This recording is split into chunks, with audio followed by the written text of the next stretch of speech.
for Jacob Obedient right there with us as well. Abby, Johnny, thank you. God bless you all, my wonderful people. Daniel, thank you very much. I guess I've acknowledged everyone. Okay, Blessing Okafor, thank you. Sheyi Joe, thank you very much.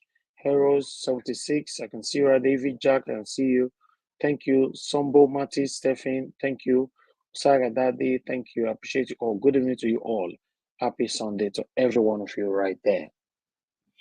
Abu Azi, Destiny Biosa, thank you, my wonderful people. Movement of the people. God bless you all, my people. Continue to press on the like button. Let's do this, Mother Patricia Tagbajumi. Thank you very much. Good evening to you. I appreciate you all, my people. All right. We have a couple of things to present to you. The big one is, you guys know, see, now only Peter Obi now win FCT, right?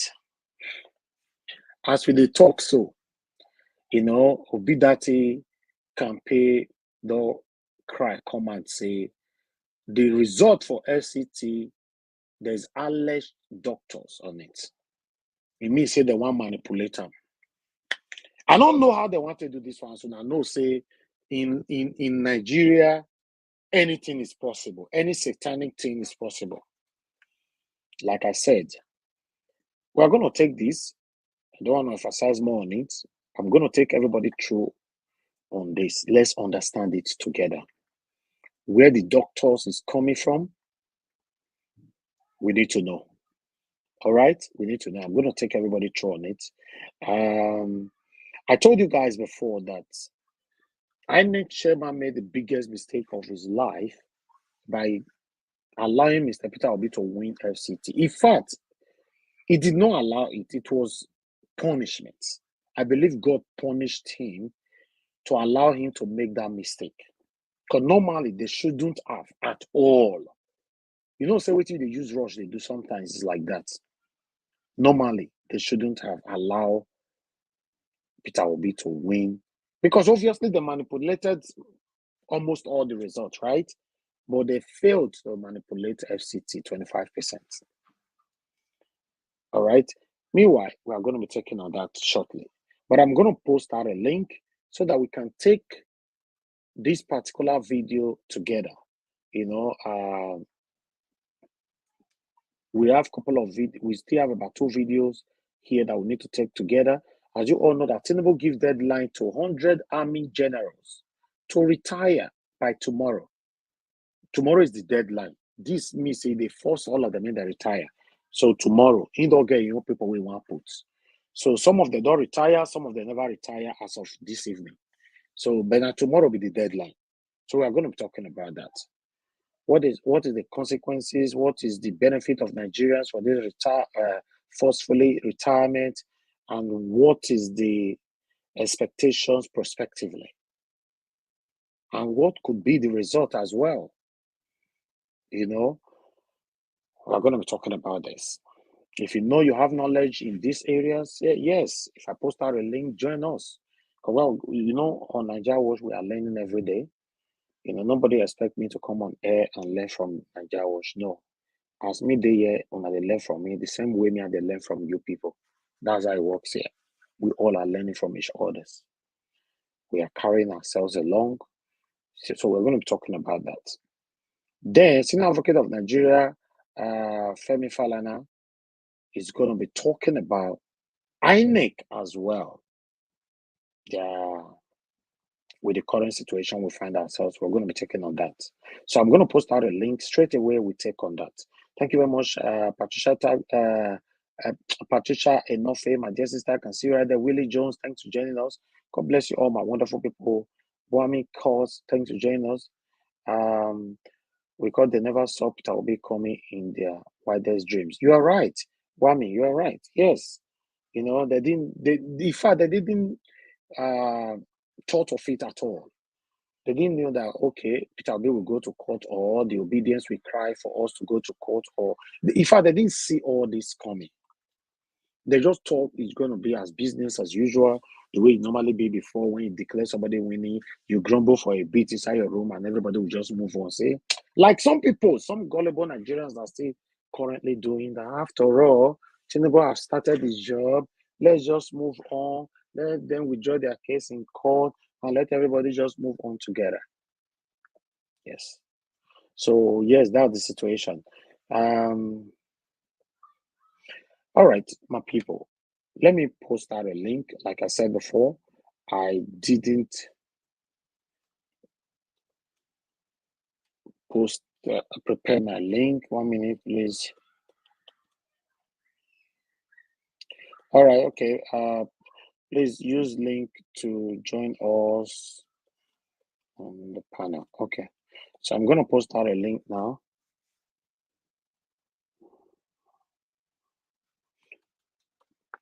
Okay, I'm posting out a link. I don't talk many times, right? I'm doing it now. 3, 2, 1.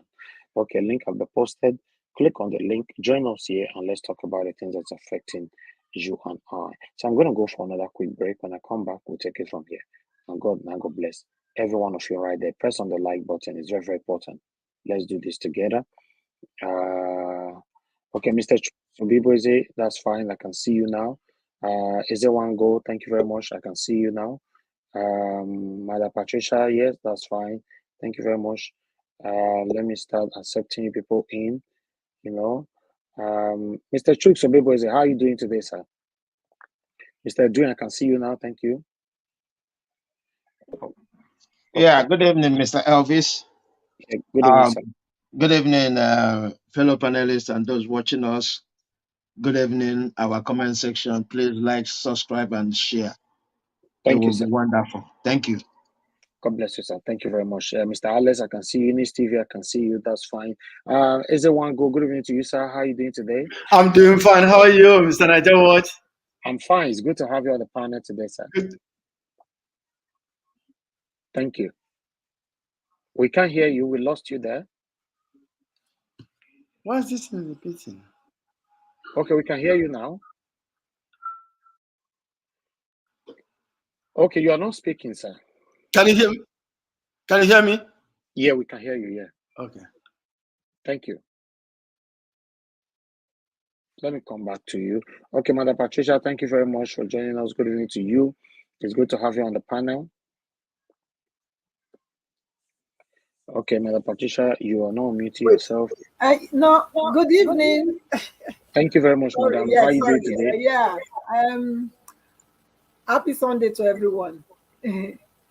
Thank you. Thank you very much. Thank you. God bless you. Yeah, thank you very much, man. Yeah. All right, Mr. Edwin, thank you very much, sir, for joining us. Good evening to you. How are you doing today? Thank you very much, Elvis. I wish you a happy day, and I greet everybody in the panel, and I greet the comment section. I say good evening and happy Sunday to everyone. Thank you very much. God bless you, sir. Thank you. All right, Mr. Alex, it's good to have you on the panel. How are you doing today, my brother?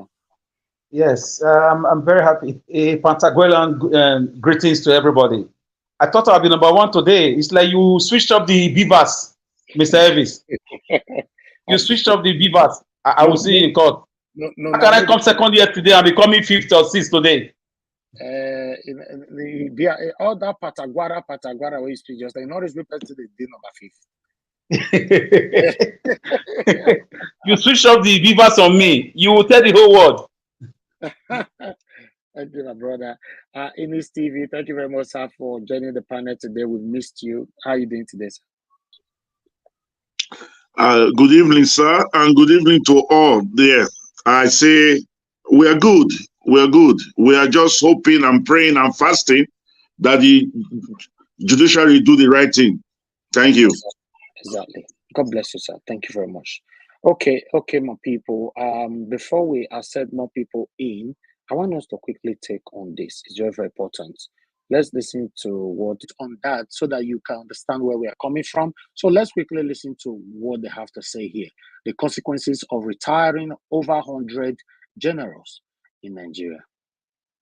President Bola Tinubu has given a July 3 deadline for at least 100 army generals, including senior officers of the Nigerian Defense Academy, regular course 38 and below, to retire from service. The directive follows the appointment of new service chiefs by the president with the aim to uphold the tenets of the military profession, which values hierarchy and service discipline. The affected officers, including generals, brigadier generals, air vice marshals, and admirals in the Nigerian Army, Air Force and Nigerian Navy were directed to submit their retirement applications to their respective service headquarters before the deadline. The memo dated June 26, 2023 was signed by Major General Y. Yahaya on behalf of the new Chief of Defense Staff, Major General Christopher Musa. To have a conversation around this directive by the President is former Nigerian Air Force spokesman, Group Captain Sadiq Shehu, retired. Thank you so much for joining us on Newsday. Thank you very much. Now, I'm wondering, why this necessity to retire 100 military generals, what impact is it likely to have on our security architecture when we retire our trained military generals early due to political reasons? Well, thank you very much. Please permit me to make a little correction in the background story that you gave when you said Army generals. The retirement is going to cover Army, Air Force, and Navy. So you have generals in the Army, generals in the Navy, and generals in the Air Force. Now, having said that premise, permit me to say, when you say what effect will it have on security, well, I think that is not the important thing, because look, we have enough generals. If these people go, they can be replaced. However, what is important to note is that it is not normal for a military anywhere in the world to in one go retire. You're talking about 100. By my own estimate, I have about 133 major generals in the Army. I bet make una pay attention to this man. It's very, very important. This is very, very, very important information this man is going to pass right now. Retiring over 100 generals in Nigeria at a go. The consequences. We have too many generals, and we have to listen to our elders. General Ishola Williams, as late back as 2020, he gave this warning that we are having too many generals and too few troops. So in the long run, is the country that loses. Also, the officers that we are told to go, because again, we have another complication of what you call the harmonized terms and condition of service.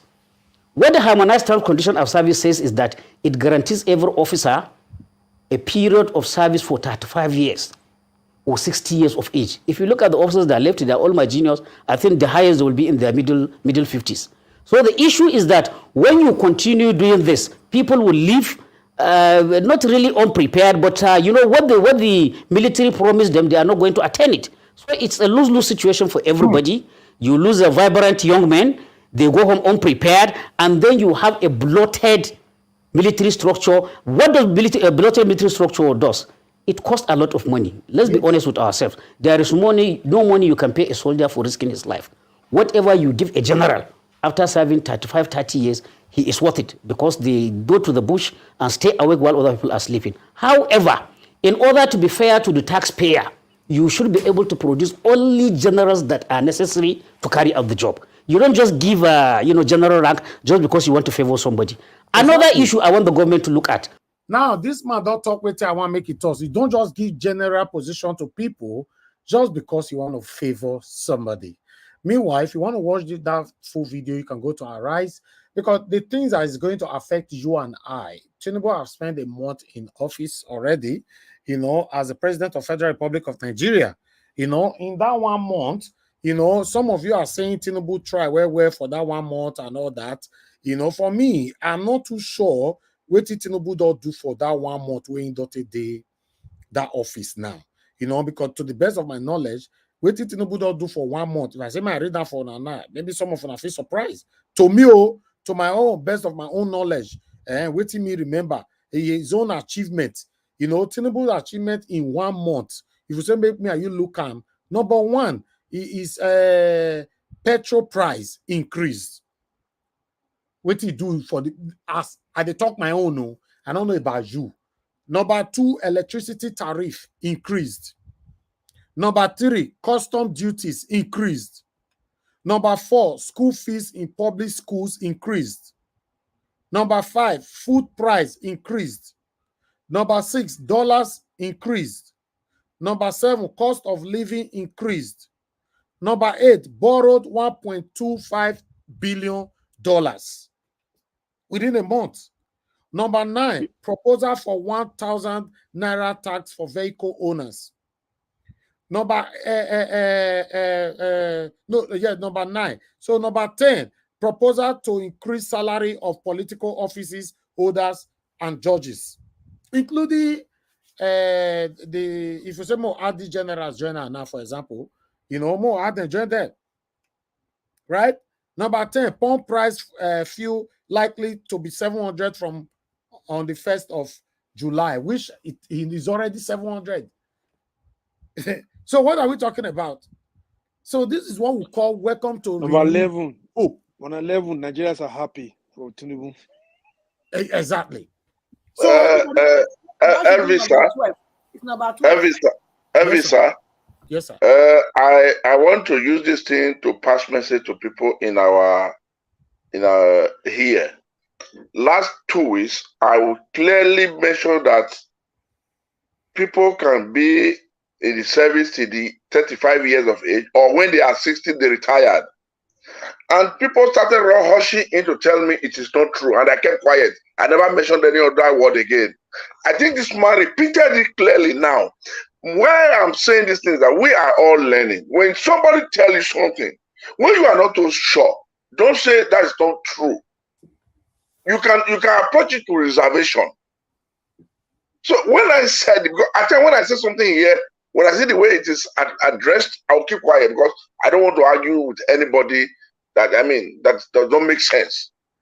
I mentioned it clearly here that they are always on 35 years, which is the normal recommendation for them, or the president can tolerate them to go beyond, or when they are at the age of 60, it's an automatic retirement. This man pronounced it now. Okay. So I just want to put it back so people can understand when we are arguing to be careful. Thank you. Yeah, but that is the normal standard procedure for Nigerian civil servants. Federal civil servant, I think federal and state civil servant is the normal standard. It's either you turn 60 or you serve 35 years. It's normal standard. It's not to be, argued for. Okay. All right.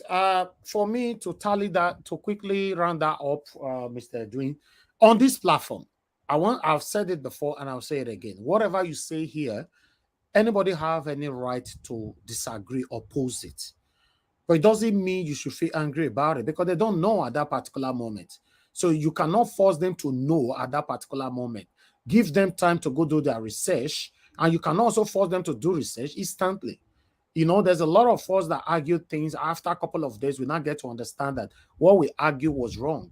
That's why I normally say that we shouldn't argue to win. We should always argue to learn. If just like Mr. Edwin said something now, I can say, Mr. Edwin, I disagree, but I'll do my research, but I disagree, But when we are not agreeing, no, Mr. Edwin, you are wrong. This is the right one. This is the right one. That means at that particular moment, you want to argue to win. What about later you now get to find out that what you argued to win, you didn't actually win it. So how will you come back to say? So that's why it's good to argue to learn. Never, ever argue to win.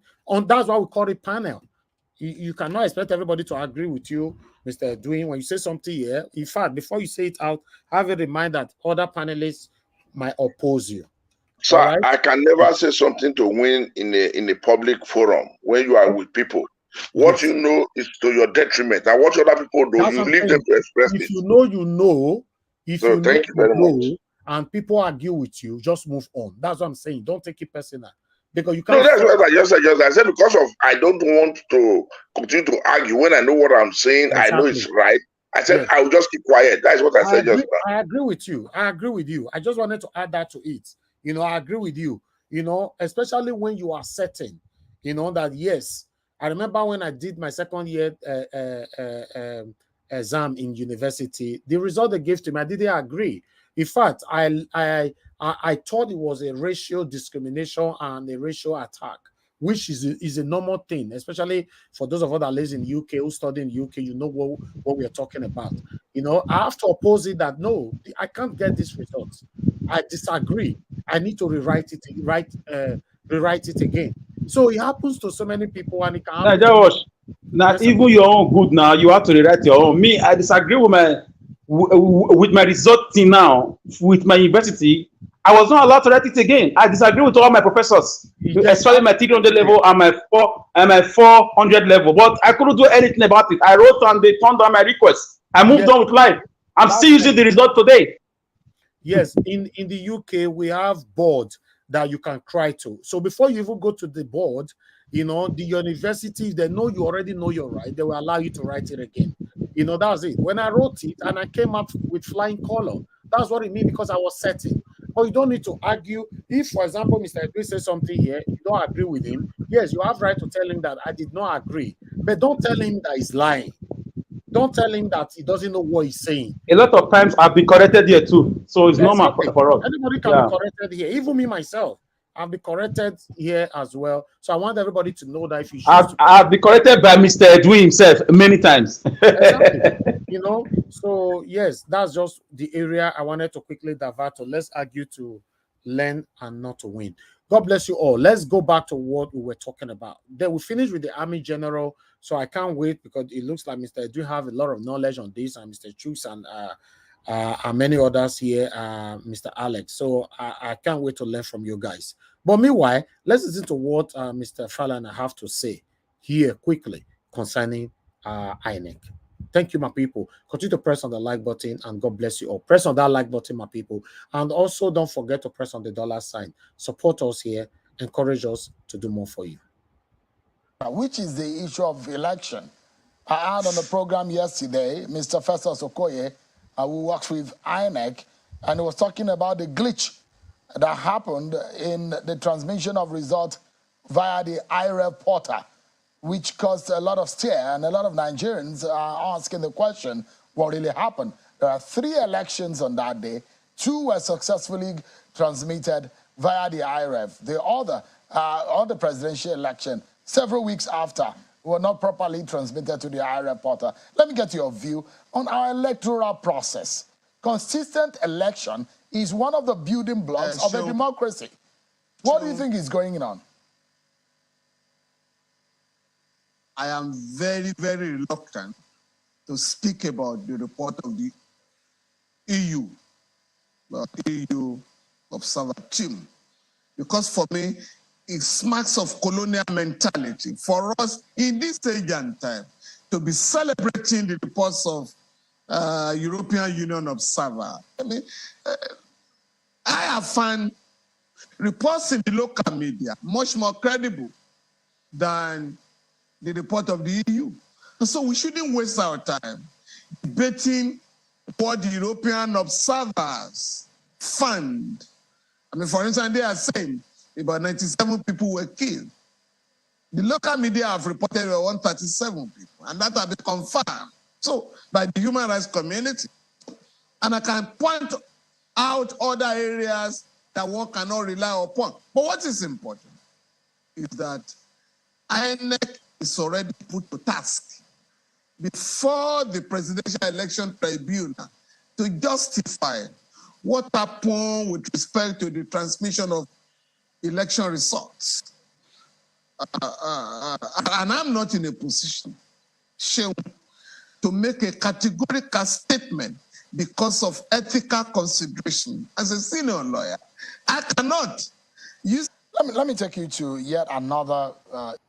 Okay, I'll stop that right there. Like I said before, if you want to watch the full interview, you can go to channels to watch all of them. We don't really have time for that. But the last one that I have for you guys here is an article, over the plots, for them to manipulate the FCT result that was initially allocated to Mr. Peter Obi. So allegedly, but let's take it from here. Guys, help us to like and share, and let's do this together. Let me check on the likes and see how many people. We only have 211 likes. We have over 800 people watching us. The likes is so poor, to be honest. If you want me to say something, it's not encouraging at all. Can we take that to 300 before we start at all? Because this is very, very important. We are not talking to ourselves. We want others to know what we're talking about here. There are so many other Nigerians that is not even aware what is happening in Nigeria. Sometimes you can capture their time, their interest. If you share this kind of broadcast to them, that then at the end of the day, the way you find a family here, they might as well at the same time find a family here. Many of you find us by sharing, by recommendation, by YouTube and all that. That's why when you like, YouTube recommend our videos to others in the same communities that we all came from. If you share, you hit people directly, to know what we are doing here. Like I said yesterday, if you think that you are sharing to benefit Elvis and Niger Wash, or you are liking it will only benefit Elvis and Niger Wash, and you don't want to do, or you are still that kind of one of the spectators who decided never to join my panel because you don't want Elvis to benefit from it, or anything you want to say, you don't want to share on my panel. But I want to let you know, if you go to cemetery, you will see more people that have better ideas than you, that today they are no more. Okay? If you have a better ideas, better things to say to change people's life positively, and you decided not to utilize it today, tomorrow is not promised for anybody. We pray every day for long life and good health, but you don't know what your tomorrow holds. So if you have the opportunity to touch people's lives today, my brothers, my sisters, if you're hearing my voice now, always do it. Always. You don't necessarily have to do it here, but do it. It's very, very important. But if you are just there in your room, you're not doing it anywhere, then there's a problem. All right. So I thought I should say that.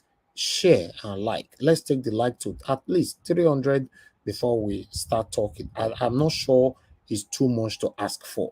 If you know it's not too much to ask for, then let's do this together, my people. Currently, let me see how many we have here. We currently have 249 now. With the number of visibility that we have, about 800 people watching us, to hit 300 shouldn't be a problem at all. But for the past 3 minutes now, or 2 minutes, if I'm not mistaken, we are still struggling to hit the 300. You see, I understand that some people watch us, they don't like us, but you can't tell me that the people that doesn't like us, they are the one that watch us more. I'm not sure.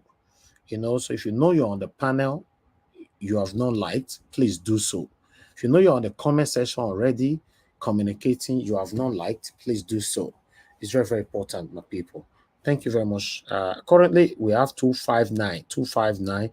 Remember, we need 300 before we move on. To be honest, it must complete. It's very, very important. Thank you very much, Amaka Afojobi. You said Naija was a great job. God bless you always. God bless you too, madam. I really do appreciate this. Thank you very much for your continuous support. You've always supported me here alongside with others. I'm grateful. Very, very grateful. Thank you. All right. I can see Martina Obasuyi TV in the building. Good evening to you, madam. It's good to have you on the panel. Des, I can see you right there for joining us. Thank you very much, my good people. Continue to press on the like button. We are waiting, to hit 300 before we move on. Isaiah Adun, I can see you as well. Adelaja Ogumbi, I can see you. Maka E, I can see you. Henry Gabriel, thank you very much, my people. I can see every one of you right there. Gift I want for. Thank you. Continue to press on the like button. Lady Bella, Mary Forde, Constant, thank you. Grace Cantudo, thank you very much, my people. Let's see if we are currently on 286 now. 286, just 14 to go, just 14. Let's do this, my people.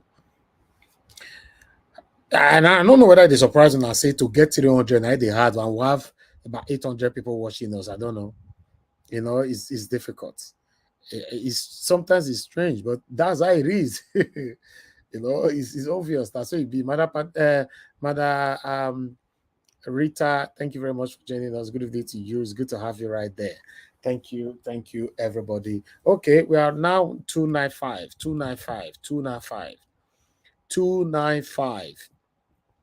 You see, for people to like, they are living. That's what you get. And it's sad. It's very, very sad. Okay, we hit 300 now. So I appreciate every one of you that have just hit on that like button. May God bless every one of you. May none of you ever labor in vain. every one of you that is also supporting me financially, sharing my videos, joining my panel, genuinely supporting us on this Nigeria Watch. None of you will labor in vain. I will not labor in vain. We all will live to enjoy the fruit of our labor. In Jesus' name, amen. Okay, let's quickly take on this article here together. Let's take on this article together. I'll post the link again. Somebody asking for the link. Shortly, I will do that. But let me take this article first. Yes, as you all can see right there, I guess everybody can see it already. Yes, it's right there. Okay, you can see Obi-Datti can be, this one is from this day, okay?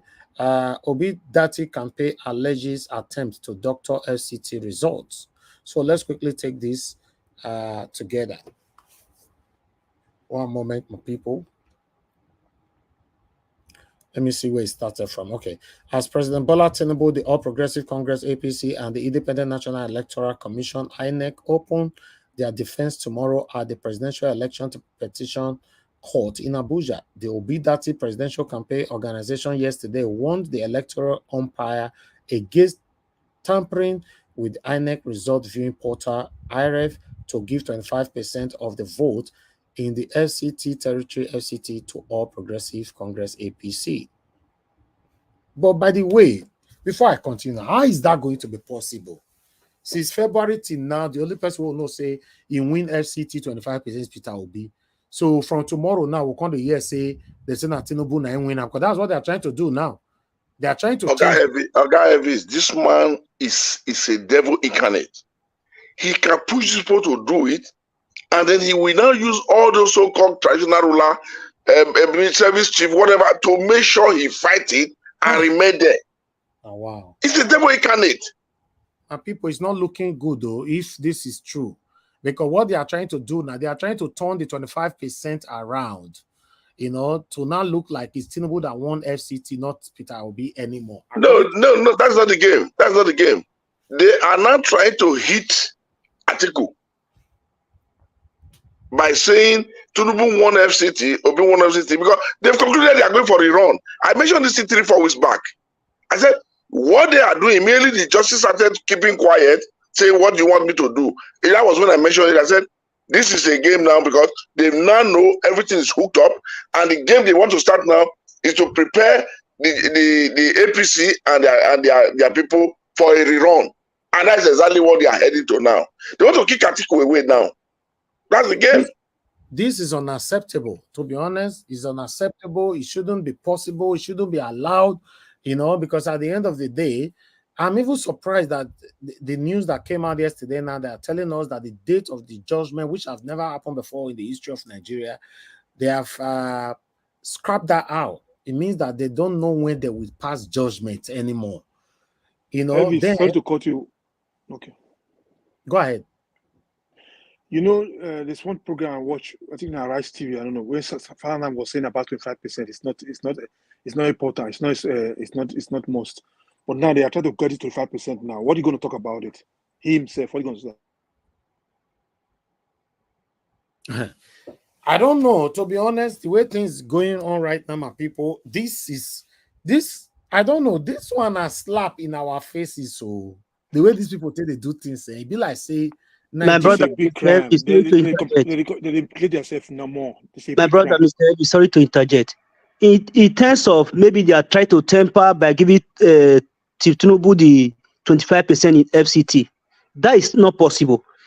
The judges, the lawyers out there, when that argument came on between the INEC and PDP, that they supposed make Atiku the president, when they now ask the Atiku, what he call that, do you know that even your so-called principal does not have 25%? Is out there. The INEC make sure of it with the amount that even though Tinubu does not have 25%, Atiku does not have 25%. It is only Obi that have 25%. The INEC can never temper with that, and the judges will let them to go scot-free. Okay, let's move on. Let me finish this article. I'm not bothered with that. Sorry to interject. All right, thank you, everybody. Let me move on. All right. I'll take that paragraph again so that I'll just make it flow.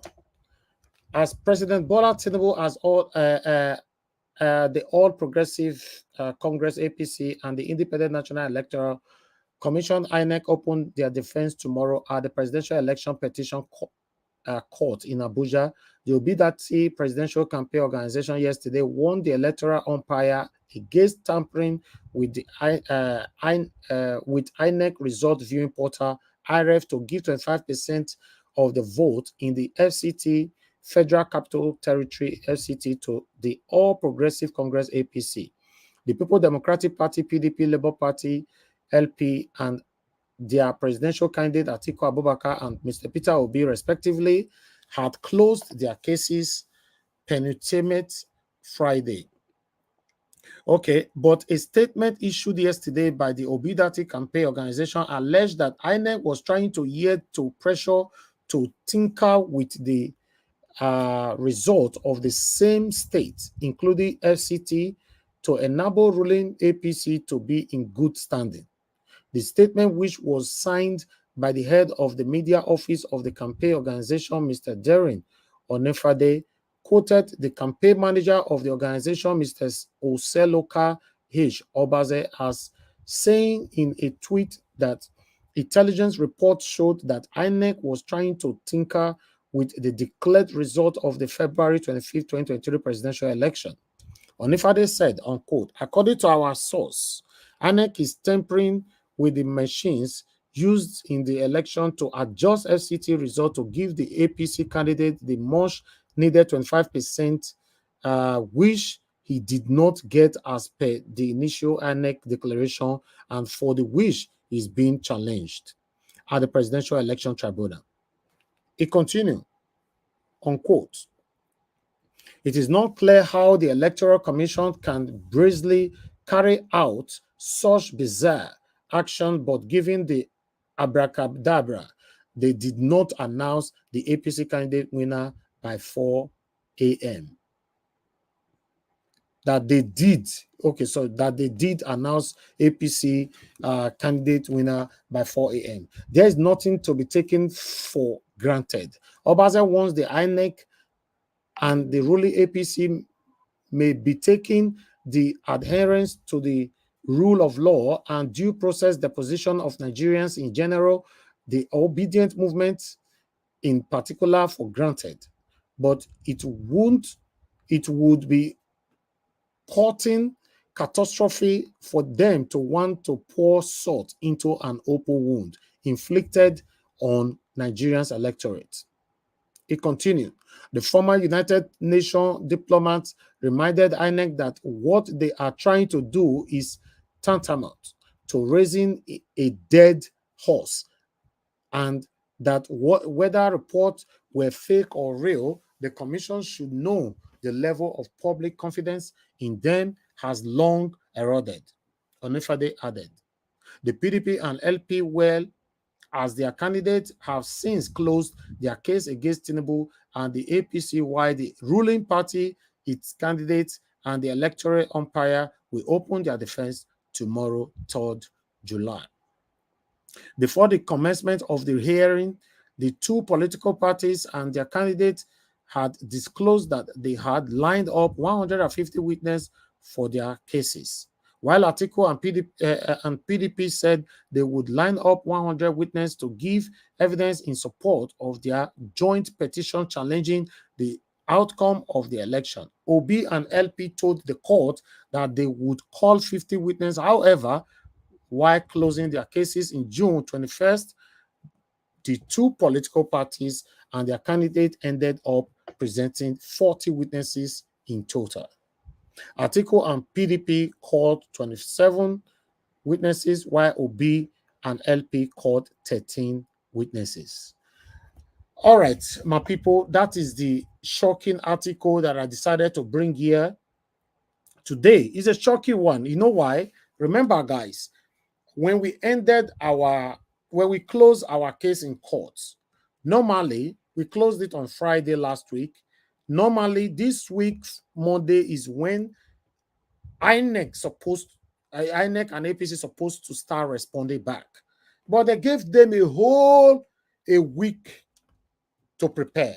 And within that week is where we hear, see, the judgment date has been scrapped and the proposed, planned to manipulate FCT 25% is also coming out within the 7 days.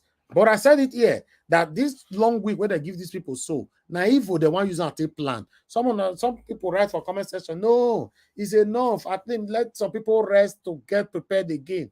What did they rest for?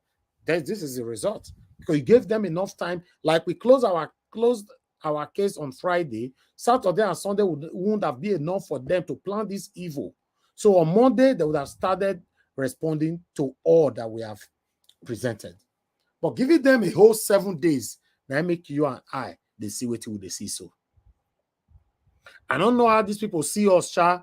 I don't know what they plan. I don't know how they see Nigerians. You know, it's sad, but because I don't have trust for this country, anything can happen. Yes, I'm telling you guys, because me personally, I don't have trust for Nigeria until we have the right person in power, where we cannot start to build our trust with our government, our leaders. As for now, I don't. In fact, in case you don't know, I don't have trust for Nigeria. I don't have trust for our religious leaders. I don't have trust for our traditional leaders.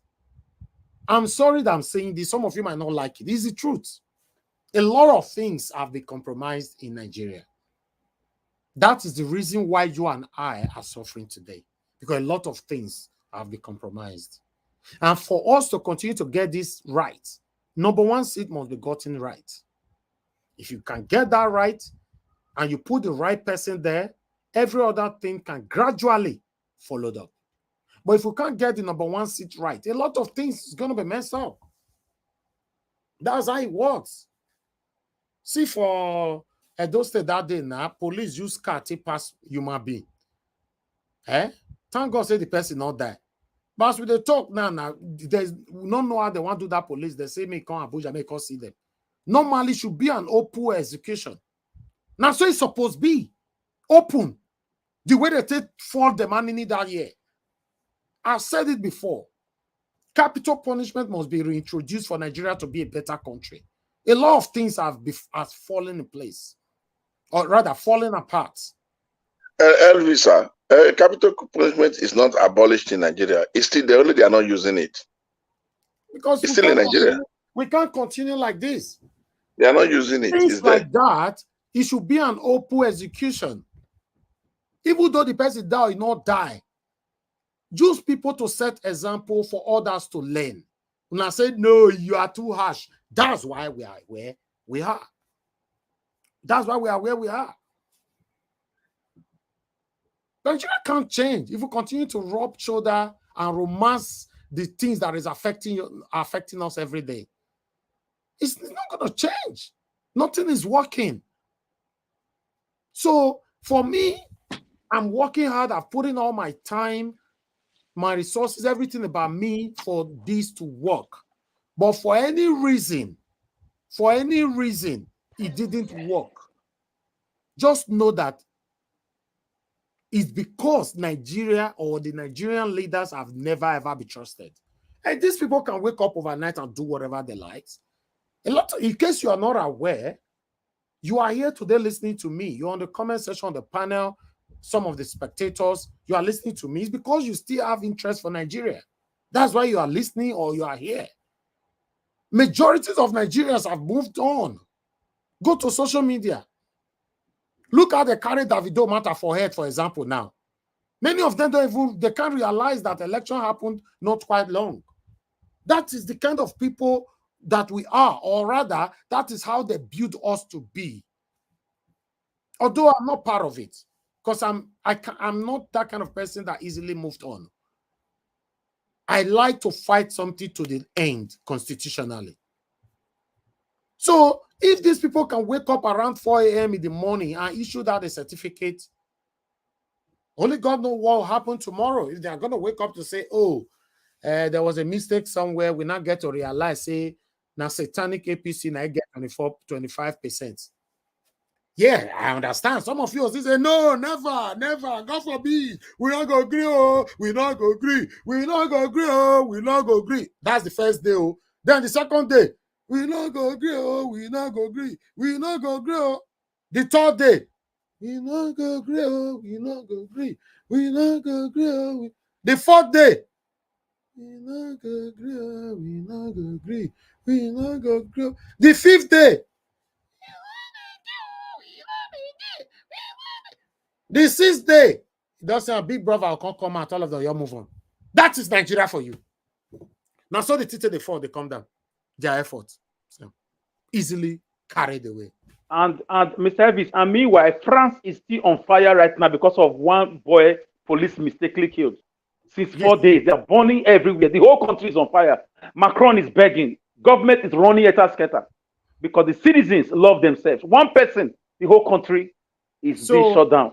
To be honest, my people, because say this government don't to see us finish, they don't say we not they do anything. In case you don't know, I know say the truth is bitter. And some people will call later and say, Elvis, no, you're the one piloting, no, don't discourage. I'm not discouraging anybody. I felt tell on the other day, I'm a young man, I'm a human being as well. I'm just being expressive. Yes. Let me just say it how it is. Might tell now these people take the work. If they do the worst for your eye, and you want to try to do the worst for their eye by creating riots or anything, they go authorize make them fall 1 or 2. They go delete 2 or 3 from inside that crowd. You see how the rest go wrong. You see the rest, mama go they call them. Oh, Sagie, Ulawa. You see the other one. Mogbe, Adekola, enter house. The other one, you know, all the mama will call of them in the enter house. Now, so we go do, destroy. The worst part they say, we go destroy our own properties. That's the worst part. Our own, the same us when they do the riot, was they destroy our self properties, our self cars, our own cars. We'll set our cars. The people, because of the people who now they do this thing, they want to play the laugh that they watch that for telly. You say, my son, bring the remote. Oh yeah, put it on the other side. Okay, no, Daddy, they are not showing it on telly, but they are showing it on a blog on Facebook. All right, okay, put it on. Let me see. No, Daddy, there's one I saw yesterday on YouTube. Oh yeah, put it on YouTube. Let me see. They'll be watching you with their expensive champagne in their living room because we are fighting ourselves. The unity is not there. The practicing of the unism is not there between us. You say with the riot, we they fight ourselves. We they break each other head. The same satanic people now can't delete 1 or 2 inside the crowd. The rest go take off. You know, see, then everybody go enter house. They will come there inside our comment section. They now say, these people, it not go better for now. God will help us. God you all. You said what? They will say God will help us. Exactly. God will judge you all. God will judge you all.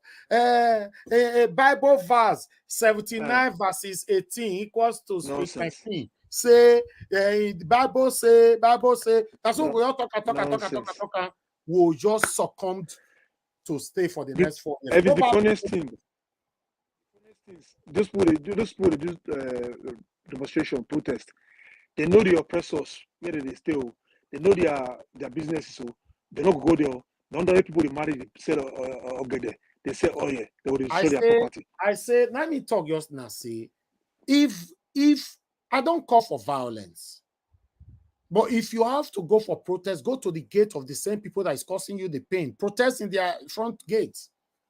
Don't say they fight yourselves. You say they protest. Some of them, when they say God forbid now, you know, say, tele for Nigeria, we have been God forbidding and rebuking. We have been casting, rebuking, forbidding. So Nigerians are very good. If you're talking anything negative, God forbid, though. If you're talking anything, I rebuke. If you're talking anything, I cast. That cast, we have been casting it. See, Holy Ghost fire. We have been casting it. But the reality, we cannot face it. So that's why you see, say this government sees you and I finish. They believe, say, they go, if you do anything, you go grumble small. They go watch you for like a week, say, how you take grumble. say na normal grumble, na normal protest, no wahala. If they say you don't become they turn your protest to violence, or you don't burn one car, you don't burn one shop, they go delete one or two. They go off camera, off light, off everything, delete two. The rest go take off. Then everybody go enter house. Then people like us, we be citizens of other country, and when I say Tinubu, I say citizen of one country. Me not say citizen of another country. Me not they had my own, and only that they had their own. People like us, we go up Kukuma stay for the country where we did. If na 4 years, when I take Pampara, me take there, well, the country where we did for that 4 years. If it still succeed, make it continue by fire, by force, take another 4 years, join come complete in 8 years, we go there. You know, it's a normal thing. So we are grateful to God that we have second option. But we want Nigeria to be better so that we can enjoy our May mother's land. But some of us are not going to agree. Because the way things are going now, joke apart. Make una not go sleep tonight when we have this broadcast. Una wake up tomorrow morning, another thing on the year see for newspaper headline. No.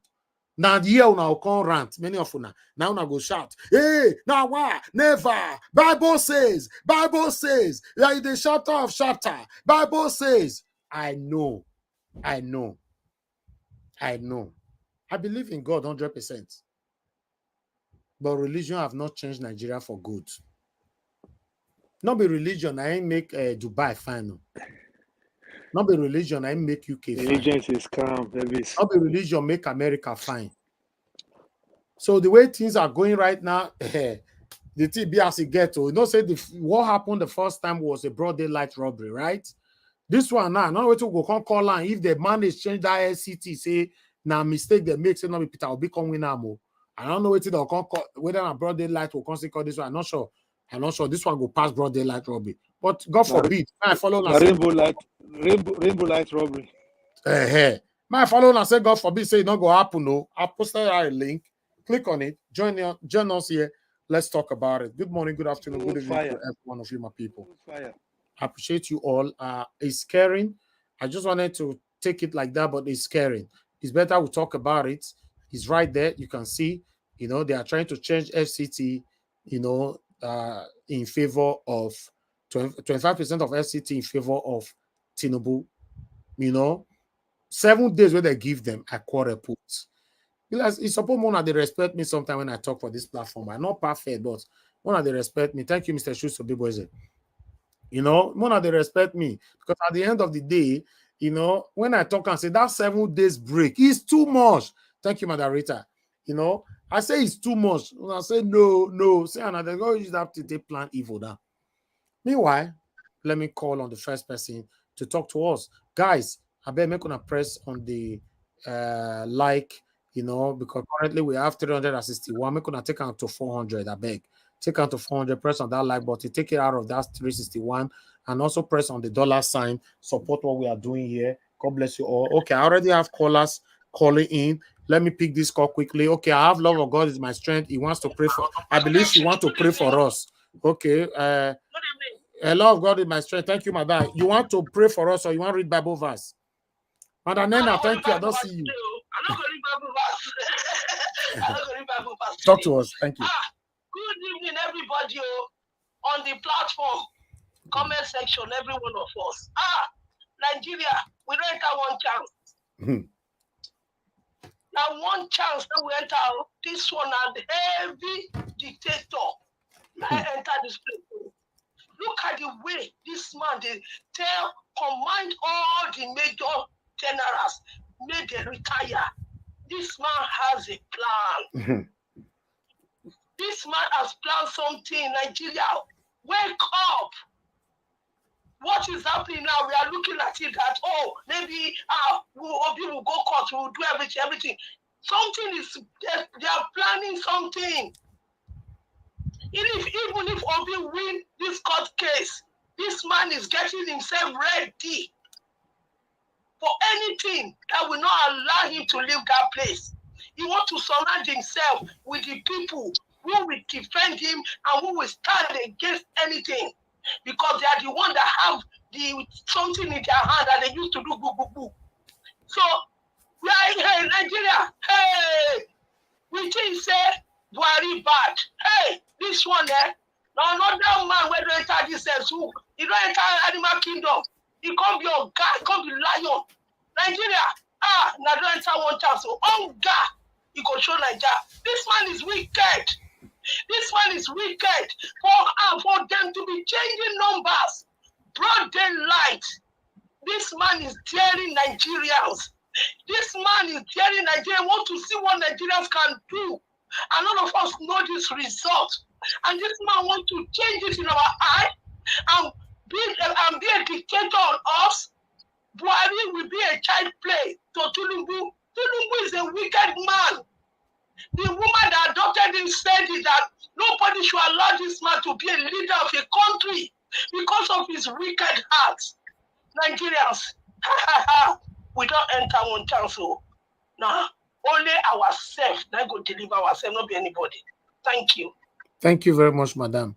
You know, the sad part of it is that the people, for somebody to change over 100, force over 100 generals, force them to retire, and it gives them on the 3rd of July is the deadline. If you not retire by tomorrow, you are finished. They say they have too much general, that's why. No, he's replacing them. What are you saying, sir? No, it's not leaving it vacuum. They have been replaced. Too much general. So if you have too much general, as you retire 100, you shouldn't replace them. You should not promote anybody again, then that's it. Exactly. Don't bring somebody in. If you said it's too much, right? You say you have too much generals, you retire 100. Don't replace the 100. That's it. But they have started replacing them. Somebody have taken the position of a Rabo and many others. What are we saying? So this is sad. To be honest, it's very, very sad. In case you want to call in, you can, but let me call on the first person to talk to us. Let me go to Mr. Edwin. Mr. Edwin, thank you very much, sir. Good evening to you. Please talk to us on this issue. Thank you very much, Oga Elvis, and I thank panelists, and I also thank comment section. Let me quickly correct something. You don't replace general, you promote generals. The ones he's just retired now, they will go. Then those ones that's from the rank of a colonel will now go to brigadier or brigadier general, like it's called in some places. And while the ones in brigadier general will not become major general and major general. But at least the one where you say come on, so that place waiting for come out, is it vacuum or somebody is there? No. Automatically, somebody must be there. Service chiefs must be there. That's what we are saying now. When they speak English, they turn the English upside down. No, Mr. Edwin, I think you're not explaining to Mr. Elvis what he wants to know. You see, when you retire them, you don't replace. The people he replaced is service chiefs. The service chiefs must be there. The generals, the colonels, everything. He has nothing to do with that. In fact, let me put it straight.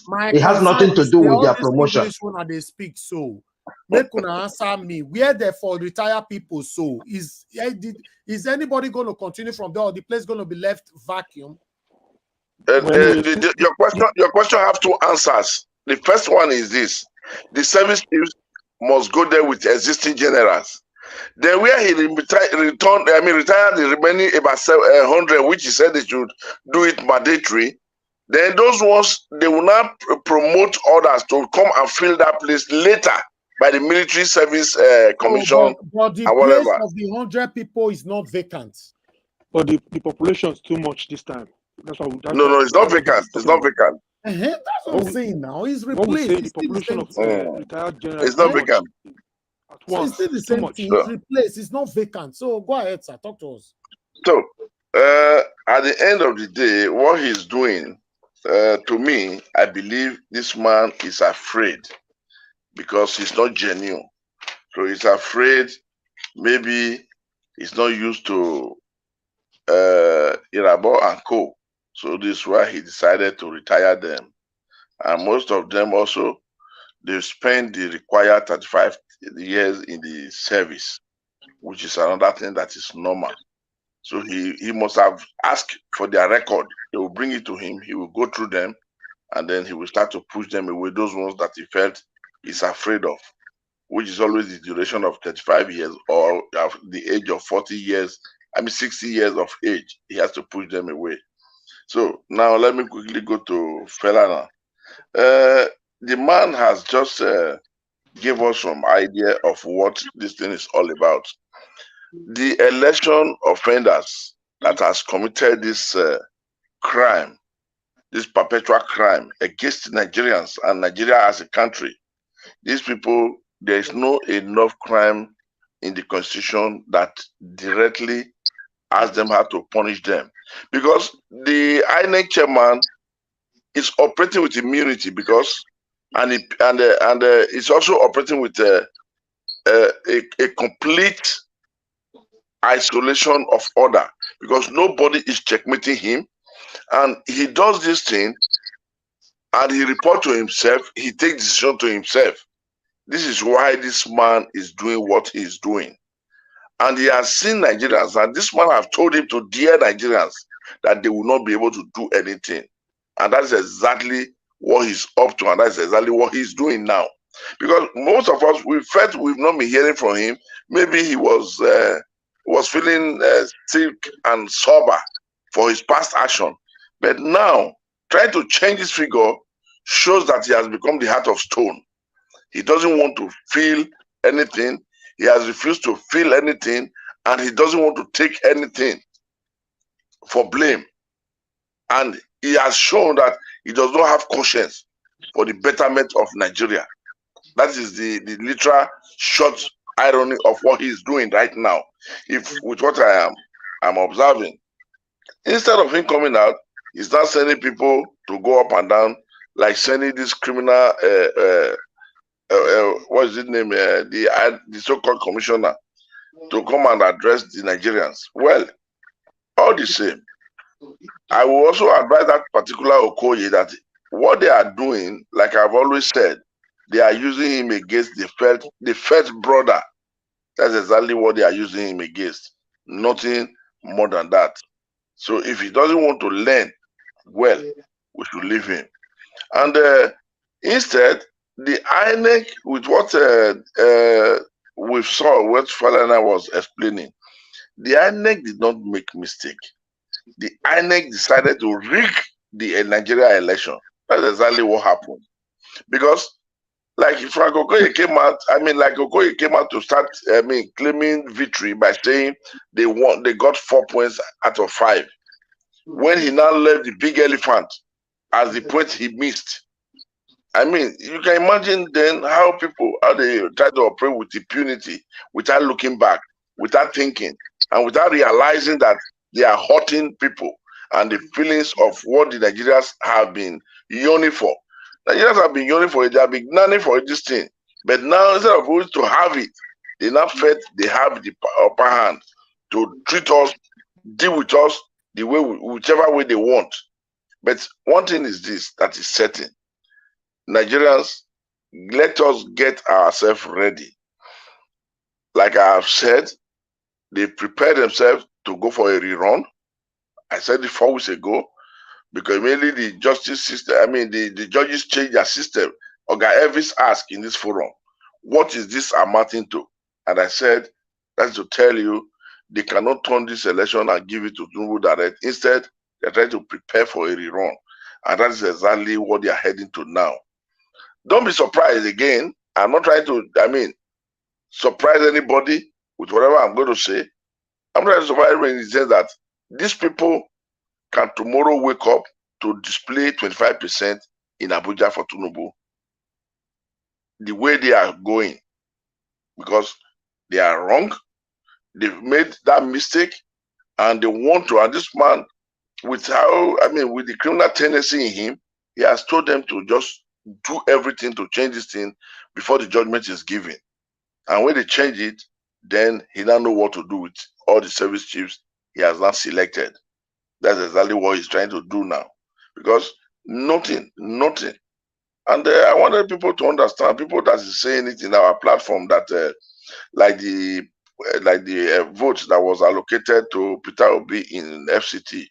Vote was never allocated, the win was never allocated to Peter Obi. Peter Obi won the election and he won FCT. It was never allocated to him, so that these people will not take up this language and they try to mimic it in their own way and their own terms later. Because all what we say in here in Nigeria Watch, I'm afraid, is going too far. But it's good for Nigeria Watch and for Nigerians to learn. But those people that take the criminal advantage of it to now take advantage of whatever is being said, that's where we have to try to say it as much as good as the way it is. Then we now go to the 25% as a consequence. If they are able to do it, I'll tell you this one is going to use to make an argument. But again, what is he going to do with those forged certificates? What is he going to do with Shetima double nomination? I think the problem and the offense is endless.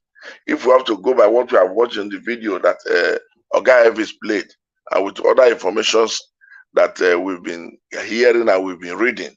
So I don't think it's going to be easy for them. But after all that being said, I will advise in my own terms and in my own idea that the lawyers tomorrow should put it into objection of submission, because that IRF paper, they said they did not have it to tender as at when we were closing up argument, when Labour Party was closing up argument. Let us not forget. So I think with this thing now, it should go into, court information, in any form. Let the lawyers put it as submission of observation. I think that's the word, submission of observation. That this is what we had and this is what was declared in the public, and now they are trying to temper it because they know this 25% has now become, necessary and important. So observation can be made to that, and once that notice of observation is not, it's submitted before they clink that number, it will be difficult for them to argue in anywhere, and they cannot use it for submission. That is my advice to them, which I believe those sons, they know better even than me, because they have a very good idea, a pretty good idea. So that is what we should now expect to see in what is going on now. Otherwise, if these people succeed in changing this figure and there's no notice of observation in the IRF result that we are seeing now, it will be a disaster. So it's my advice that they do it unfailingly by tomorrow. As soon as they get to court, they can prepare it and then make a submission with it. That one cannot help them to stop it before they click that particular number. Not after they click the number, we start to argue. Instead, submit the note of observation before they click the number they are trying to click. That is what I would say on that ground. Then every other thing, like the issue of Davido, sir, can I comment about that? Okay, Elvis. Of course. Okay, maybe yes, it's busy. No, I'm okay. Here. You can. Okay, thank you. Like the issue of Davido, I listened to your afternoon broadcast, and I saw a lot of people were talking about that lady and what is happening. Gentlemen, I want to make everybody to understand that whether being careful, good, it's good to be very careful. It's good. I don't argue that.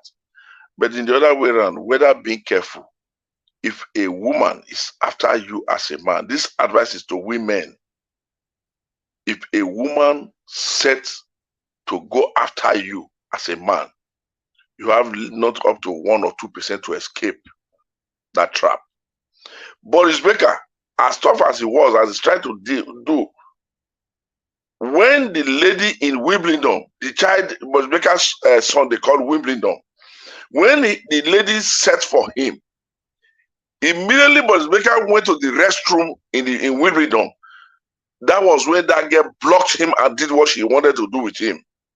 And she got pregnant for Boris Becker. That is the extent a woman can do or can go when they are really after you.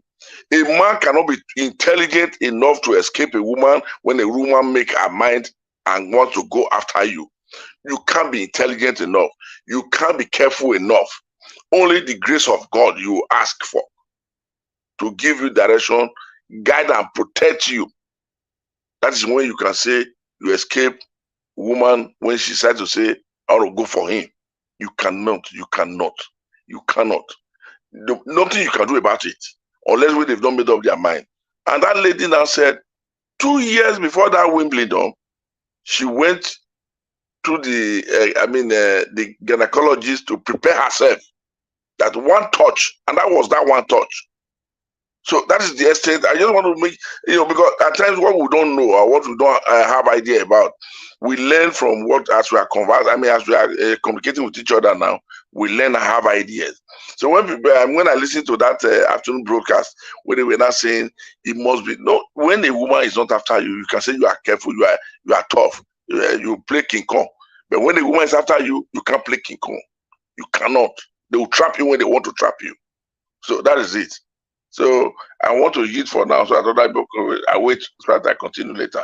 Thank you very much. Thank you, sir. Thank you. That's fine. Thank you very much, everyone right there. I appreciate you all. Continue to press on the like button, help us to share it on the $sign, support what we're doing here. I appreciate every one of you. This is a very important topic that we need to talk about. We shouldn't take it lightly. It's very, very important. We are talking about our future here. We shouldn't take it lightly. Please share for others to know what is happening. Tomorrow is the D-Day where INEC and APC will respond back to all that we've presented for the past couple of weeks. But allegedly, their plans, we really need to talk about it. Thank you, my people. Let me move on to the next person to talk to us. Let me go to Mr. Henry Gabriel. Mr. Henry Gabriel, are you there with us, sir? Yeah, Mr. Ellis, good evening once again. Thank you very much. Good evening to you. Thank you. Good evening, everybody. Let me go first of all to this 25% they try to do. It's not going to work.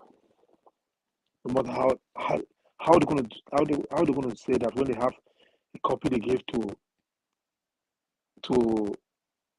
present to the court and what they declare as evidence, they will come there and say now Tinubu want 25%. It's not going to be possible. I remember there was an argument in the court too when they were asking the PDP when the lawyer for APC said Atiku didn't get 25%. Then he said, Atiku didn't get 5%. Peter Obi get 25%. Tinubu didn't get either. He's not supposed to be president. So that one is enough evidence there that they knew Tinubu didn't have it. But when they come to Vanna and said Tinubu have it, that means INEC, the jail sentence is coming near because it's a big crime to taper on evidence. It's a big crime, Elvis. I'm not afraid of that. Let them be plotting what they want to plot, but it's not going to be possible. They like it or not, Tinubu is going off as president. He's not going to be president for long. They have no choice because the evidence we have in the public space is so overwhelmed that they have no choice. The judges don't have no choice to say, you know what, Tinubu, you did not win 25%. Your double nationality, your fake document, on and on, you have to qualify. Then they check the article on it will be results. If Obi have the highest vote and 25%, Obi you're the winner. That's it. They don't need to waste our taxpayers' money to prolong this thing so long. The evidence are there. Check it there. Then you come out fast. You don't need to wait for how many months, how many weeks, whatever. It's getting on my nerves with this long time. Because evidence are there. You have to check it. Okay, you do have to 5% Tinubu. That one is cut off. Your result, your certificate, or whatever you brought around, your drug case, your double nominee, double nationality, that disqualify you already. You're out. Article, you don't have to 5%. We have it. Obi have it. That's it. You know. So I won't be afraid of that. When Fanana is coming to it's not it was Arise TV, no, it was in a channel. I know it was. I don't trust him no more because it's how he's talking. He's talking to. If I used to respect him, but now since this election period of time, he just has to play all this Emilio Con style. He have been talking on both sides of his mouth. I remember he was talking about it 25% that they have a case before. It doesn't mean you have to have 25%. But they are talking about this thing in court about it 25%. Then I asked myself, he that said this is his son. He should know more. He should know more better than we that is handicapped that don't know this so-called law. You don't need to go to law school to understand 25% and 25%. They don't need to go to law school. They need to have be so concerned. Normal person calculate itself. You must have this 25% and FCT. Okay, you want to become the president of a country. The federal capital you want to be your home. You don't even have 25%. How are you going to rule these people? So it's just clear there. So we don't need to be panic about that. They cannot succeed or changing it. That's for sure. That's from my own. That's from my own. I'm not be so positive, to say how it's gonna be in my life about politics. It's gonna be so. So let me go to these generals. According to them, they say the generals they have too much generals in the army. Who's promoting all the generals? They were promoting themselves. Who work for now? Who normally they don't go to course these days. I remember they used to go to course before they become general before they become general. Now they do it to political appointee. They have to promote them. They just like doing the police ranking too. This is how they do it. Then who work in first headquarter, they get promotion more than the normal other police. So it's just the same criminal system that is ruling Nigeria for many years since we fight for democracy. We're talking about Nigeria don't fight for it. They are scared to come out. This generation, I remember during June 12th, I remember we came out. They said shoot aside the next day. We came out too. We came out. People are enjoying this democracy. They are seeing democracy. Some will say I fight with the government, I fight with the military, and now they have to compensate me now. Everybody during the bond that time, we fought for this June 12th. In those states, we block everywhere. So they should not come here and start thinking they are the only one who fought for democracy. This generation now, not generation, Nigeria in general, they forgot so fast. I don't know why they have this memory sickness. They prefer to be. I think they have not suffer enough. It's like they're enjoying this suffering. If they're not enjoying suffering, how can they increase fuel? You don't have 24 hours electricity. They increase it for one something to 500, going to 700. You don't have good health care. These are expensive. They increase electric tariff. Nigeria is still quiet. Everywhere is still quiet. Yeah, I'm not able to go into rampage. If you know you are suffering, you know what to do. If you know you are hungry, you know what to do. If you know things are expensive, you know what to do. If you don't have 3 square meter, 3 good square meter a day, you know what to do. Nigerians like they like this suffering and smiling. If they don't, I will be seeing everywhere strike everywhere now. There could be strike everywhere. They will say, you know what, we don't drive. You see, every time we compare ourselves to Western country. People fought for we in Western country to exist. People sacrifice a lot in this Western country. They are still doing it tomorrow. When Nigerians there will be the one be supporting the corrupt oppressors. It's the same people will be saying Tinubu is working. I have them tell Tinubu is working because they are suffering. Me, I can afford anything I want to buy. I can travel anywhere I want to travel in the world without me. Just say, wake up, buy my ticket, I'm going, I'm gone. You are the one in Nigeria who are going to suffer all these things. They need to wake up from their slumber. They should do something. They should forget about this trend about celebrity online. That's not your major problem. The problem you have now how to make Nigeria work for you people. But you people are suffering enough. Thank you. Thank you. Thank you very much, sir. Thank you, Mr. Ariel. Thank you. Guys, press on the like button and help us to share. Let's hear from Mr. Shukes Obibweze. Mr. Shukes Obibweze, are you there with us? Yes, Mr. Elvis. Thank you, sir. Please talk. Yeah. Thank you once again. Good evening, everyone. I stand on the standard protocol. I will start with Femi Falana son. I will advise him, to remain silent, as he said, because his silence is why we are in this place. I'm not blaming it on him, but people like him who have that opportunity and the privilege to speak for Nigerians, they refuse to speak. Please, sir, remain silent. Don't speak. You just said it. For you to come here and blame the European, what do they call them? European observers, right? You come here to blame them, saying it's a colonial mentality. They are there because of people like you. They are there because of people like you, because you refuse to speak. We don't have to have them in the first place. If people like you speak the way you should speak, I know you've tried, but for you to come out, I said it on the one.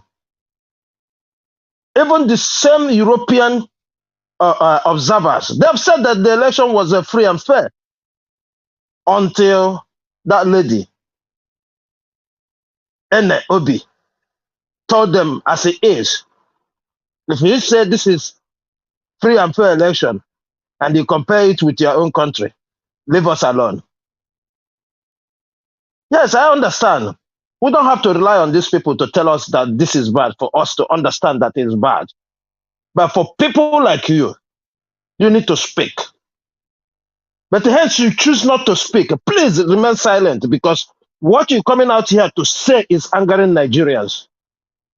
It's completely angering Nigerians.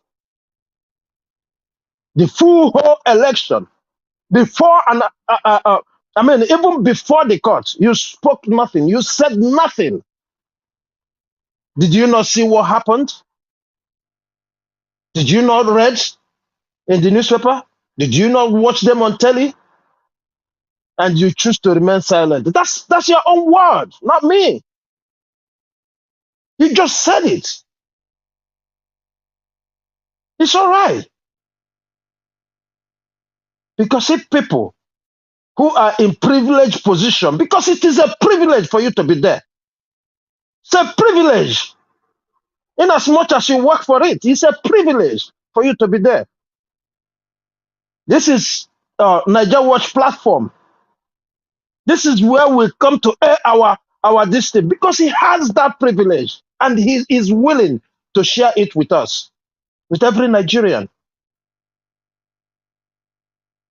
Look, time shall tell. Whatever that will happen, you might escape hardship and all kinds of this thing. But if Nigeria boils today, he knows nobody. He knows nobody. So keep, being silent if that is the one you choose. By the time you want to talk, you won't see a voice to talk. I'm very, very angry with the way you've been doing since the election. We're watching. All Nigerians, we are watching. We see you. We see you. And that is the same Nigerian character many of us have. When it touches you, you speak.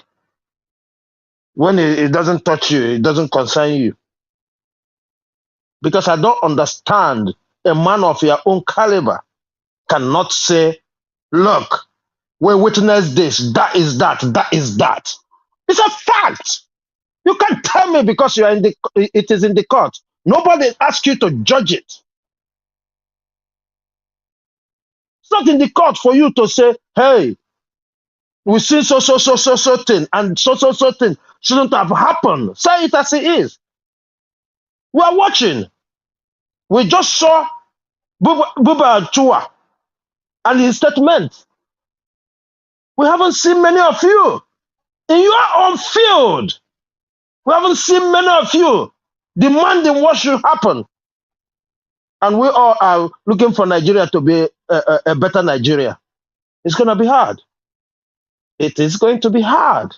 Because if people like you, especially when it touches your own profession, you don't even care.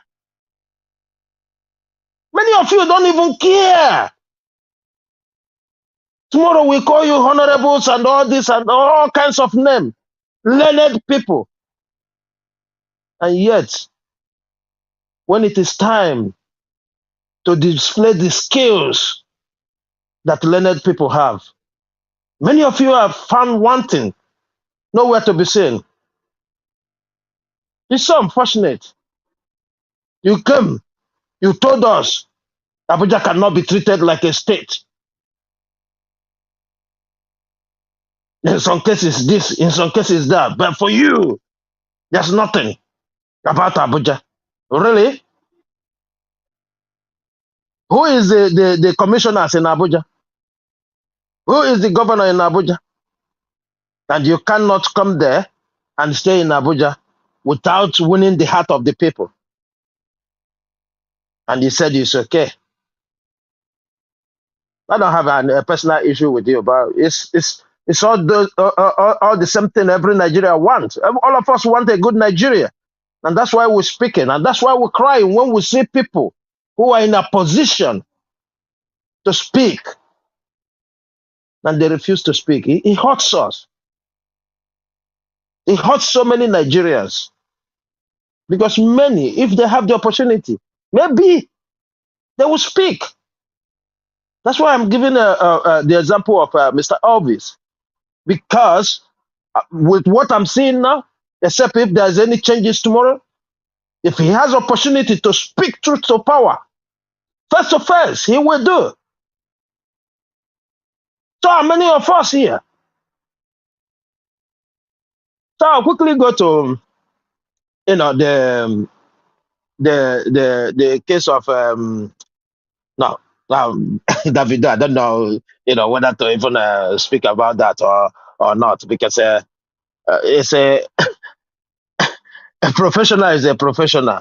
Anybody who is giving excuse of anybody who is a professional that forgot 1 minute of his professionalism, you have to pay the price. That is it. There's no two ways about it. So if there's anything, he got to pay for it. No excuses. That's why they're called professionals, and that's why they earn too much money. They earn too much money so that when these troubles come, they use it in sorting it out. So I don't want to say much about that. Yeah, in the case of INEC doing Omoma magic, it's too late for them. That time they did the election, right? And God said to them, be blind about Abuja. That is it. That is it. There's no two ways about it. Like Mr. Henry said, there's no way they can maneuver anything. In fact, like I always say from beginning, that they just want this man just want to be there for how long? He doesn't know. That's why he's doing everything without even looking back. They might tell them, oh, if we mess up the whole system, we might get a chance of rerun, right? It's not going to be possible, because other cases will tie him down, because the only thing that will make them succeed in that It's those kind of blood upload they did. Those are the only kind of thing they are wishing if it's enough for a long.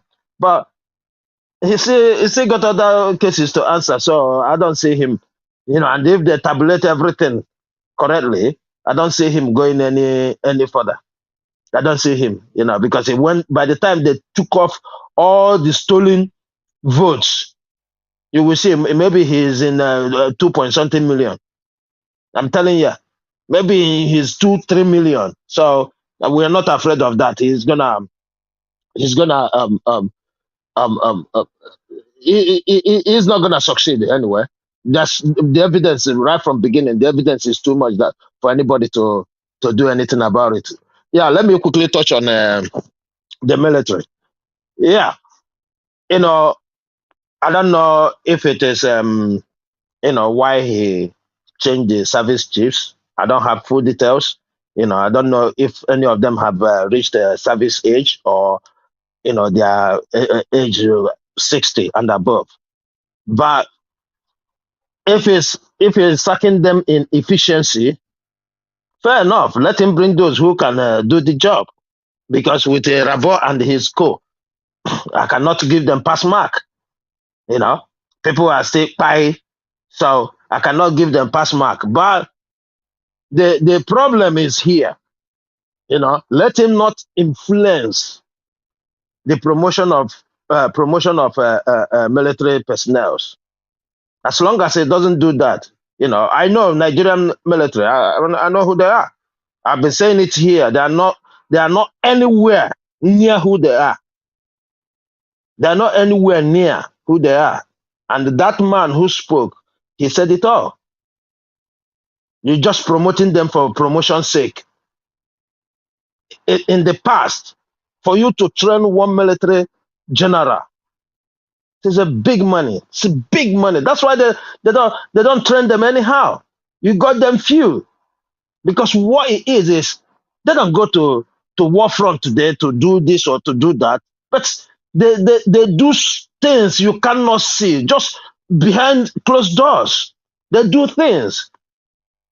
So, but when there are many now, they don't even have office. For Mr. Elvis asking who is going to occupy this position, that position, that position. You don't have to be a general to occupy so many of those positions, and that's why when they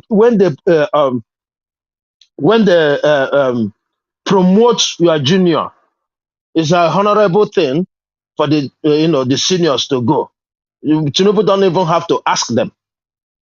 He doesn't even need to ask them because you can't be taking orders from your junior. So, but because of the way they promoted themselves, they are too much. So if you're gonna do this, if one of them retires there, they're gonna force all the rest to retire. Because if they stay there, there will be grumbling. There will be so many things going on. I'm not defending Agbado, but this is what it is in the military. If they remain there, there will be so many things going on there in the military, and which will be bad. So if Nigerian are listening, they need to go back to who they are.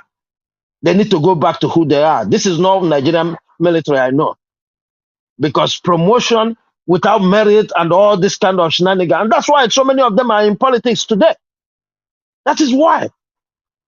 That is why so many of them are in politics today. So I don't have much to say about that, but I know he's not replacing them with a new people. They don't have office.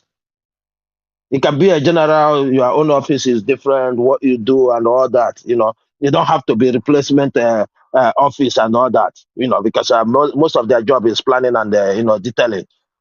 So I don't know. I don't know what that will make. Mr. Henry, I heard you saying they need to be in jail. Who is going to arrest INEC and their people? Are they not the same people? Now, when we thought our mandate back, we're going to do that because now exactly.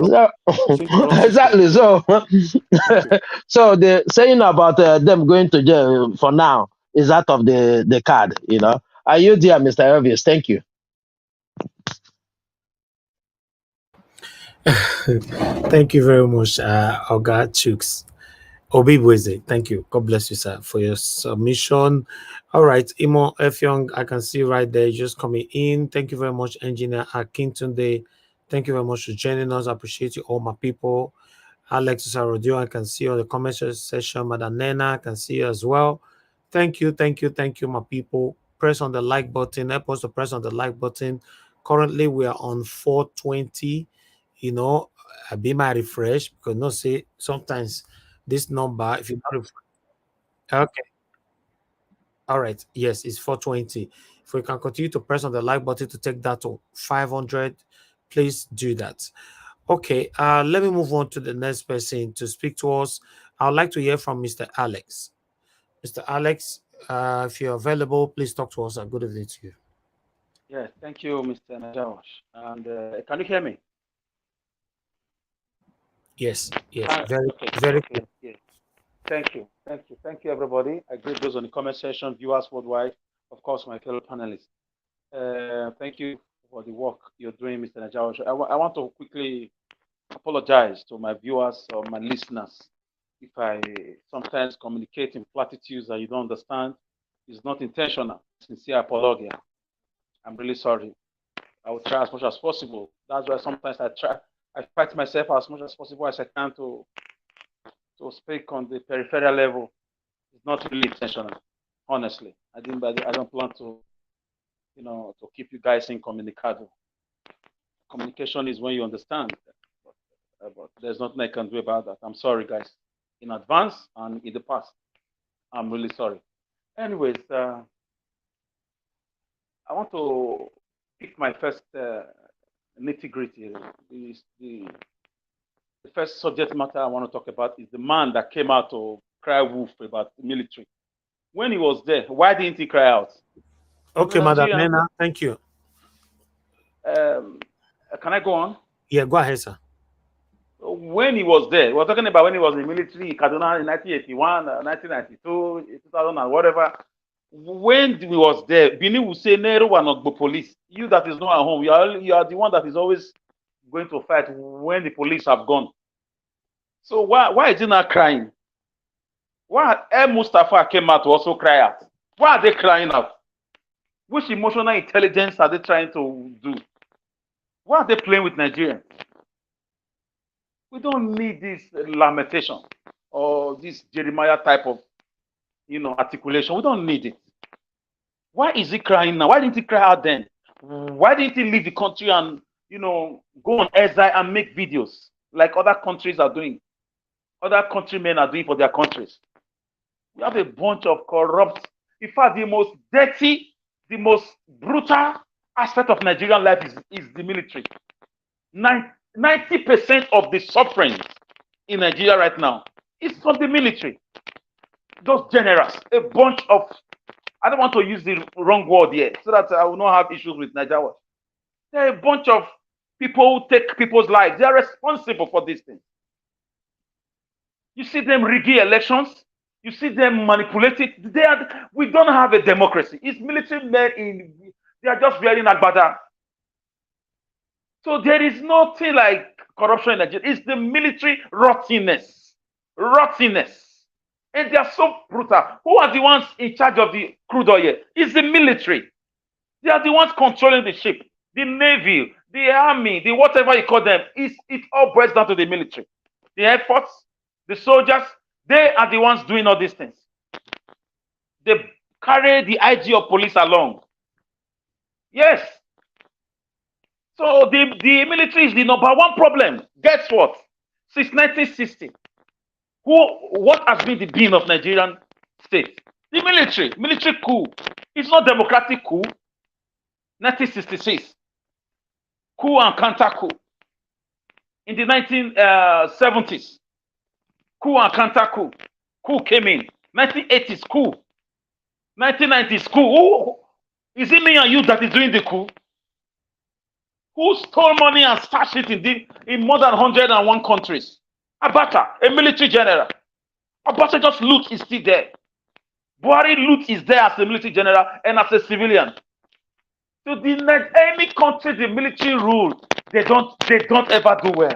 It takes the grace of God. Unless you have one military leader who stays in power for long and wants to change the country, like Kagame is doing, like Gaddafi did. Few exceptions. Nigerian military, they are dirty, they are shameless, they control more than 100 women. As you're looking at them, very dirty set of people. They have 500 children, 300 children, 47 children. Children are good, but that's the kind of life they live. What Davido is going through now, the military men are going through 100 times more than that. They use military power to suppress those women and take care of those children. They push out those women. If you talk too much, your life is gone. This is what they do. Who are the ones we have in the National Assembly? Before now, the military, or their siblings, or their cronies. They are dirty. They are not nationalistic. They are not patriotic. Look at the speech Irabo was making. Shameless Irabo. Shameless one. I'm very ashamed to call him a Southern man. He said he was privileged to work with the most dedicated people. I said he was privileged to work with the most dedicated criminals, most dedicated, brutal men. Brutal. They can wipe out a whole community because of crude oil. So the military for me is not for people like us who got knowledge. No. Say by knowledge shall people be delivered. My people are distressed for lack of knowledge. Not for people like us. The military people, they've ruined the country. Look at what Buhari just did, a military man. Obasanjo, a military man. It's only good luck. Guess what? Who brought in good luck? Obasanjo. This is what I'm talking about. They are dirty.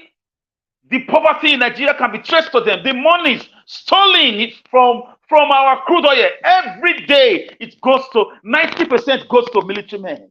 They recruit a few civilians who can make trouble.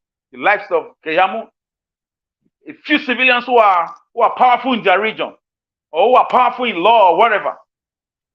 They just have a few rich men around that they can control in different regions. It's the military men who make people in Nigeria. It's the military men. Yours sincerely, our dear Esama of Benin Kingdom, is one of them. He knows all of them as friends. So this is what we go through. This is the quagmire, the vicious cycle that we find ourselves. It will take a generation to clean up Nigeria with the way we are going. But just like the story of the animal farm, it could be sooner than we expected. It could be sooner because the suffering is in the land. And guess what? With their training, they don't have mercy. They respect the so-called last wicked order. What order? Dirty order. Military that don't care about having electricity in your country. A young girl, Deborah's life was taken. They kept quiet. Where was Irabo and the service chief? They can go to abroad to go and kidnap Nnamdi Kanu with the politicians. DSS can collaborate with military to do whatever they want to do. A young girl's life was taken. Where was service chief? Abuja Kaduna train was kidnapped with 960 passengers.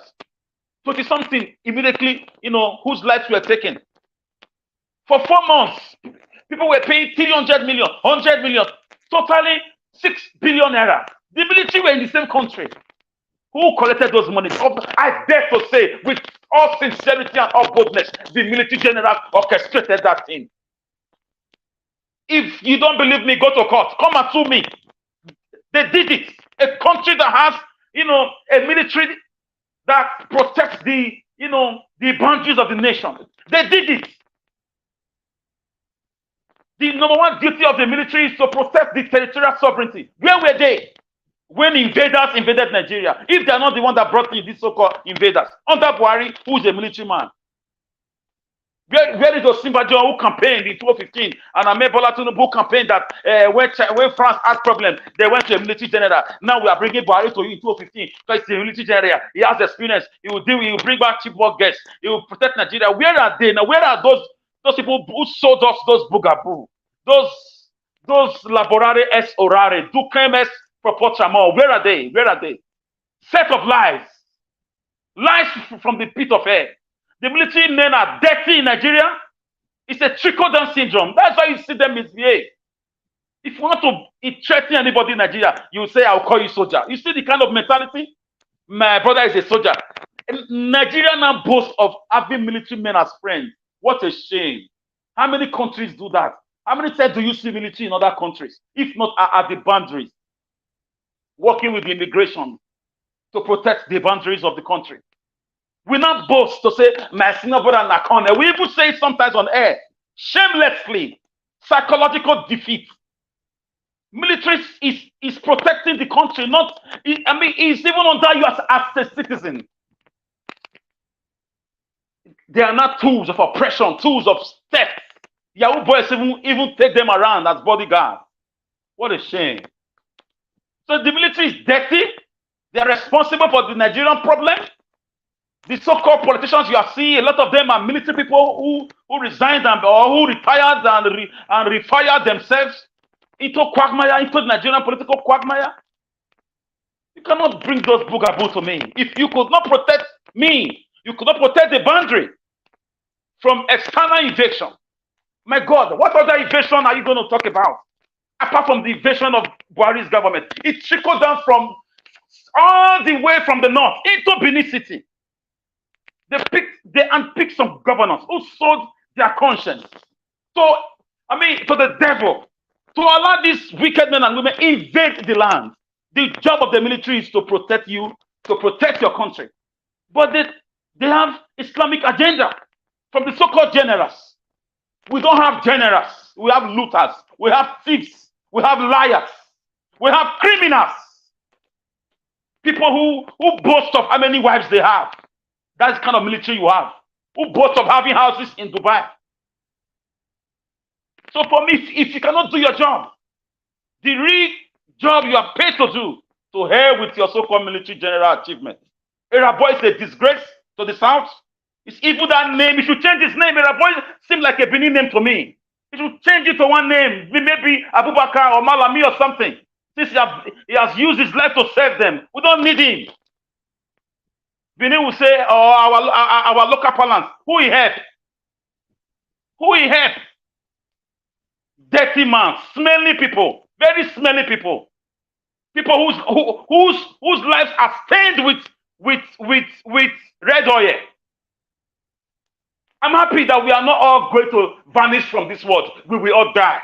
Let them go and do military general where God is or where Satan is. The so-called bulletproof cars is going to follow them to the grave, right? The 60 million every month forever is going to follow them to the grave. Benin will say, that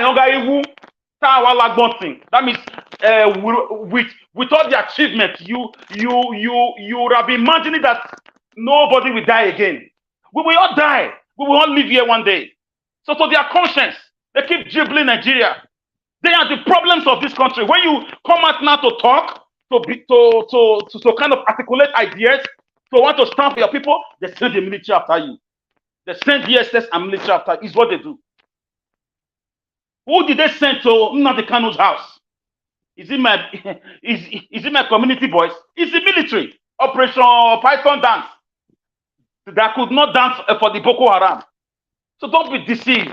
These are a set of dirty, rotten men. Very rotten. They got no moral standards.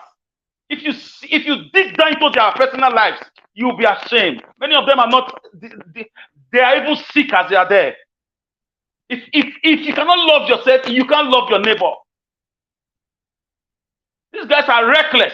They deserve to be in jail.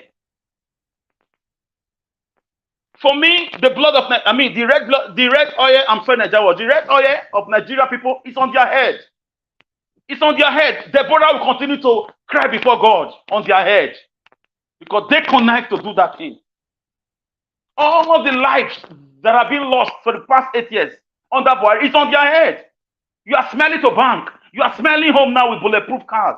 Can bulletproof cars really stop death? Can bulletproof cars really stop death?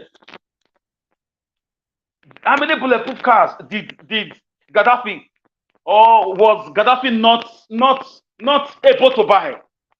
Is he alive today? MKO Abiola was more than that. Is he alive today? Abacha was far, far, far more than that.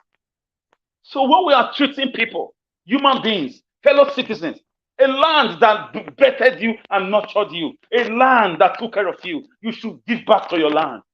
Give back in sincerity, not lies. I really want to spend time on this military bugaboo. It's a fraud, it's a lie.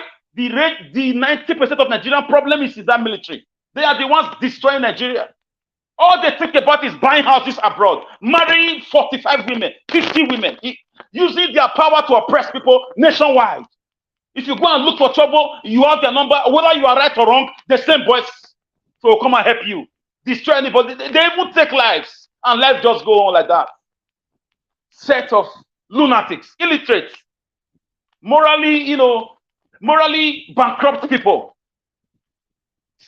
Please, guys, I'm sorry if I'm going too far. Let me come back to Falana. Falana for me is like a lion giving birth to a goat. Falana served under the great Gani Fawemi. It's a shame. Gani will be turning in his grave. Falana for me, I saw the tribal thing he did. We are not fools. We are not fools. You think you are fooling your children? No. At some point, they're going to sit you down and ask you questions. Some things were happening in my family one day. I called my dad. I sat him down. I started asking him questions. Why is this like this? Why is this like this? This is me that my dad used to take my hand to school, in primary school. But I sat him down and he gave me his own side of the story. I needed urgent explanation. Felana and Wole Soyinka and some top Yoruba people that we look up to, for me, they are just disgrace. They saw the ethnic profiling in Lagos. Did he travel out of this planet? Did he go to make it, or was he in the submarine, Titanic submarine? Did he go there? Why was he quiet? Where is he? Oh, where are all the activism of what's it called? Nadeco? Where is your Puta Pane fire that questioned the activities of Obasanjo and the rest of them? So it's not to question the Fulani, life-taking machine in Abuja. He kept quiet. It's time to question INEC over the dastardly, announced results. He kept quiet.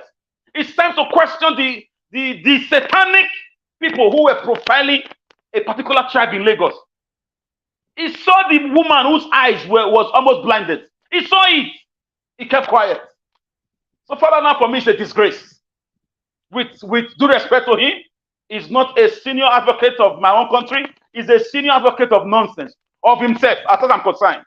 Because he has disappointed me. We used to read about him as a student union activist those days in school. We used to look at the likes of Falana. We mentioned his name. The only person who stood his feet was Mike Ozekeme, with respect to him, and a few lawyers who were bold enough to question the activities of Buhari. Where was Falana when Buhari was borrowing 22 trillion naira? Where was Falana when an election was being announced in the middle of the night, like witches and wizards?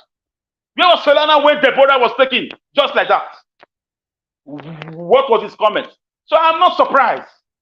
There's a saying, I'm sorry with respect to my dear Western people, not everybody, but there's a common saying that you can't plan something with a Westerner in our country to the last minute and it goes through. There's always a betrayer. So Falana is a traitor. The same thing Osibajo did. He kept quiet. A professor that ought to be on the side of the people. He kept quiet when Christians were being profiled, and you are a Christian vice president. When Christians when their churches were being destroyed and burned down, their lives were being taken in Kaduna, he kept quiet. When churches were being burned or what church massacre is there, he kept quiet. When people were taken at Lekki Gate, he kept quiet. He was there for the money, obviously. But the Bible says, belly for food, food for belly. God will destroy both of them one day. What stands is your work. After death is judgment. We should be careful the way we treat people. Now, there is nothing like APC when you die. Nothing like PDP when you die. You're going to face judgment on how you treated people. How you manage the position God gave you. Falana has been quiet over many injustices happening. If you don't have a bag of money to go to his office, forget about it. And yet, he's a human rights lawyer, human rights my foot. So I don't take him seriously. For me, he's a tribal bigot. He's a tribal racist, and he has disappointed many of us. Of course, his son is my very good friend. I love his son, Mr. Fans. With respect to him, Mr. Fans, I'm really sorry. It's not about hatred. I just have to say the truth. I love you. I've always loved you. With the way you stood by the people, you've always been truthful. I respect you. I'm following you on all your platforms. So, but I'm sorry I have to talk to your father like this. Your father is a corrupt man, and we have to call him so. Let me round up with this for the INEC. France right now is on fire for 3 days because a young boy was accidentally shot, a 17-year-old. I look forward to Nigeria, the way they are treating Obi just now, a Nigeria where the youth, all of us, will take our country by ourselves, not minding how many lives that will be lost. I look forward to where we'll gather our courage to that extent. It will come. It will come. We are watching. We'll learn from Sri Lanka. We are learning from Sudan. We are learning from France. We'll learn from Israel. We are learning. These are tutorials. We are learning. It will come. It will come. They are playing Obi anti-packy double-decker politics, banana cheese politics, party politics in our local language. No problem. France, the government is begging. Macron, that claimed to be a colonial master, is begging. He has deployed 45,000 emergency police. I didn't know France had emergency police. 45,000 today. They are not burning, like Nigeria was said, they are not burning people's houses. They are burning government things. They are going after government, police headquarters. Police are running. You have to deploy special police force. Why? Citizens love themselves. Nigerians love themselves. We demonstrated it during Obi's election. That thing that brought us together during the NSAS will bring us together better prepared again. Because we have no other land to go. The politicians will leave this land for us. We will not leave our land for them. My great-grandfather farmed this land. My grandfather did. My father did. And I will do. And I will leave it to my children, not to politicians. Never. Kabutu rejectamenta. So I think we will get to that stage at the height, at the zenith, at the apogee of hunger and starvation. Hunger will unite us. Frustration will unite us. Lack of medical care will unite us. Lack of opportunities will unite us. Oppression and repression will unite us. You will see there will be no way out for any politician on that day. It will come like a thief in the night. It will be a sudden bear, a clarion call for all Nigerian youths. Even those abroad, many of them will come back home. Those who can, if the airport is still open, they will come. Even those who are accidentally home, they will join the struggle to take this land back. The way I can say it as I round up is that we are learning from France, we are learning from Sudan, we are learning from Israel. Very soon it will be Nigeria's turn if judiciary refuse to do the right thing. If they like, let them wake up and give 25% of Obi to Tinubu as they did in all the results. No problem. But we are learning from Sudan, we are learning from France, we are learning from Sri Lanka and Israel. Thank you. Wow. My brother, thank you. Thank you for always saying it how it is. Yes, thank you. The plight is piling up, The anger is piling up.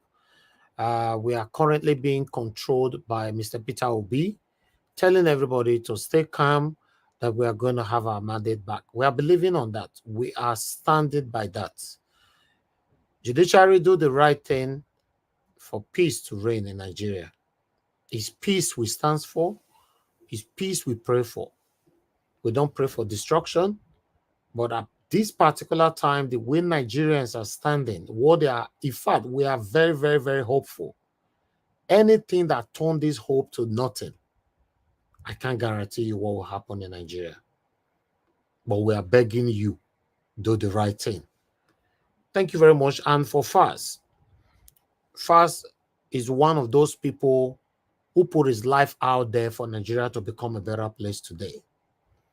He's always there. I can never compare him with his father, but I like I like his stand, that he's standing alone.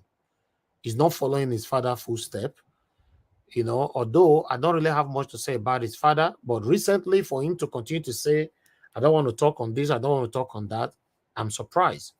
But Faz is not like that. Yeah, that's how life's supposed to be. You don't necessarily have to stand for what your father is standing for. As long as you are above 18 years, you are entitled to your own decision. Stand for what you know that is right. Then, as for Mike Ozekome, Barrister Mike Ozekome, the senior advocate of Nigeria, my lawyer, I'm proud of him any day, anytime. He has been there for us till tomorrow. He's the only barrister, or rather, the only senior advocate in Nigeria that I know who repeatedly questioned the Buhari administration. Even before Buhari left the office, he's the only one. Every other senior advocate of Nigeria, to me, I don't know what they're doing. I'd like to quickly recapitulate. On the last video, Barrister Mike Ozekome did just few days before Buhari left office. That's how you guys will know how brave he is. That he can question anybody at any time. Let's quickly recapitulate on this particular video. Thank you. Listen to this. 2 weeks ago, the president went to the Senate, to the National Assembly, and said, I want to borrow $800 million. What's calculator there? 800 million times 760. Can somebody do that? 800 million. 800. They put 60 times 760. That is what the Buhari administration told the Senate 2 weeks ago. They want, oh, Senate said, Mr. Yes, Senate. Mr. Yes, sir. Senate said, oh, approved. To do what with that money? In the twilight of your going, they have just approved over 400 billion. They say payment of judgment debts. Who are the judgment creditors? Have you not seen the judgment creditors in the last 8 years? These are parting gifts for the boys. Nobody is deceived. If everybody is, I am not. Then the same president went to the Senate 3 weeks ago and said, we want to borrow. Yeah, thank you. Do you know how much that is? $800 million is 608 billion naira. 608 billion naira. With that amount, every state of the 36 states in Nigeria can have a first-class hospital fully equipped that will never allow any Nigerian to leave the shores for treatment abroad. Do you hear me? Are you hearing me? The same federal government 3 weeks ago went to the Senate and said, give us 22.7 trillion naira as ways and means loans, ways and means. 22.7 trillion naira. I thought another government is supposed to come in on the 29th of May. Is today not 26? Abi? Is it not on Monday? So, haven't borrowed money for our generations yet unborn. Haven't sold our yesterday. Haven't mortgaged our today. Why are you against selling our tomorrow? Why are you borrowing? What do you mean by ways and means? 22.7 trillion naira. Wait for it. It's not yet ended. It's not yet ended.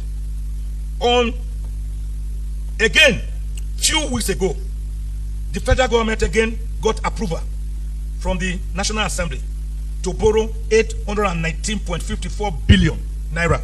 They call it domestic loan to fix infrastructure. Domestic loan to fix infrastructure. Which infrastructure? When are you going to fix it? I thought you are going in the next few days. Hi, God. The way Yes, this sir. man spoke, if Falana has joined in, if Shoyinka has joined in, if where many Nigerians have joined in, it could have been a different ballgame, but they kept quiet. No, he's Because the only they one thought that- talking.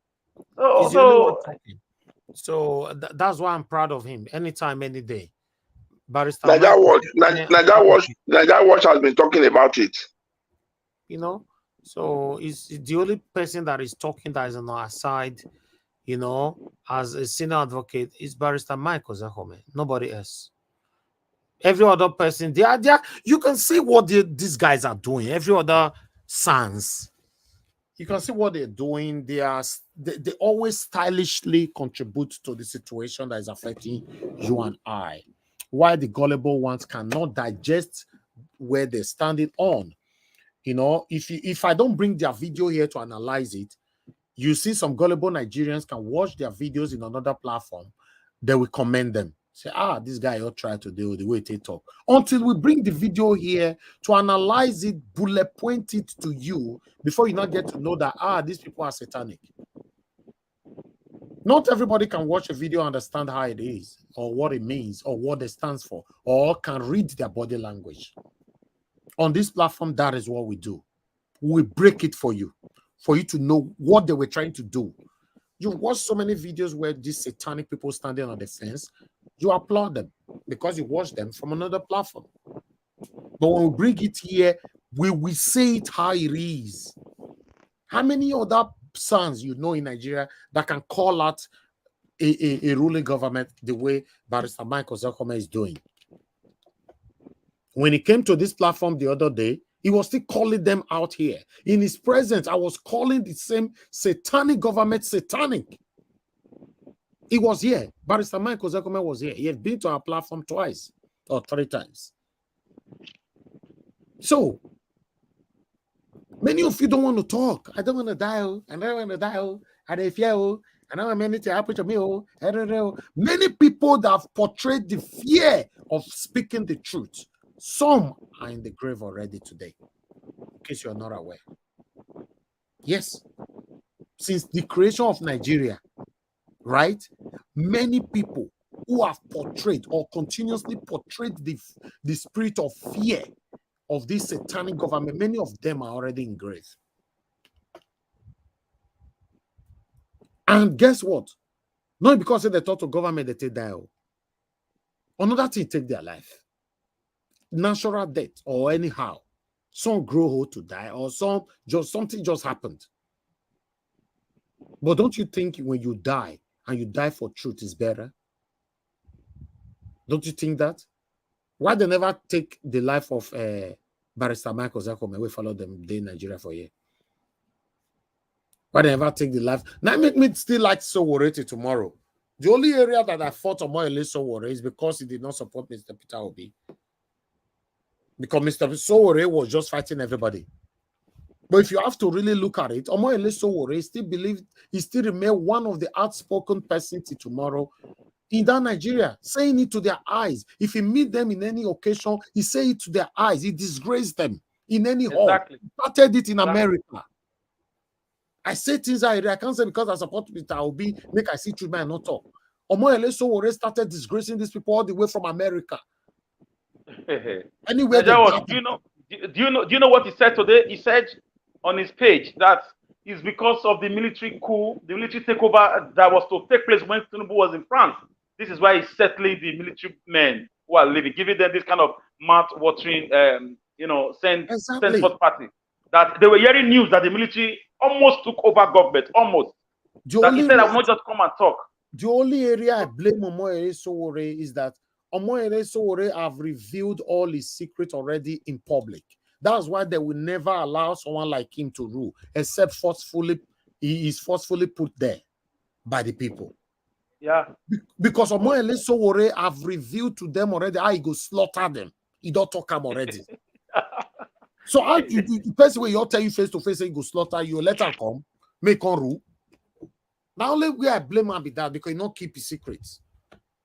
If maybe Omoyele Sowore keep their secret, the kind of things that you are praying for, make it happen for Nigerians. People like Omoyele Sowore, now go for utilize them. In terms of development, turning Nigeria to become a better country, to become like Dubai, someone like Peter Obi, now go for do that one. In terms of putting all the past offenders for everlasting prison or introducing capital punishment, now Omoyele Sowore, now I trust for that. My prayer is that if Obi gets his mandate, as he gets his mandate, he should put a liaise with Omoyele Sowore to be EFCC boss. They still need to work together for us to get to where we want to be. Of course. They need each other. Yeah. If you are Nigeria, if you are too calm, you are too polite, you are too respectful, you go nowhere. In case you don't know, in the word Nigeria and the country Nigeria, that word Nigeria, the country itself, for it to work, you must take you must be arrogant. You must be arrogant for Nigeria to work. So you want the polite, you want to be this, you want to be that. Nigeria Watch, please, finally, let me just greet Nnamdi Kanu. I just want to greet him anywhere he is. The same Nnamdi Kanu that we are talking about today, is it not Barrister Michael Zekome that talk about the same Nnamdi Kanu that is starting with Nnamdi Kanu, I salute you, prisoner of conscience. I remember you always. Thank you. He sent me, Barrister Michael Zekome sent me a long article. That was last week, Wednesday here, concerning Nnamdi Kanu. What they are doing, all his effort about Nnamdi Kanu. I was surprised. Just last Wednesday here. I think I need to dedicate a broadcast to come and talk about that man, Nnamdi Kanu, and talk about every effort behind him. Listen, guys. Listen, we go nowhere. Look, Nnamdi Kanu came out. Yes, he have done something that is not expected of him, which I'm not a support of. But what do you expect when you push people to the wall? When you push people to the wall, what do you expect? Sunday Igboho came out, they intimidated him. Till today, they pursue and enter Isaiah. Chowore talk, they put him for prison. They lock him for... So what are you talking about? Tell me all the freedom fighter, every outspoken person for Nigeria, where these satanic people never intimidate. It is well. Let's move on. Let me give opportunity for others to speak to us. Thank you very much. I would like to call on Madarita. Madarita, please talk to us. Then I'll come to INEC TV. Hello. Madarita, good evening to you, madam, if you can hear me. Okay, thank you. Good evening to you. Happy Sunday to you. Talk to us. Happy Sunday, everyone. Good evening, Mr. Elvis, and everyone in the panel. All protocols observed. Oh my goodness, Nigeria is just a case. I'm going to start with, I know I didn't start early in the show, but I think based on what people were talking about, I think I'll pick one or two things. Falana, for example, I can't help but kind of look at the tribal side, based on how he's talking. And I would also say, I explained something to you guys before. I said, in a Nigerian context, a lot of people belong to some associations or cults or whatever. Wherever your hierarchy is, wherever you are, it determines how you will speak in the society, especially when you are an influencer or somebody who's working for the government. It's quite shocking that someone like, I wouldn't say shocking, it's someone like Falana that used to constantly come on Arise or Channel TV every other day, talking about constitutional matters, even other issues, and all of a sudden he went cold water, like for the past few months, and then you wonder why. You really wonder why. I think I'm happy that everybody's learning, everyone is looking, everybody's observing, everybody's trying to get an understanding. And Nigeria Watch, I want to say thank you very much for having a program like this, because it kind of opened the minds of everyone. And then we have this intelligent panel and the people in the comment section. So it broadens your horizon about the political scene in Nigeria. Either way, and that's why you said something about, we argue not to win, but we argue to learn and to give people the correct information, and also make people understand that you have the resources to find out about certain information. For example, Google is your friend. Right? So I'm very happy about that. Thank you, Mr. Elvis. God bless you. It's very sad that, Mr. Femi Falana, the way he's speaking, like he's somebody sitting over the fence, or it sounds like somebody that they've threatened, so I'm ashamed. I'm ashamed, just listen to the way he speaks. You can hear some certain tone behind when somebody is speaking, that there's something that's not right. There's something that's just not it. And I could hear it, when he was speaking. And then the excuse he gave was that, oh, the case is sub judice, he doesn't want to talk and all that. Take a cue from your colleague, sir, like great chief Michael Zekome. Take a cue from him. Take a cue. That man has liver. This is what we're talking about. We need men, all of you that are in the sand. But right now, the judiciary system is in court right now in the entire world. They're in court right now. Right, so the few SAN or lawyers who have come out like Chief Michael Zekome, others should take cue from them. Have the liver, like Ozekome talking about in January 15, 1966 coup, and he gave an exposition on these were the people from the different parts of the country that were part of the coup, so that people should stop saying it was an Igbo thing. And that's why I was trying to correct one of our members in a WhatsApp group. We don't want to tolerate those kinds of lies. That's why we are opportune right now to start correcting the wrongs, to start giving people the right information and not allow people to give misinformation. Take a cue from Michael Zekome. That's a son that had liver to criticize a sitting government, federal government. That's what we need. Nigerians, we are lacking brave men, intelligent men like that. That is what is wrong.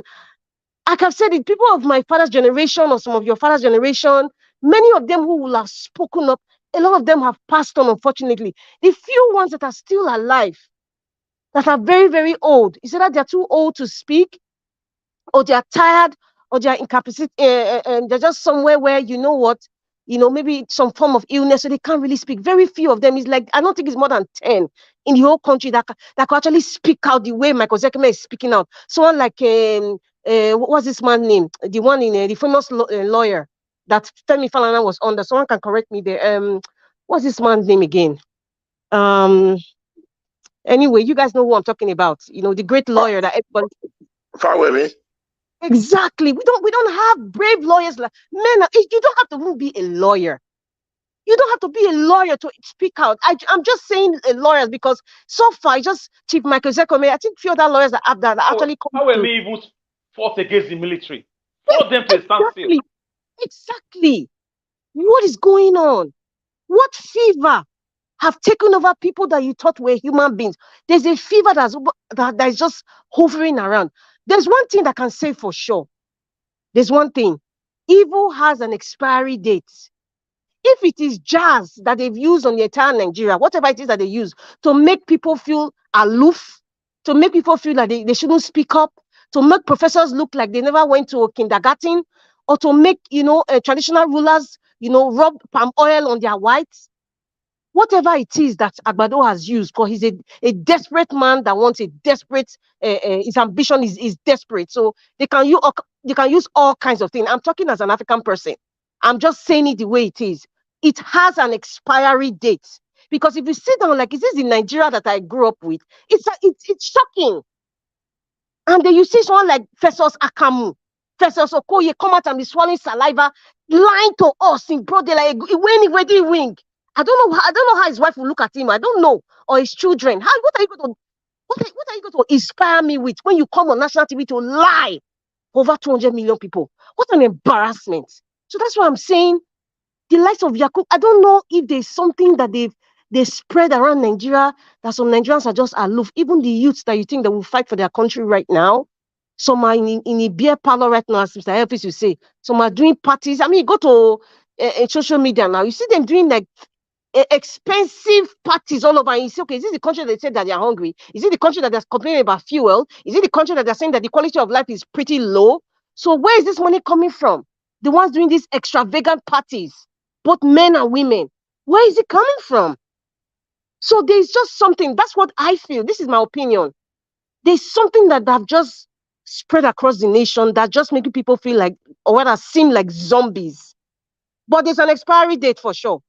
There is an expiry date. It is not going to be forever.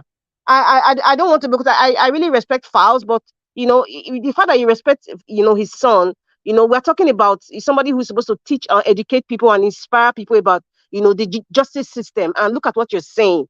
Is that 25% that just threw me off? I'm like, okay, and I'm kind of sensing this tribal, Yoruba thing, or maybe whatever association they belong to, they've told him not to talk. I don't know.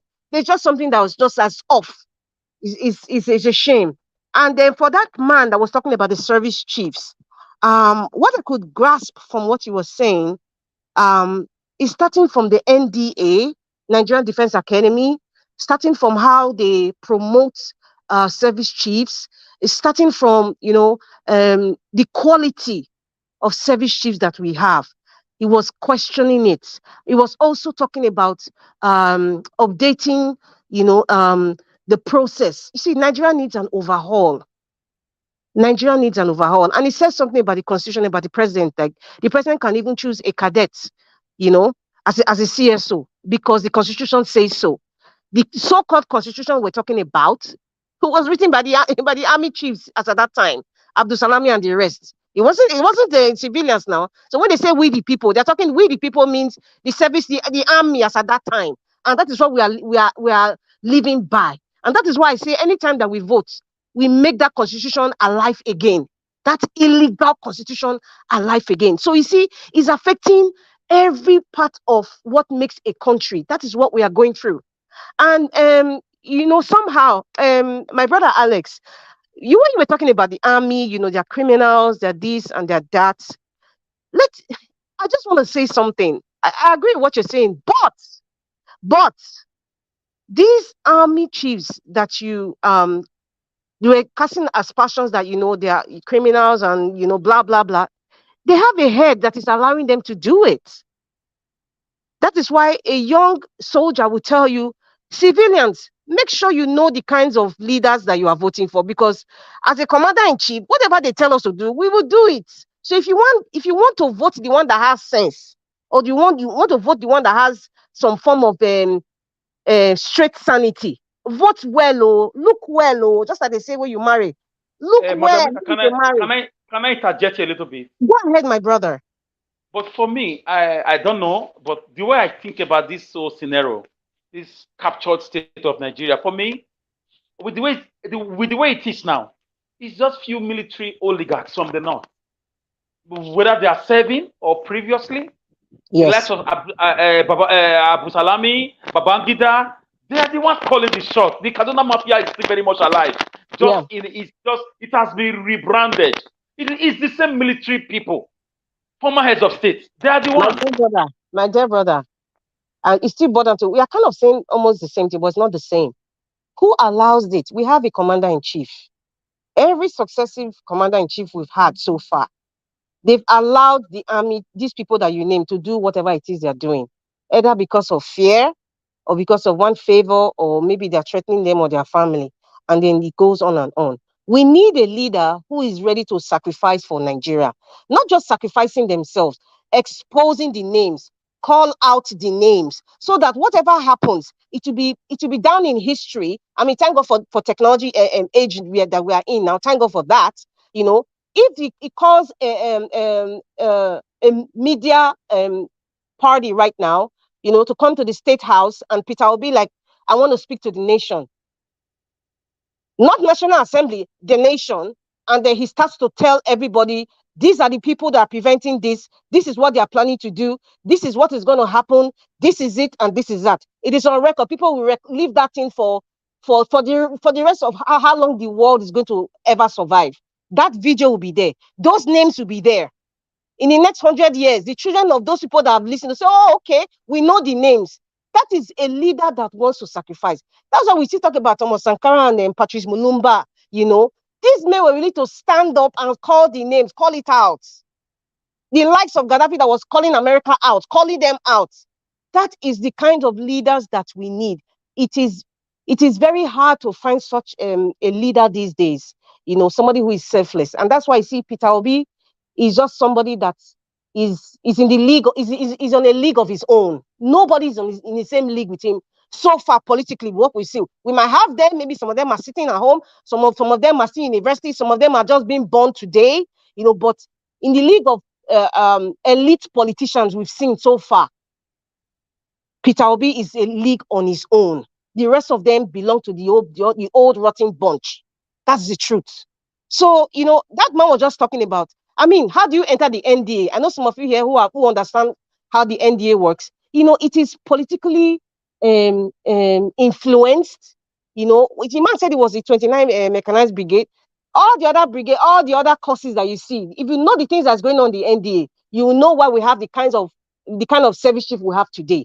Take it or leave it. Forget all that army uniform and all those strictness you see. If you know how people enter the NDA, it will not tell you the quality of the kind of service chiefs we have today. So what that man was actually saying, that, you know, when he talked about how can you have so much generals, it's so easy. He's trying to tell us that the quality is pretty low. that they need to upgrade, just like what's happening in other world-class countries. That's basically what he just said, but he was just explained in a different way. He talked about the NDA. He talked about how it is so easy. You have multiple of generals, so many majors, just like that. You just go up in the ranks. And and a lot of them, they go abroad, like Sandhurst in the UK, they go abroad, and these courses they go for is paid by the federal government. It's not coming from their pockets because they're serving the government. So the government to do whatever it is that they need to do to get to be the best of the best. But that selection is politically motivated, is tribal motivated, and is regionally motivated. That is why we have the kind of quality of corrupt service chiefs that we have today. It is not by merit. It is by who Mr. you know. Festus, on your camera, please. Go ahead, madam. So, and I think lastly, I think the 25% of Avija, I mean, it's that's a seal on its own. I think you played, I think it was something on Ned Media, Nigeria. I don't know if you played it about how he explained in the past of Obasanjo, and he explained in the past of what's his name? The one that just passed right now, Buhari. 25% was a giver. That was like the joker. And then so I don't know what the judiciary are going to do right now, about the decisions that they're making. I do not trust the judiciary. However, we just want to go by the books, even if we know that Nigerian system doesn't go by the books. That books is just written for the sake of maybe like say we have something on paper called a constitution or a process, but they don't follow due process. Let me put it that way. So whatever it is will turn out to be, let's just be watching. But I know for sure that Agbado is placing all these things in the event of what the Supreme Court will say. All these SPVs we are hearing, this money borrowing, changing of this, giving service chiefs, whatever it is that they need, welfare package is like, fantastic and all that. All these ones, to me, I see it as SPV, special purpose vehicles, arranging himself, gathering the waters, watering everywhere down in the event of them kicking him out and pushing him, hopefully, in a Black Maria. He's a thief and he's not supposed to be sitting in Aso Rock. Thank you very much. Thank you. Thank you very much. Thank you. Thank you, madam. God bless you for your submission. Can I make off? Mr. Festus, turn your camera off now. Thank you, sir. Najawas, can I correct one thing, please? Yes. Thank you very much. I want people to understand it was never the military that wrote the constitution. There was a constitutional enacting assembly that was incurred by Abdul Salam government. Even Ojukwu and Co, they were all involved in that constitution. I would just want people to get it clear. Sir, you are wrong, sir. I dare to say you are very wrong, sir, on that, sir. I dare to say the constitution was put together hurriedly by the British and the Nigerian military after Abacha's death, led by Abu Salami Abubakar and a few learned people in Nigeria. There was a constitutional enacting. There was a constitutional enacting committee. It was led by the military boys. I said it now. I said by Abdul Salam. I just said it. Excuse me. Ojukwu was not there. Ojukwu was not there. Ojukwu was not there too, and it was the end of the British. And the it was Professor Mwabueze. I was surprised to hear from him that he was part of it. There was a constitutional enacting. Hold on, no. There was not. They were selected. They were selected. Okay. Thank you. There was not a constitution. They were selected. Okay, sir. Can I ask you a question to that question? Why is it favoring the politicians if it's not the military that put their uniform and put on Agbada? What are you saying? It's obvious to the blind. Uncle Alex, listen. What you are saying, nobody is saying you are making a mistake. All your point, my brother, is embraced by any meaningful Nigerian. I have to be very honest with you. But the problem we are having is this. Like we are here, we always just want to, most especially Uncle Elvis always just tell us, let us try to say it at least to the way it is. So if any of us is making a mistake, you can tell me it's not like that. So it's just for people to get correct record. That's just all, nothing more. It's just for good record. From my own people will not say that was from my own training, sir. Professors told me also, using textbooks and information available like newspapers, then that the British government, in collaboration with the military government as at then, after Abacha's death, they had to quickly put up something. They promised then that there will never be any military coup again. to satisfy that I part. just told you now what happened. They call it constitutional enacting as that's a whatever. nomenclature that we should all reject. It's a bugaboo that we should all reject, sir. We are rejecting it already. We are rejecting it already. But for our people, our listeners to get the right thing is just what I'm after. Any other thing, we are rejecting it already. You are right, sir. You are right. This is why I'm explaining further in the next 10 seconds that this is the reason. Nearly all the military men from then till now pull off their uniform to join politics because the dead constitution was written for them. Look at the money senators are getting, governors and rep members. They're all there. The military boys are there. Thank you. All right, thank you, everybody. Thank you. Let me take some calls. I want to take 5 calls, if only they call at this particular time. Thank you very much, Brighter Samota, my brother, for calling in. Please talk to us. Good evening to you. Good evening, Mr. Najawash. And good evening to all the panelists we have today in our program. I just want to put out my opinion. I don't want to talk too much on the headlines or the subject of today. My concern is, in as much as we are talking about the outcome of the petition about Peter Obi and Tinubu, the outcome is going to be. We are still forgot. We still just looking out. We've forgotten something that is very important to us. Of what benefit are we going to have as a people if we still have INEC as the body that supersedes to, be the umpire of our election? Because nobody is talking anything about INEC. INEC have been able to bamboozle us with our money, and they have not been able to be independent. They are not changed. They are not ready to be changed. And everybody is just focusing on this tribunal issue. We are just like, nobody is saying anything about INEC. Very soon, another election is coming up. And these people are still going to be there. So if we are not trying to change this system, how are we going to arrive at the promised land? Najawash, can I respond to him? Let him finish, please. Go ahead, caller. Yeah, because the state is already in a state of anarchy. Everybody knows that. The state is already, because in history there has not been any country that is having whatever Nigeria is having today that will change the system without violence. There is no way you are going to take violence out of it. Nigeria is not going to change without something serious happen, because we have superseded that era of let us do it quietly and change the system, because it's so obvious. It's like the politicians are living in another different world, and the citizens are living in another entire separate world. We don't meet in any way. Their life does not affect us. Our own does not affect them. Whatever you as a citizen is facing today, the government does not even recognize you. They don't know anything about you. They are just living their own world. How long are we going to go? How are we going to continue like that? The people in Nigeria, they are suffering as well. Now, things are very difficult for them. We that live in diaspora, it's already affecting us here. If you look at the global map of immigrants from Africa, Nigerians are the ones that get the hardest. How will I say?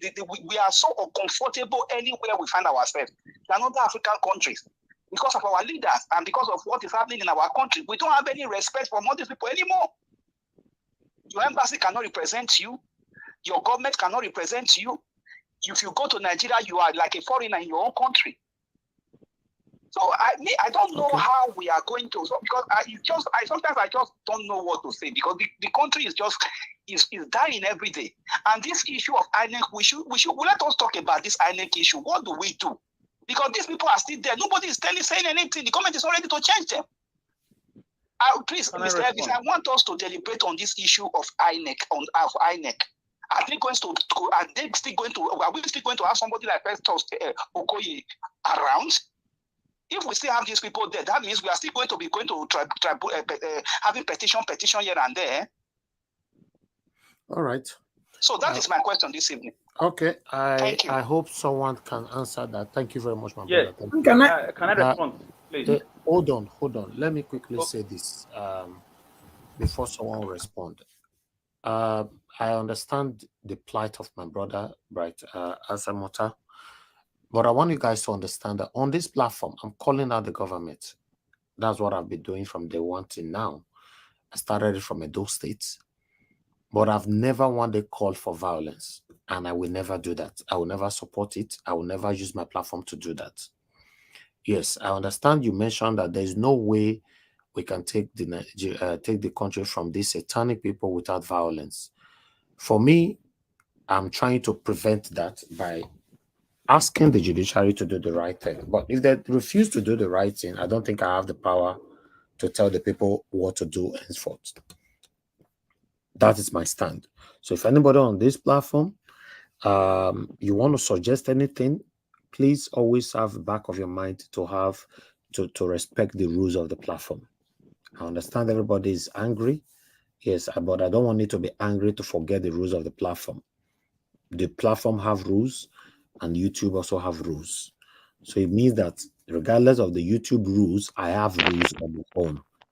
I'm not supporting anything to do with violence, and I will never be part of it.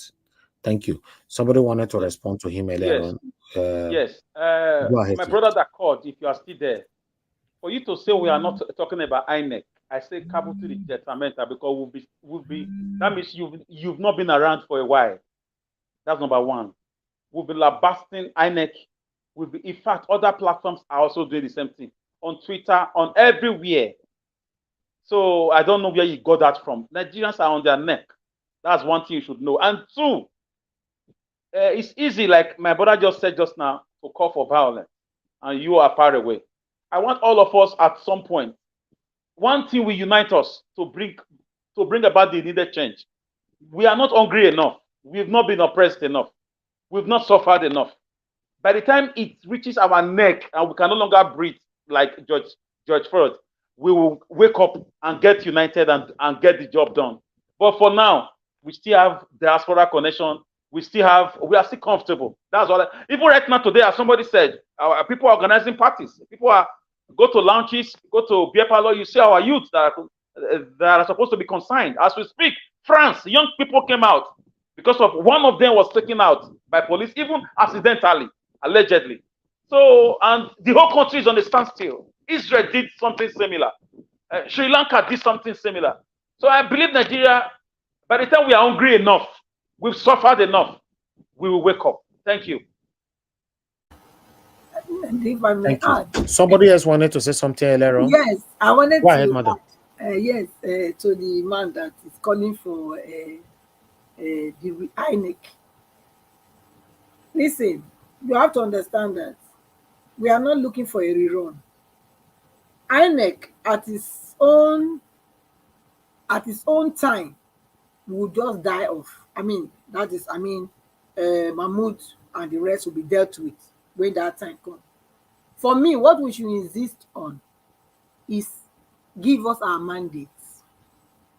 The judiciary must do the needful. The evidence and the old facts that we have to nail this Tinubu and Shetima is enormous. So let's wait. We cannot be planning for an animal that we have not caught. You understand? Because now they are still the one on that position. But let's wait and see. Because if we are planning for INEC already to be removed, which means we are already conceding to a rerun. That's what it means. I am not conceding for a rerun. I am not. They should give us our mandate. Mr. Obi won the election, and that is what we want. That's what we want the INEC to do. Not pushing us to now start to think of, okay, if we want to go on a rerun, then the INEC must be changed. Mahmoud must. We don't need a rerun. We don't need it. Not this time. Not for this very one. It's clear that Mr. Peter Obi won the election, and that's where we stand. We are not moving an inch. Okay. Thank you. Thank you, madam. Thank you very much. We have a caller right here, Mr. Chris. Thanks for calling in. Please talk to us. Good evening to you. Good evening, everybody. My name is Chris. I'm calling from Dublin. Can you hear me? Yes, sir. Go ahead. And good evening, Mr. Nigeria. Thank you for the opportunity to contribute to this wonderful debate. Good evening to everybody in the panel. Thank you all for the struggle, for keeping the spirit alive. Thank you. Well, I'm just trying to make this short. I listened to Femi Falana, and it's quite heartbreaking. You see, that's why personally I've always insisted that the greatest problem we have, the adjective greatest, so that doesn't mean we don't have other problem.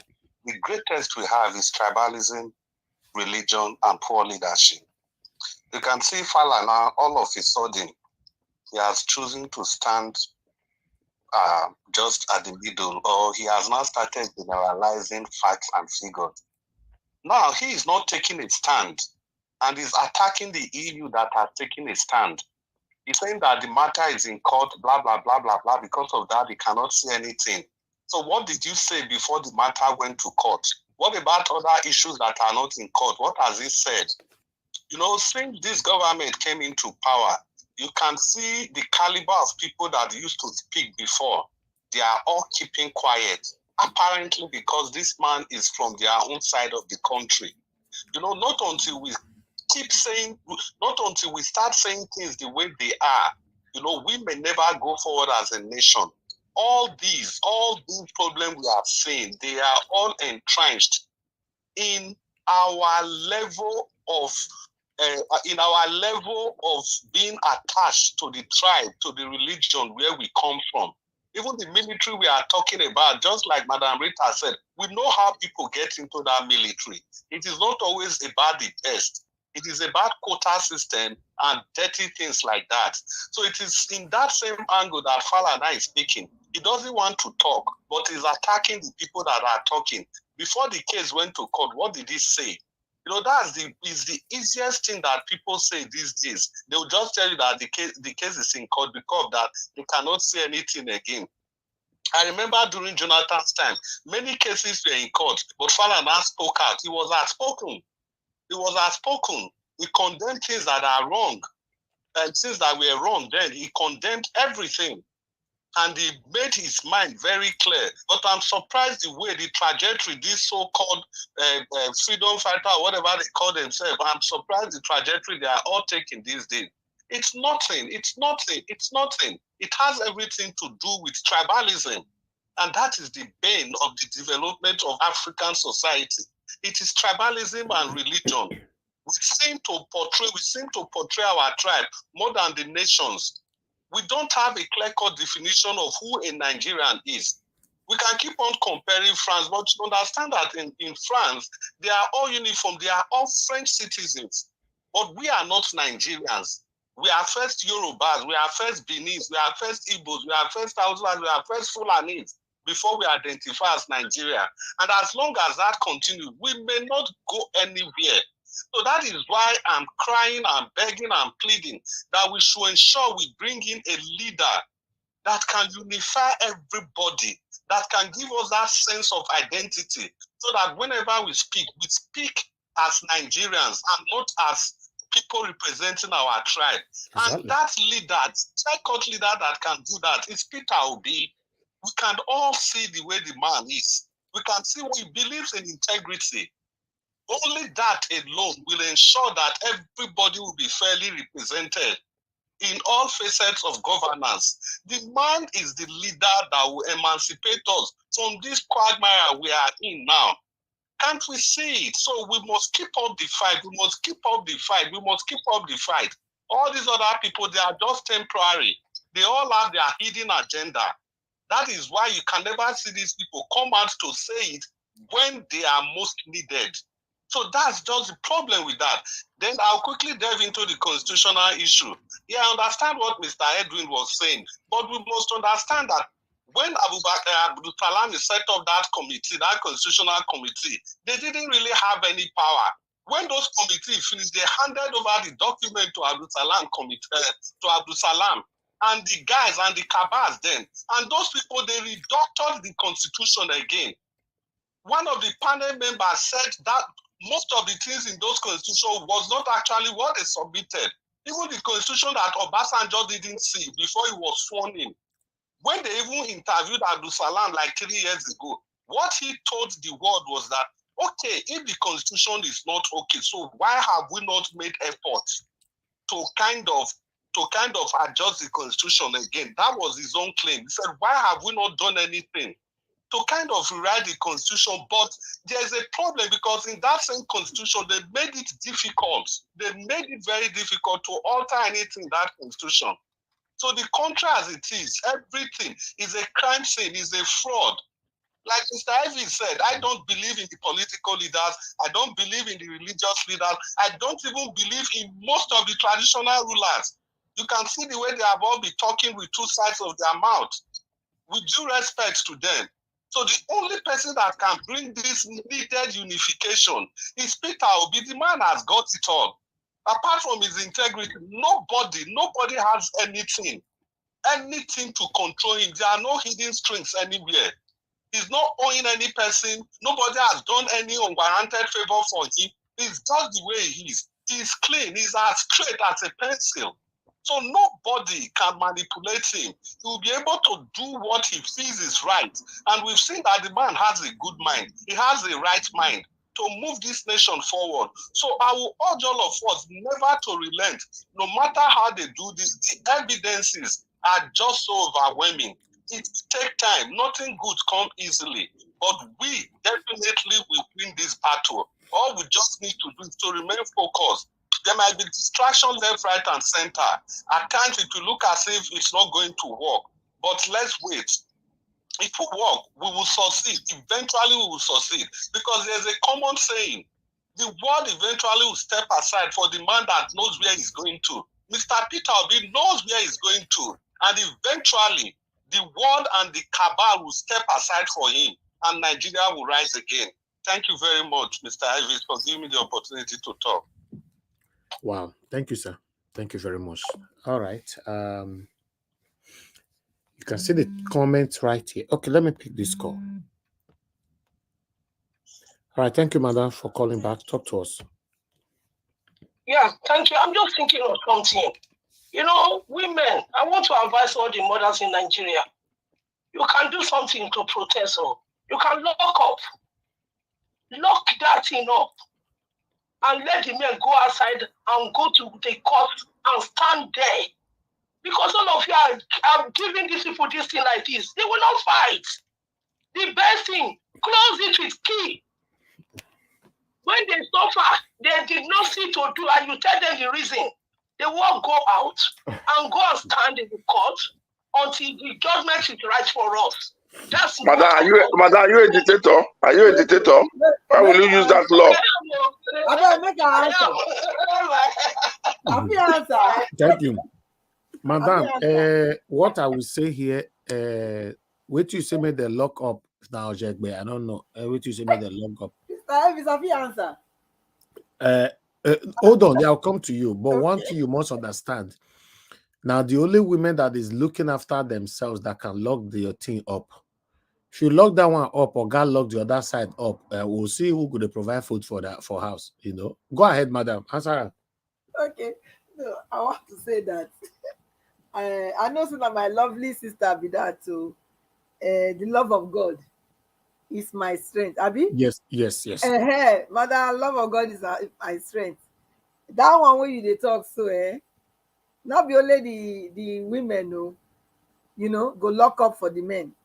The women too, they get children when they're hungry. They buy for their eyes. You don't understand? So the women, now them for tell their men, go drag the men, maybe they go together. Not be say they go lock their this thing.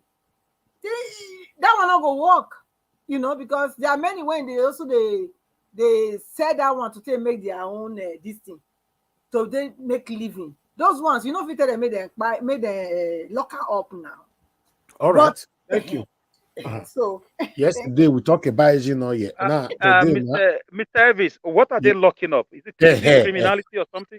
Can you help me? I beg, I'm in a state of oblivion now just now. now I'm lost. I beg, capital It's not. I don't know. Can you guys explain the Igiti principle for me? Ujegbe. I can explain something here. Listen to me. What are they locking up, sir? What are they? If I do, I know you are my respected elder brother. Please, what are they locking up? The service don't tell you. They pronounce it. Don't tell you for the I say Ujegbe. You don't know to be But I say now Ojegbe.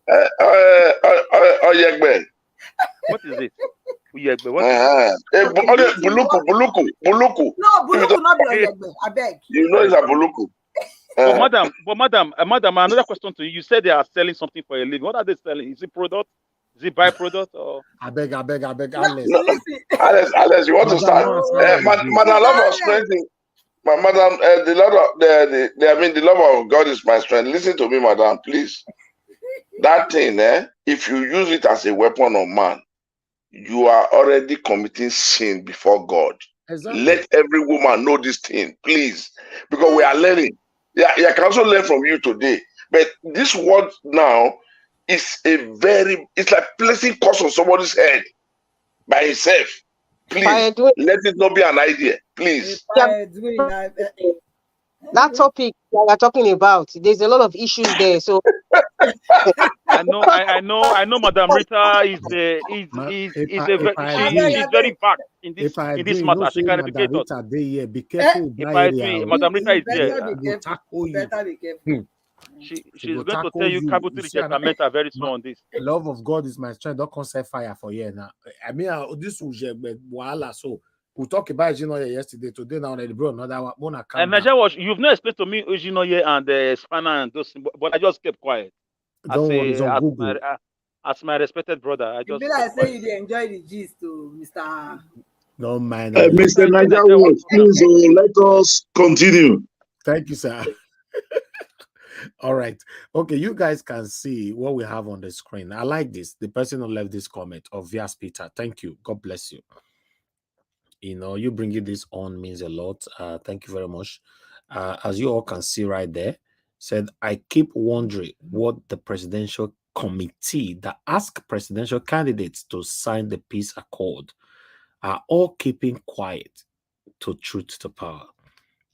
You see, every of these single persons who urged the presidential candidates to, because they signed the peace accord 3 times, right? As we are speaking, and none of them is saying anything. I'm telling you guys, Nigeria as a whole is a fraud. Nigeria as a whole. Let me tell you what you guys don't understand. When you are outside this court, let me call it courtism, you speak, you talk how you like. Once you join their occultic, I don't know how to describe it, then it becomes a problem. Then it becomes a problem because at the end of the day, you now start singing according to their chorus. That's how it works. Just look, this comment means a lot. Some of you might just see it now and just pass it. It means a lot. This is something that we've never addressed ever since. Where are these people who were calling presidential candidates to consign peace accord? How come we've not seen them until 18 date? Number one, Abu Salami Abubakar. Yeah, but if I want to add also, don't forget, Mr. Elvis, this same Tinubu was too big to attend. So about 2 of them did not attend. And they let them glide through. That's where they're supposed to stop them. And madam, when you argue it now, they will tell the useless lawyers that are defending them, they'll tell you he did not attend. They'll tell you he did not attend now. He did not bind. It's not binding on him. It's not binding, but this is it. Now we are talking about, we are calling them out now. This is a presidential committee, Abi. Yeah. So we are calling them out now. But this is where they failed to start with. This is their first failure.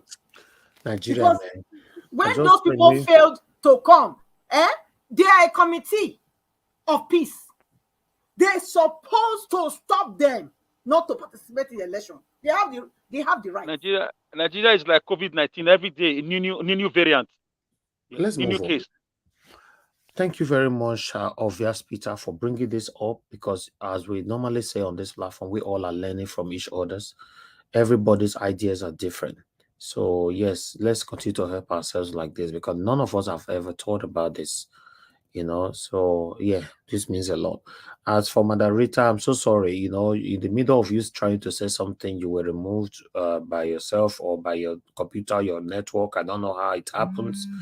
But unfortunately, your position now, give us our mandate, Naitekam, in case you want drag him tomorrow. Hey, don't say that, boss. I came in before she left the studio. Go to court. Go to court. No, you okay. If you want, I can just jump out and let her come back in. Thank you, sir. No. You are taking it personal. Give us a mandate. Why are you taking it personal? Let me see that we are joking here. No, if you see my voice, then you know that I'm joking too. So I get you get me. So wait, can I leave for Madarita? Make me stay on the side. Are they anybody come out? I go enter again. Okay, fine. Madarita, come on. So Madarita is coming for you. Thank you very much. Don't run away. Madarita is coming for you. I hope so she gets. I hope she gets it. Someone else might you are running nowhere today. Okay. Let me pick this call quickly. Then I'll come to Mr. Ines TV. Let me quickly pick this call, Mr. Who is calling us now? Mr. Victor. Okay, Mr. Victor, please talk to us. Madarita, yes, fine, that's fine. I don't see you. You know, thank you very much. Sir, Mr. Victor, they call you back. You know they pick now. I don't understand. Hello, Mr. Naja, I'm there. Put me in a beg. Okay, talk to us, sir. Thank you. Good evening to you. Yeah, thank you very much. Good evening. Thank you. Sorry, today is a very interesting day, and I've been trying to enter no way. Yes. Alex, my man, God bless you for your submission. You gave the submission that woke me up today. I was resting, but I got to wake up because of your submission. You spoke totality. I'm in support of you in totality. You've spoken exactly what is there, but I want to add that I don't do to read. Now, it is because of the Constitution, the constitutional amendment, the constitutional whatever they did, that brought about this Abdulsalami bringing it around is what has caused the whole damage. Where you have a lot of military generals coming from the north and some few ones from the south. That is the whole problem. The whole problem of what we are having now is emanating from the military, not the leadership. It's the military that did all the design. Since they militarized the nation, and we are all now militarized, a lot of Nigerians are afraid of them. They have gone into politics, and they are dictating it. They are the one that is leading the Kaduna Mafia. That is what is happening. Nobody should come up to say, like what Sarita was saying, no. We have no leadership now. It has all been the military. So there was no leadership. Who ruled you after the military? Was it not the military man? So what are we talking about? Alex is saying the fact. They are ashamed as they are the most. They are in short, the military are the most. I can't. There's no word to describe them. They are shame to the whole world. Again, this is a shame to the whole world. Thank you very much. Thank you, sir. Find your way to the panel. Okay. Thank you very much, my people. I appreciate you all. Okay, let me quickly come to Ines TV. Guys, press on the like button. I beg. God bless every one of you. We currently have 513. Let's take it to 600. If you can hear my voice, press on the like button. God bless you all. Mr. Ines TV, thanks very much for your patience, sir. Please, we would like to hear from you. Hello? Yes, we can hear you, sir. Go ahead. Good evening, Mr. Elvis and the panelists. I greet you all. Sometimes it's my own opinion when I listen to begin to apportion blame to the wrong set of people, I am not happy. For the past 2 decades, Nigerian military has been of the most well-cultured and behaved set of group of people in Nigeria. I don't know why we are blaming them now. When for the, I will say close to 30 years, they have been out of power and they have not interfered. And yet we've not gotten it right. And yet we still have the audacity to blame them. Excuse me, sir. Sorry, sir. I'm sorry, sir. Okay. Carry on, ma. Carry on, ma. I was just about to say, excuse me, sir, that is totally wrong. If the military still, if what you're saying is true, why is that everyone who wants to be in politics has to go to Mina to see Babangida? Everyone that anytime they have this so-called unity and peace accord, we have the likes of Abdul Salami there. We have the likes of Obasanjo. Everybody goes to Ota. Everybody goes to Mina. So I mean, please, when you say that, it makes it seem as if we don't understand what's going on. The military has 1,000% influence in every politician, 1,000% influence in the process of all the nonsense going on in this country. I just want to make that point. Thank you very much, sir. Okay. And excuse me, sir, just a second, sir, please. I'm coming. I'm coming. I respect a lot. I know it's your time. Let me just say this, sir, please. You are my senior brother. Let me just say this. Quickly, make it 30 seconds. We all learn. The military is the most dirty, the most corrupt, the most brutal. Okay, part of the Nigerian problem just now. You've said that before. Let him pass his own. But you didn't allow me to say what I want to say. Let him finish. Nobody should target him. Just let him finish. No, they can't if they want to. But the truth of the matter is, I'm beginning to lose the points that I wanted to say. That's why it's not as if. Okay. Like what I was trying to say, I am not saying we should not portion blame to the military, but when you have a scale of preference of the problems in Nigeria, I think they would not even come top.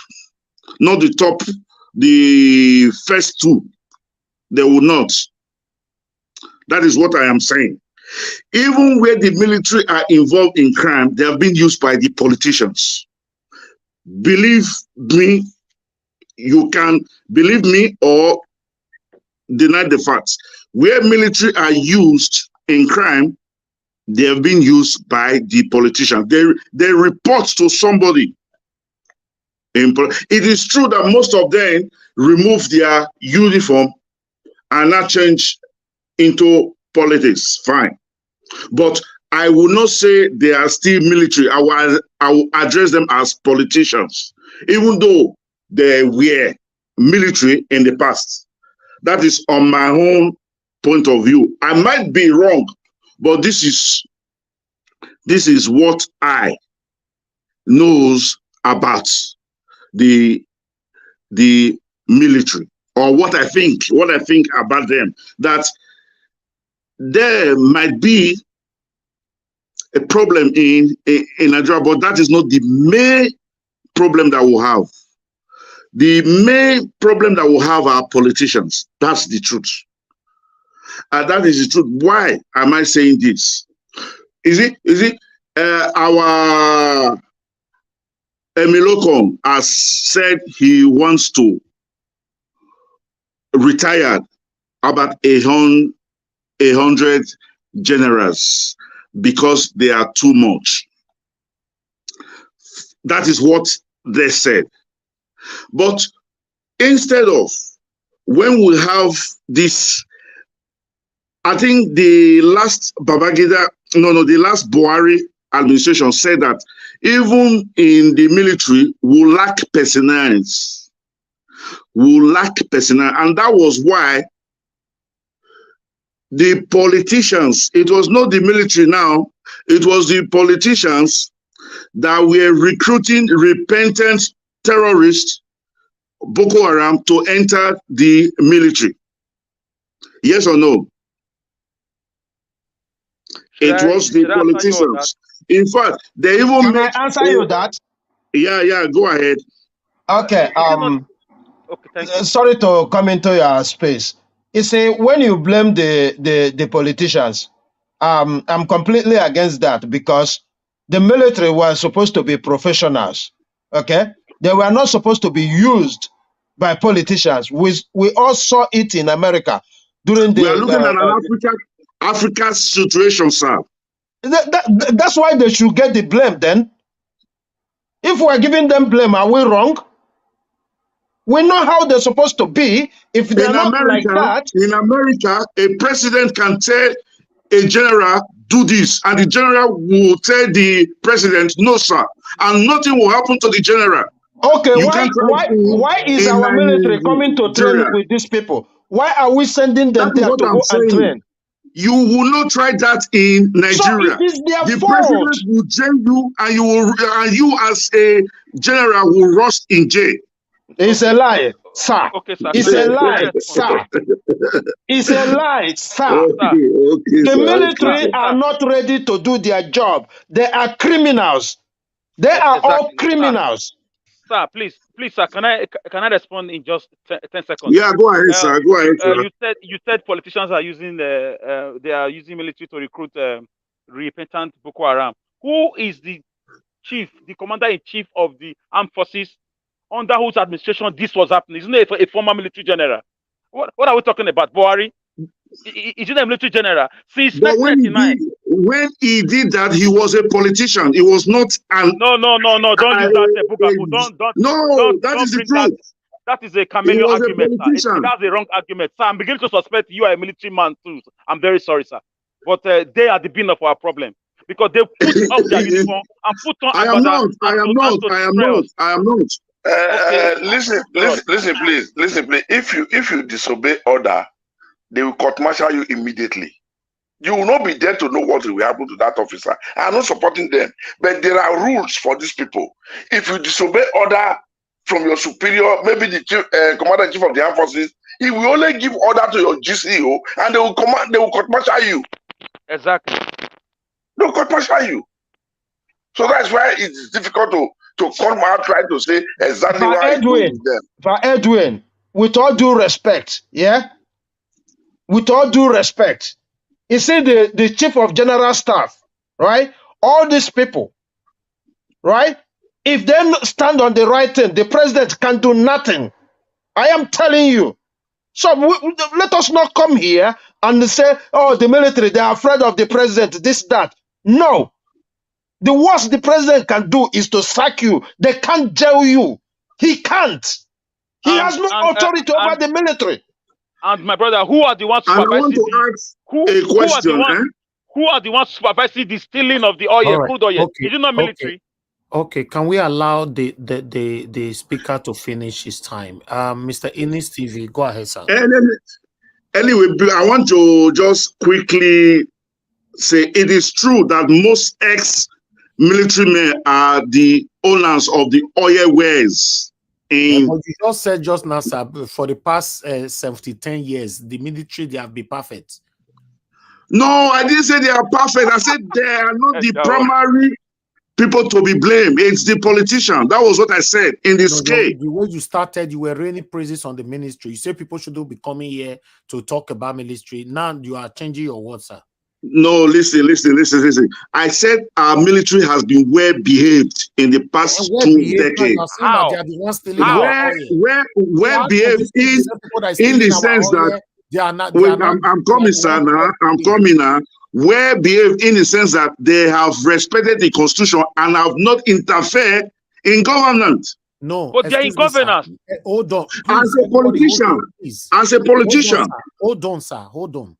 Let me tell you what, because on this platform, I don't like anybody to come here to hypocritically mislead anybody. You started by saying that for the past forever years, the military have been well behaved, and then you started attacking people who attack the military.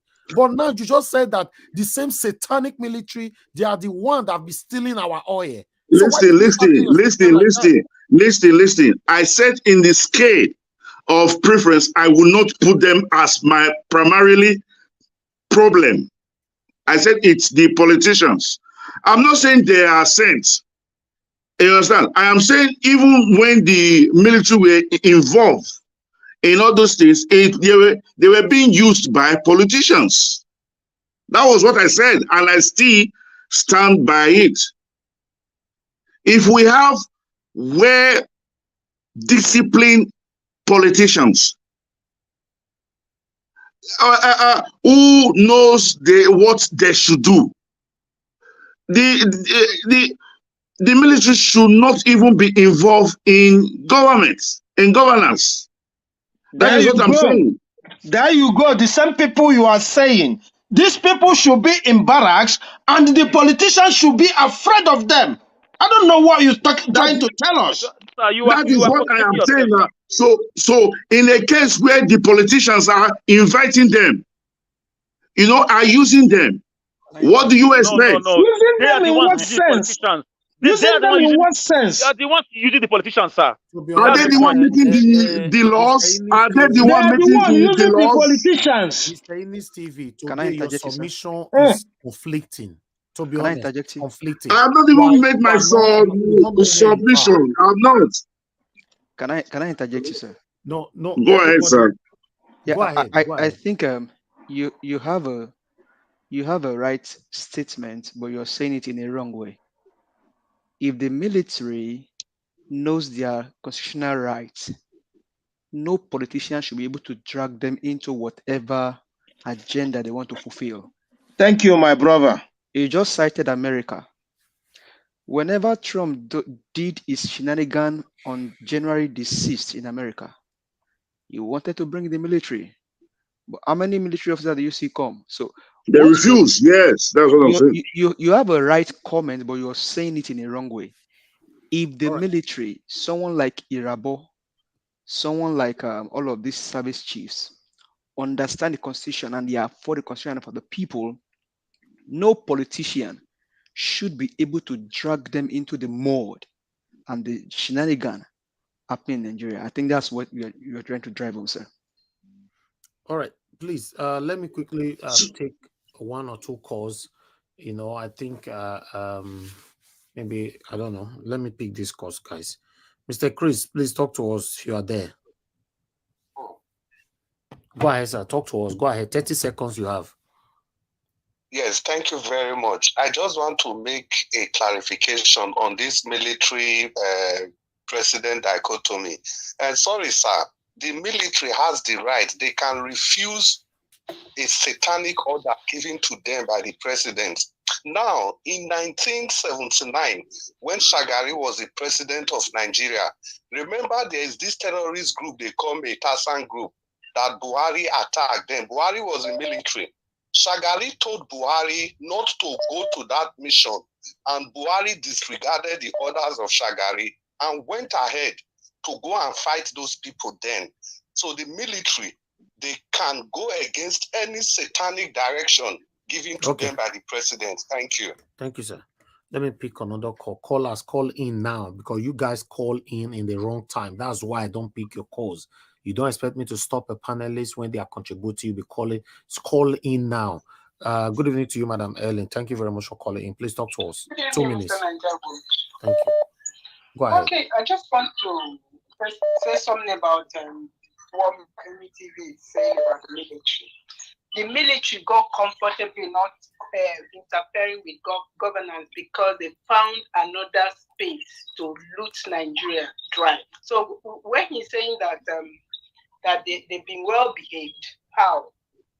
They've been, these are people that are meant to, the politicians are meant to be afraid of, but they are not afraid of because they on their own part have compromised.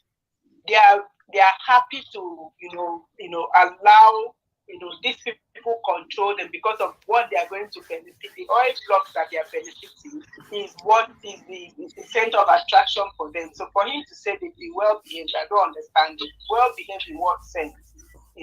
These people they are doing this together. The politicians can control them because of what they feel they can get from the politicians. So they are no longer interested in, the governance because there's something else that is, filling their pockets and filling their stomach. So when he said they've been well behaved, I beg to differ. They've not been well behaved. They're not doing it right. They should be in the barracks doing the right thing. They should be in the barracks, controlling the affairs of this nation in their own space. But they are not doing that. Thank you. Can I just make my submission now? No, please hold on, Sam. Hold on. I'm picking calls. Okay, go ahead. Go ahead.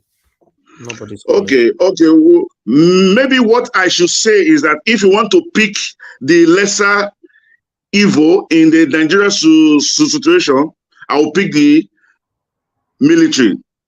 I still see the politician as a bigger evil. That's what I will say on that. I have my reasons. Then on the Falana issue, he's a man I respect so much because I've listened to him talk on many occasions. First of all, I see him as sometimes he talk like an activist, and sometimes he talk like a typical Yoruba man, you know, a regional man, you know. Sometimes he talk like a globalist. Sometimes he talks like a regional chiefs. Sometimes he puts the nation above himself. Sometimes he puts himself above the nation. So I would say is a double-edged sword. I don't really know. You cannot predict what he's going to say at a given point in time. That is on Falana. I think is a good man. He wants to go.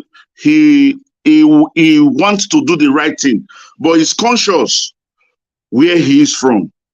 And you know, in Nigeria, we are more of our region than the nation. And that is on that. Then on the issue that is going on now, I sometimes think that Bola Ahmed Tinubu 1 month as the president of the Federal Republic of Nigeria. If I want to describe his 1 month, I will say revenge. He's trying to, how do I say now, pay those people back that have offended him consciously or unconsciously. His presence, probably he has not probably is not the one that have carried out this action, but his presence has launched the DSS against the EFCC, have beginning to bring the Yorubas against the Igbos. He is not the one, but his presence have beginning to there's like a lot of people from the West think this is our home, this is our opportunity, so let's protect him. You are very wrong on that, 100%, sir. No. That is my own opinion, and they see that this is an opportunity for him to go in, and they see him like somebody that could make the change. So, and why I am saying this is because when people here are saying why Falana is changing his opinion, people like Wole Soyinka are not talking. That is why I just chip that one in. So, as we all are aware, the case will begin again to tomorrow, and it's our hope that everything go on well for the benefit of because what INEC did was an error that needs to be corrected. If it is left uncorrected, it will mean that we are just planting a seed that will not be good for the country. Okay. So I also, to conclude the whole thing, I said before that it's going to be a difficult battle. Today, I think it's even going to be more difficult because it will have been a lot more easier to fight against a president elect than fighting against the president in power. But I believe that at the end of the day, truth will overcome lie. Good will overcome evil. So I am hoping that at the end of the day, the mandates will be given back to who rightly it belonged to. Thank you. Okay. Thank you, sir.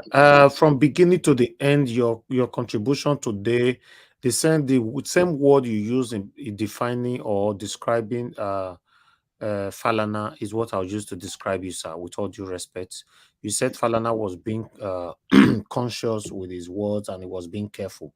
Exactly the way you've possessed what you know today, particularly. You've been very, very conscious with what you want to say. You automatically become a stammerer. Automatically, you're being careful. You don't want to offend the elites. You don't want to offend anybody. In fact, you even ended it by saying that at the end of the day, the mandate will be given to whoever it belongs to. So, sir, you know, whoever it rightly belongs to. Yeah, that's what I'm saying. You know, you are. And we all know. And we all know who.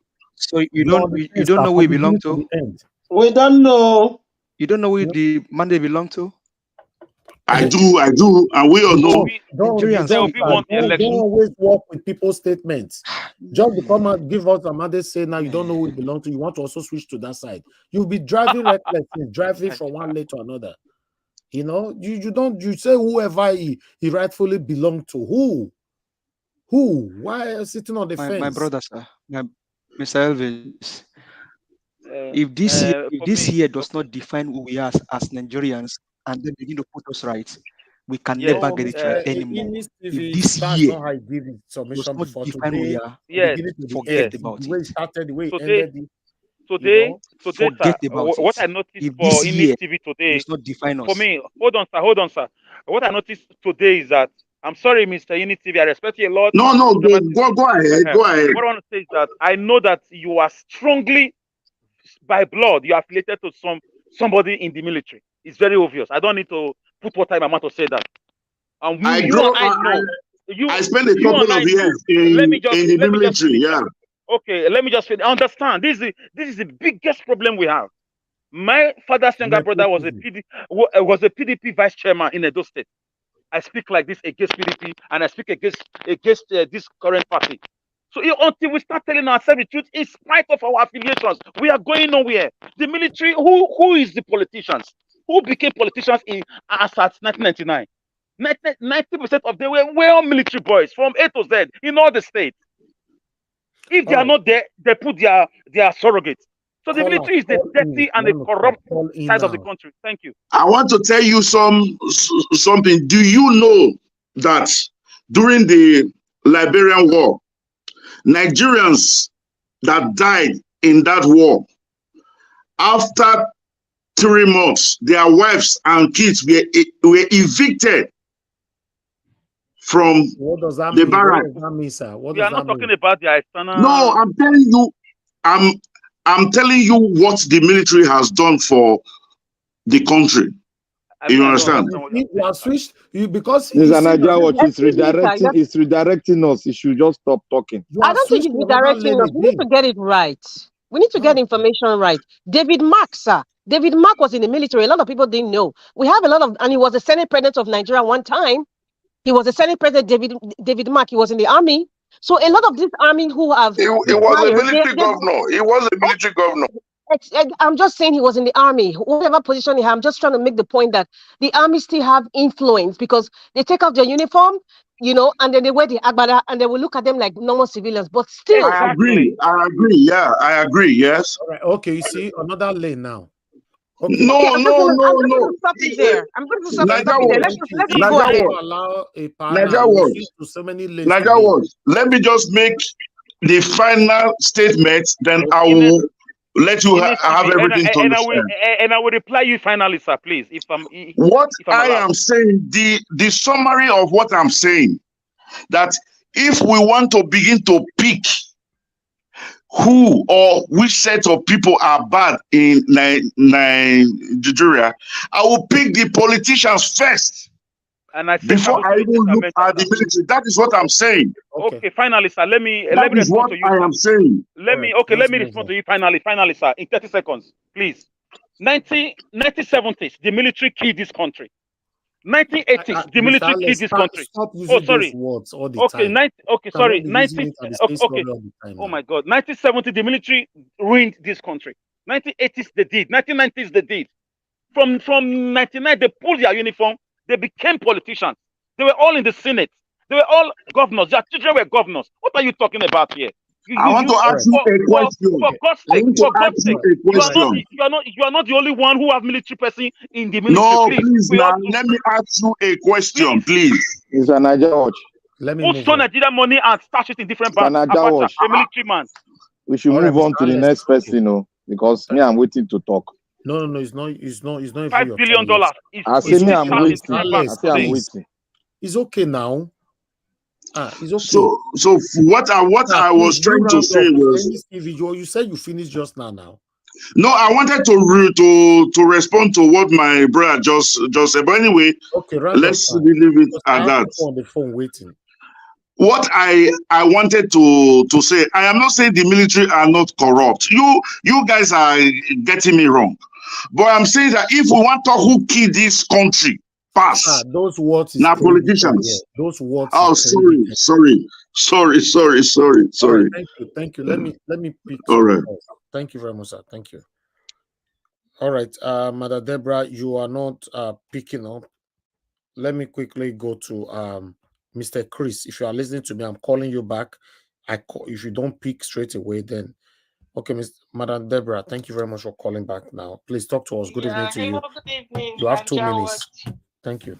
Yeah, I'm at work really, so I will be very brief.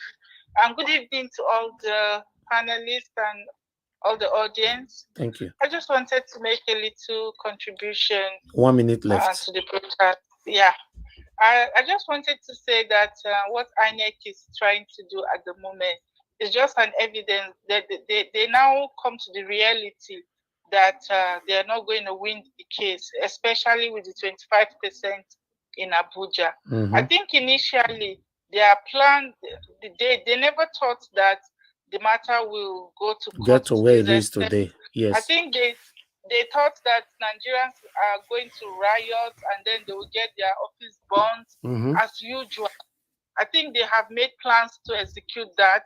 At the end of the day, if there was riots, they will burn down all the evidence, and that will be the end. But thank God for the wisdom of Peter Obi, and that's why I still believe that man is a man that has wisdom, because he beat their plan, and now they are left with no option. Now that the matter is in court, they are confused and they are looking for a way to manipulate results.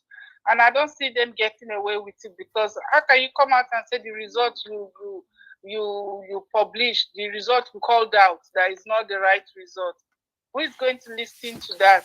I don't know how they are going to come up with that, but that's just a clear fact that that was not their plan from the beginning. They anticipated that Nigerians would come out and riot, and then they would send people to go and burn down the office, and that would have been the end. But unfortunately, that didn't work. Thank you, madam. Anyway, thank you so much for your good work. God bless you, madam. Thank you. Good night. Sir. Yeah, bye. Yeah. Let me quickly, guys, if you want to speak right now, this is the best time to call in. Once I assign any of the panelists, I can't pick any calls. Mr. Chris, thank you very much. You called earlier on. I'm returning your call back. Good evening to you. You have 2 minutes, sir. Yes, I kept trying to pick, and it was coming as a flash here. Okay, go ahead, sir. You have 1 minute, 46 seconds. Mr. Good evening, Mr. Elvis. Good evening, Mr. Elvis. Thank you. Yeah, there is a lot I will have to talk about tomorrow. Today, I will just use 1 minute or so, and all I will have to mention about the argument we are having about the military and the issue we are talking about. There is one thing we all have to understand. There is an argument between 3 naval officers, 2 policemen, 3 army men, and 2 mobile police. Sorry, 3 mobile police. We were sitting down, gisting. They were drinking, we were laughing. Somebody lied among them. And they were all shouting, Oga, Oga, Oga, Oga, Oga. This person said this one, that person said that one, this person said this one. We are all laughing. And it became now like a national argument. The police people, I said, but you police people lie too much. And the police person responded to me, said, Oga, no, that if you're talking about people that lie in this country, that lie as a force man, that is the army, that only them lies, the country divided into 2. That a policeman will lie, nothing will happen. Constitutionally, coup, otherwise nothing will happen. But every time an army man drops something, the country is always at stake to divide. That's every problem that happens in any country. It generalizes, it starts with the army and it ends with the army. Whether in uniform or not in uniform. That's all I want to say for now. Thank you, sir. Thank you very much. God bless you. All right, guys, permit me to quickly return. I'm returning calls and picking calls at the same time. Just want to carry my callers along. Thank you very much, madam. You called in. I just quickly returned your call. You have 2 minutes. Turn down your television, madam, please. Thank you very much, Oh, madam. God. Turn down. Oh, God. I'm sorry. I have to call that off. We can't pick your call now, madam. I'm so sorry. Hello, Engineer Ken. Thank you very much for calling in. Good evening to you, sir. Please talk to us. 2 minutes. All right. Good evening, everyone. Thank you, sir. Yes, you guys are right in your own kind of way. But to me, the most corrupt institution in Nigeria is the EFCC, followed by the DSS. The EFCC, they are the most corrupt institution in Nigeria. You know, right from when Obasanjo created them in 1999, every money that they have seized, those money they refuse to bring it out or even to return it back to Nigeria treasury. They always embezzle those money. You know? So it's just like that. One of us just now was saying that they will take Boko Haram and put them back to the military. That is this guy that just left, Buhari, you know, because he is the part of them. You know, he's a part of the Fulani's cartel. So that is why he can do it. You know, the military was not too corrupt like that. It was the coming of these politicians. It was their coming and make the military to become what they are today. You know, so if we have a good commander-in-chief like Peter Obi, you will see how Nigeria will turn up to. That every institution will wake up and they will do the right thing. Thank you. If you don't do the right thing, you'll be court-martialed. You know, and that is the rules. Thank you for my 2 minutes, Mr. Watch. Thank you. Thank you, Jinake. All right. That's another diversion. Thank you very much. Okay, let's move. Let me come back to the panel again because I want everybody to have a share on this before we round up. I don't want to be dragged to a second broadcast today. Okay, Mr. Felix, are you there with us?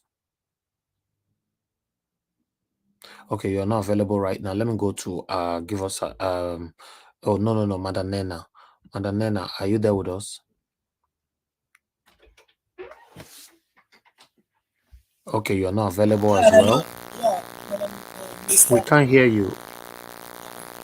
Madam Nena, your network is bad. We can't hear you at all. Noise. There's so much noise coming from you. So give us a mandate. Please talk to us, sir. You have 8 minutes. Thank you very much for this time. Truly appreciate it. Good evening to you. Happy weekend to the panelists on your time region. Good evening, and to every other people in a different time zone. Good morning, good afternoon, even good night if you're about to go and sleep. Maybe your time zone about to go and sleep. We say good night to you. Thank you for always coming to do this. People in the comment section, greetings to everyone.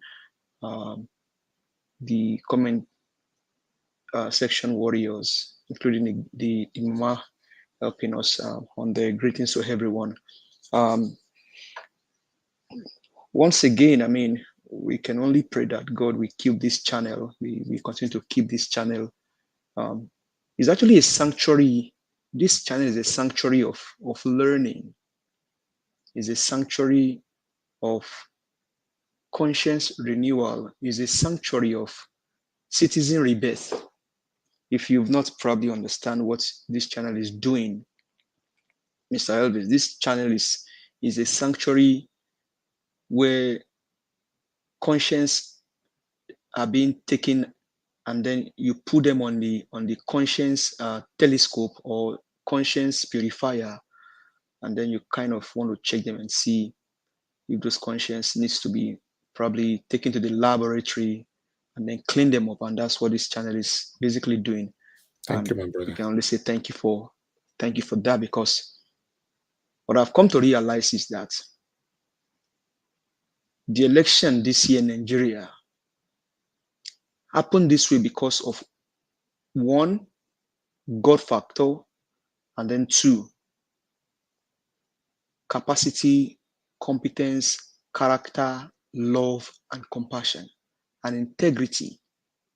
And all of those things, you find them, God deposits in one man, born of a woman from Anambra State. Does that mean he's the most perfect? No. But he's just been able to call you as a person, Mr. Elvis. Because what Peter Obi did, what God used Peter Obi to do, now make you as a person the value and the culture that you believe in to keep more believing in that value and that culture. And that's why people like Dino Melayo came here and say, can I offer you maybe 10 million naira and then you can just showcase me? And you said, Oga, let me go and ask my people first. If I ask them, whatever they tell me, I'll come and give you feedback. Even though we don't pay you, you own your channel. That is what has happened to us in Nigeria. And I keep saying that if this year does not determine or does not change us as a people, never again are we going to be changed as a people. Because even Senegal is referring to one of us that this man saved this country. And I said it here, and I'll continue to say it. But for Peter Gregory Obi, my president, His Excellency, GCFR, Nigeria would have been picking up the arches now. But for God and Peter Obi, and I'll say it again, but for God and Peter Gregory Obi, Nigeria would have been picking up his arches. I'm from Southwest. And so when Mr. TV was speaking, sir, with all due respect, sir, I'm not saying I'm perfect, but what you've just come to do tonight is just shown to us that a lot of people that we thought are standing for the common Nigerians and then lining behind Mr. Peter Gregory Obi only as seasonal liners, fair weather liners. They don't know what they stand for. And I just could imagine that we all can stand to the end. And I'm not crucifying you, I'm not judging you. That we all can stand to the end of this battle, because it's a battle. Peter Obi, regardless of whatever they throw at him, is still standing. I mean, there are some times that I probably like blow the bulb. That, why is this man doing this? But all that we now continue to learn and then see as this whole thing plays out is the fact that Nigeria is a rot society that needs to be cleansed, expunged. And like one of us will say, one of the gallant lady on this channel, Madam Rita will say, he said, we need Jik, or we need Isaiah to wash the nooks and crannies of that city, because decay, maggot is even beyond maggot, because people have sold their conscience for a morsel of bread. And when it comes to Falana, I said it here some days ago, and it just played out now. Falana knows what he's doing. He knows what he's doing, people. Don't deceive yourself. Don't deceive yourself. You and I know what we stand for and why we are standing for it. These guys are elite. Mr. Victor said it here. He said they know what some of these guys they get. These guys, they know what they are doing. They are only playing the mind game. But they forget that this generation don't play mind game. You give us your word, we take it to the bank. If it does not bring money, we come back to you and say, "Oga, you just fool yourself." Because that was what Mahmoud Yakub did. He went everywhere, saw the lie, and he knew he was lying. But this generation still, they believed him. You gave us your word. I assure you, Beavers will work.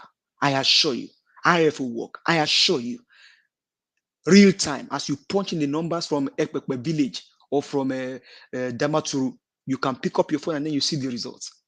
All of a sudden, they switch up Beavers. But the question is, even though you switch up Beavers, was that the reason why the result of the election should be mutilated? I never know where you will switch up your phone.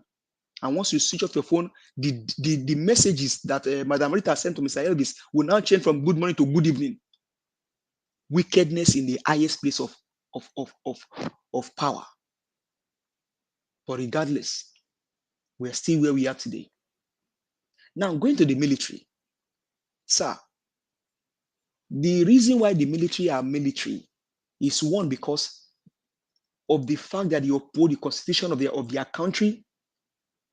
They sworn an allegiance to the constitution of their country, saying whatever the case may be, you will not drag us into your shenanigans. We will uphold the constitution, because one, their duty is to protect the common people, to protect all the citizens of a country, not the elites now, even though the elite are part of the citizens. But what have you seen? The military, if they really truly sworn an alliance to the constitution, no politician should be able to offer them, regardless of the amount of money they offer them. They will tell them, sir, with all due respect, sir, you may be the commander-in-chief of the armed forces, but I will put the constitution, because that is what I sworn an alliance to. Have you asked yourself that the Nigerian flag does not even worth anything in the eyes of a common Nigerian? But over here in the United States, if you burn a flag, oh, you are going in for it. You will go down for it. America can do anything to bring anybody down that mess with his flag. Not in Nigeria. Because the ones that will even stand in front of the flag, they sold their mind, they sold their conscience. So whether the military are the major problem of that country, because they themselves are not upholding what they sworn alliance to. They've been bought with money and with everything. I will leave it here. There are many things to say, but I will leave it here. Thank you very much. I appreciate you.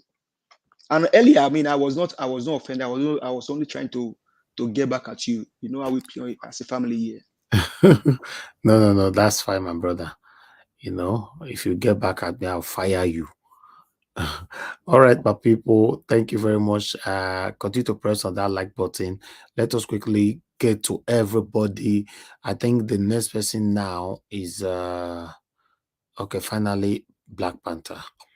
Black Panther, please talk to us. Good evening to you. You have 8 minutes. Your 8 minutes start now. Remain 7 minutes, 30 seconds. Okay, begin switch the device off now. Switch and off, we'll see. All of us go off. Oh, thank you, Mr. Najahosh. Oh, God bless you, sir. You're doing a great and a marvelous work. It's only God that can repay you, because it's the supreme being that created us. All what we do is to pronounce the blessing and God does the rest. We thank God for your life. We thank God for your family. And we thank you for giving us a platform where we can speak to the entire universe. No matter where they are, which position they are, we'll speak to their mind. And I want to thank all the members of the Nigeria Watch family, the ones that have left us, the ones that are still with us. I want to thank the commenters, everyone that has participated, that are still participating. God bless you all. And I want to thank those that are on the front line. I call them the front liners. Those are the people that write for the world to see what they've written. May God bless you all. You are all playing a role for the emancipation of our motherland, Nigeria. God bless you all. Mr. Najawat, I want to correct one narrative that somebody spoke in, and I belong to that particular environment, that the military and that sector is in charge in particular. And I want to say this, he may mention that a military man can disobey the commander-in-chief of the armed forces. That is blanted lie. You cannot disobey the order of the commander-in-chief of the armed forces. If you do that, you'll be court-martial. And your court-martial, you go in for either a lifetime or maybe they commit it to 22 years. That is what you can get. You cannot disobey the commander-in-chief. The only time you go against the commander-in-chief is when the commander-in-chief bring forth a commandment that you should disobey the Constitution of the Federal Republic of Nigeria.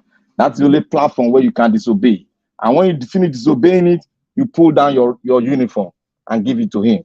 That is, you are disobeying him, and you are honorably putting down your uniform because you don't belong to that school whereby you disobey the Constitution that brought you and I into place. So I want to discount that so that the audience will learn properly. And I want to speak some on Falana. Falana, as I always said, there was sort of a word that I gave in one platform. I spoke, in-depthly on the human rights movement in Nigeria. It has been decimated, and every one of them are eating from Papa's table. The crumbs from Papa's tables. That's what they are doing. The reason why Falana is not talking is because Falana has been captured. Falana has been captured.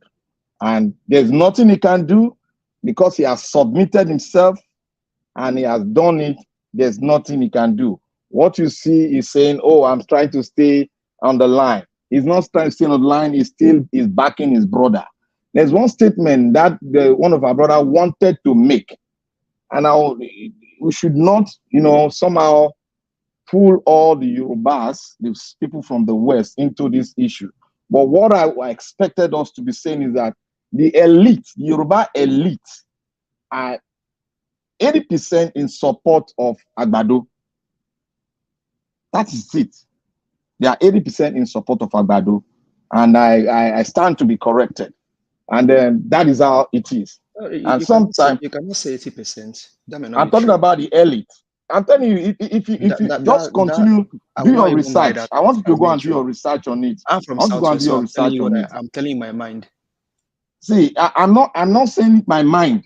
I've gone through some research and I made my conclusion. And brother, many of them were supporting Obi before, but they backslided. That is what I'm telling you. That is what I'm telling you. It's only the Yoruba youth, young people that are really obedient. You are not getting me. I say the elite. 80% of the elite are backing this Agbado now. That is where they stand, because they are backing. Why they are backing him is because they are standing on the premises of the tribal platform, and that is what divides Nigeria as a whole, and corruption too. But they want to stand on that platform that our own people, our own person should stand there and be. No matter whether it's a dog or it's anything, as long as our man, let it go in there. And most of the elite have buy this idea and they are going in for it. That is why most of us are angry. And those who believe in, those who have really exercised their God-given gift, and the world have seen it, but they are backslided due to tribalism.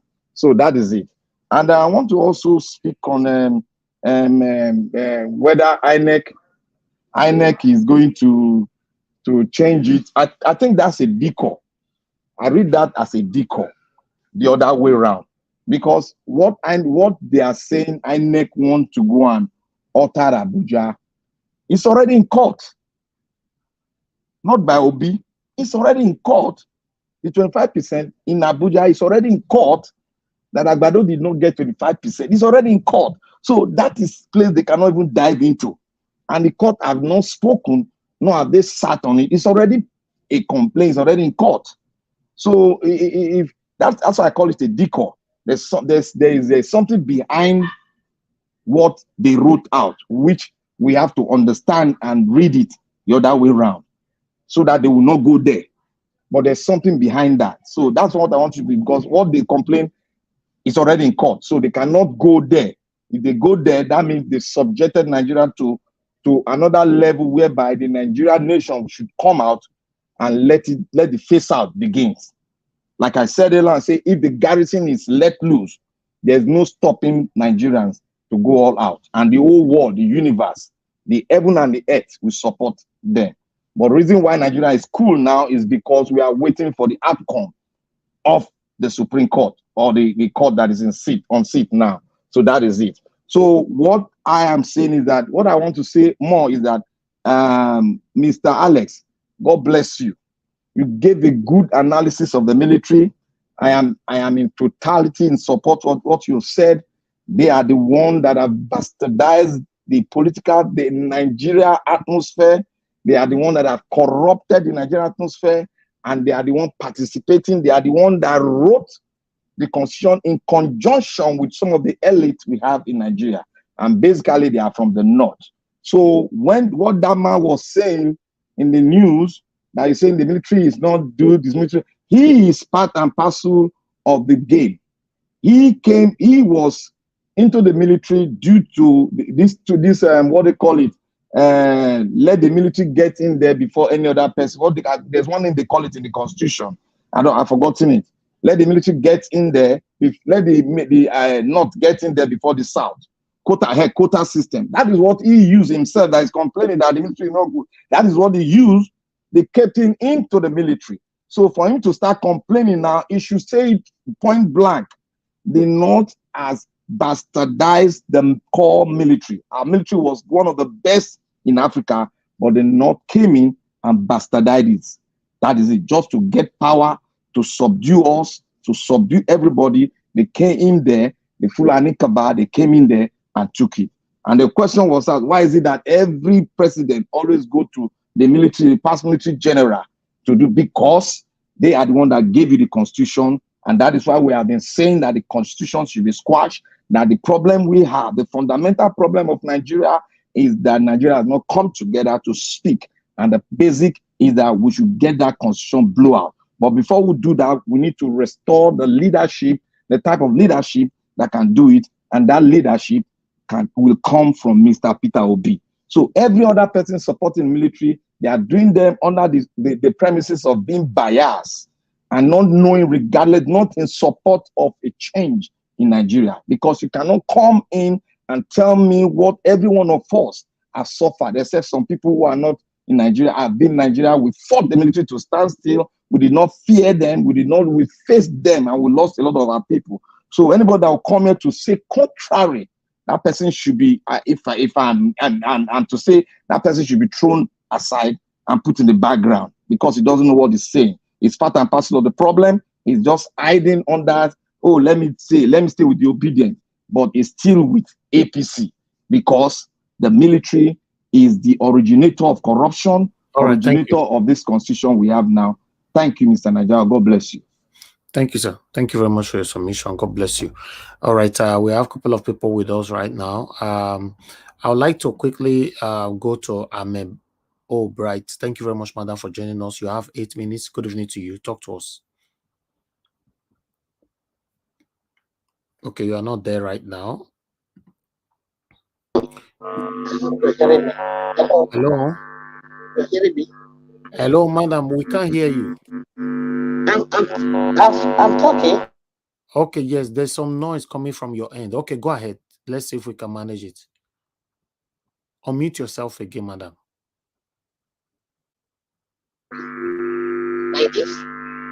Okay, you have some noise on your background. You have some noise on your background. We can't take this disturbing. We'll come back to you. No. The noise is too much, madam. We'll come back to you. We'll come back to you. Except you leave and come back again. It's not working. Okay, let me go to Mama Esho. Mama Esho, thank you very much for joining us. You know, it's good to have you on the panel today. Please talk to us 8 minutes. Thank you very much. Good evening from here. I thank you everybody for standing put for this struggle. We are entering another season tomorrow.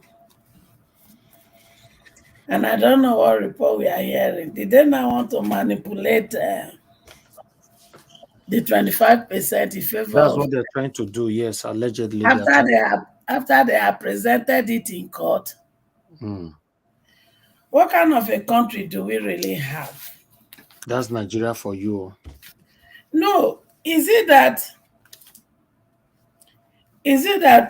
Nigeria judiciary are not ashamed of themselves as at this point? Because it seems that there is only all the whole three arms of government is woven into one. And my understanding is that they are supposed to checkmate each other. Is it Nigeria owns different from other countries? Because it's like the judges, the lawyers in Nigeria, they are not even ashamed of the disgrace their profession has brought to the country. Instead of getting justice, injustice is reigning in their faces. So what did they go to school to really study? I want to know. Because if they think they pervert justice, if they pervert this justice to suit Tinubu, just because they don't want to be sacked, just because they don't want to lose their life, they should know that they are the one using their hand to set the country on fire. And if anarchy take over Nigeria, none of them will be spared. The truth are glaring. Our local people reported the truth. The international body has reported the truth. The evidence brought to the court before them has reported the truth. So why are they doing everything possible to pervert justice? And they think when that is done, everybody will sit down and clap for them. Just 1 month. 1 month of Agbado on the throne. The effect is consuming Nigerians. A lot of them are screaming, eating 2 square meals a day is even a luxury now. They did just increase the fuel price. Electricity that they barely give to people has increased. I don't understand how they want fellow Nigeria to survive this, and they don't care. Like I said, it's either they give Obi the mandate or they go for rerun. So my question to Nigeria, who are especially the Mekunus that are suffering, that helped him to rig him into power. The question I want to put before you guys is this. If they put it for rerun, are you going to do the same work to rig him in? When they give you 10,000, 5,000, 20,000, the highest, if at all you get it. The money that will not pay your rent. The money that will not take you on Okada to your place of work. So that is where Nigeria should begin to think their head now, in case there is a rerun. And with all the forgery and everything that is against our constitution that he presented, does it mean Nigeria judges have not seen the need to even disqualify him out of all this? The truth is this. One thing is sure. If Nigeria judges pervert justice, whatever that come out of it, they should be ready for it. Not that we are advocating for war, but there's no way they will pervert justice with all this glaring evidence and then not expect the atmosphere to be quiet.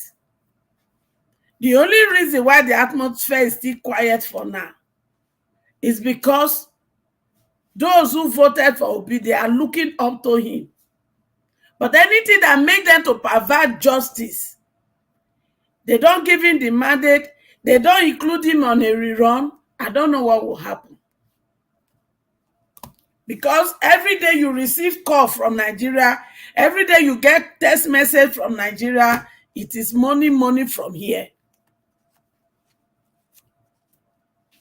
And inflation is biting those who are in diaspora, if you people don't know. So we either fix our country and do the right thing so that we can start moving forward, or we will destroy ourselves as a people.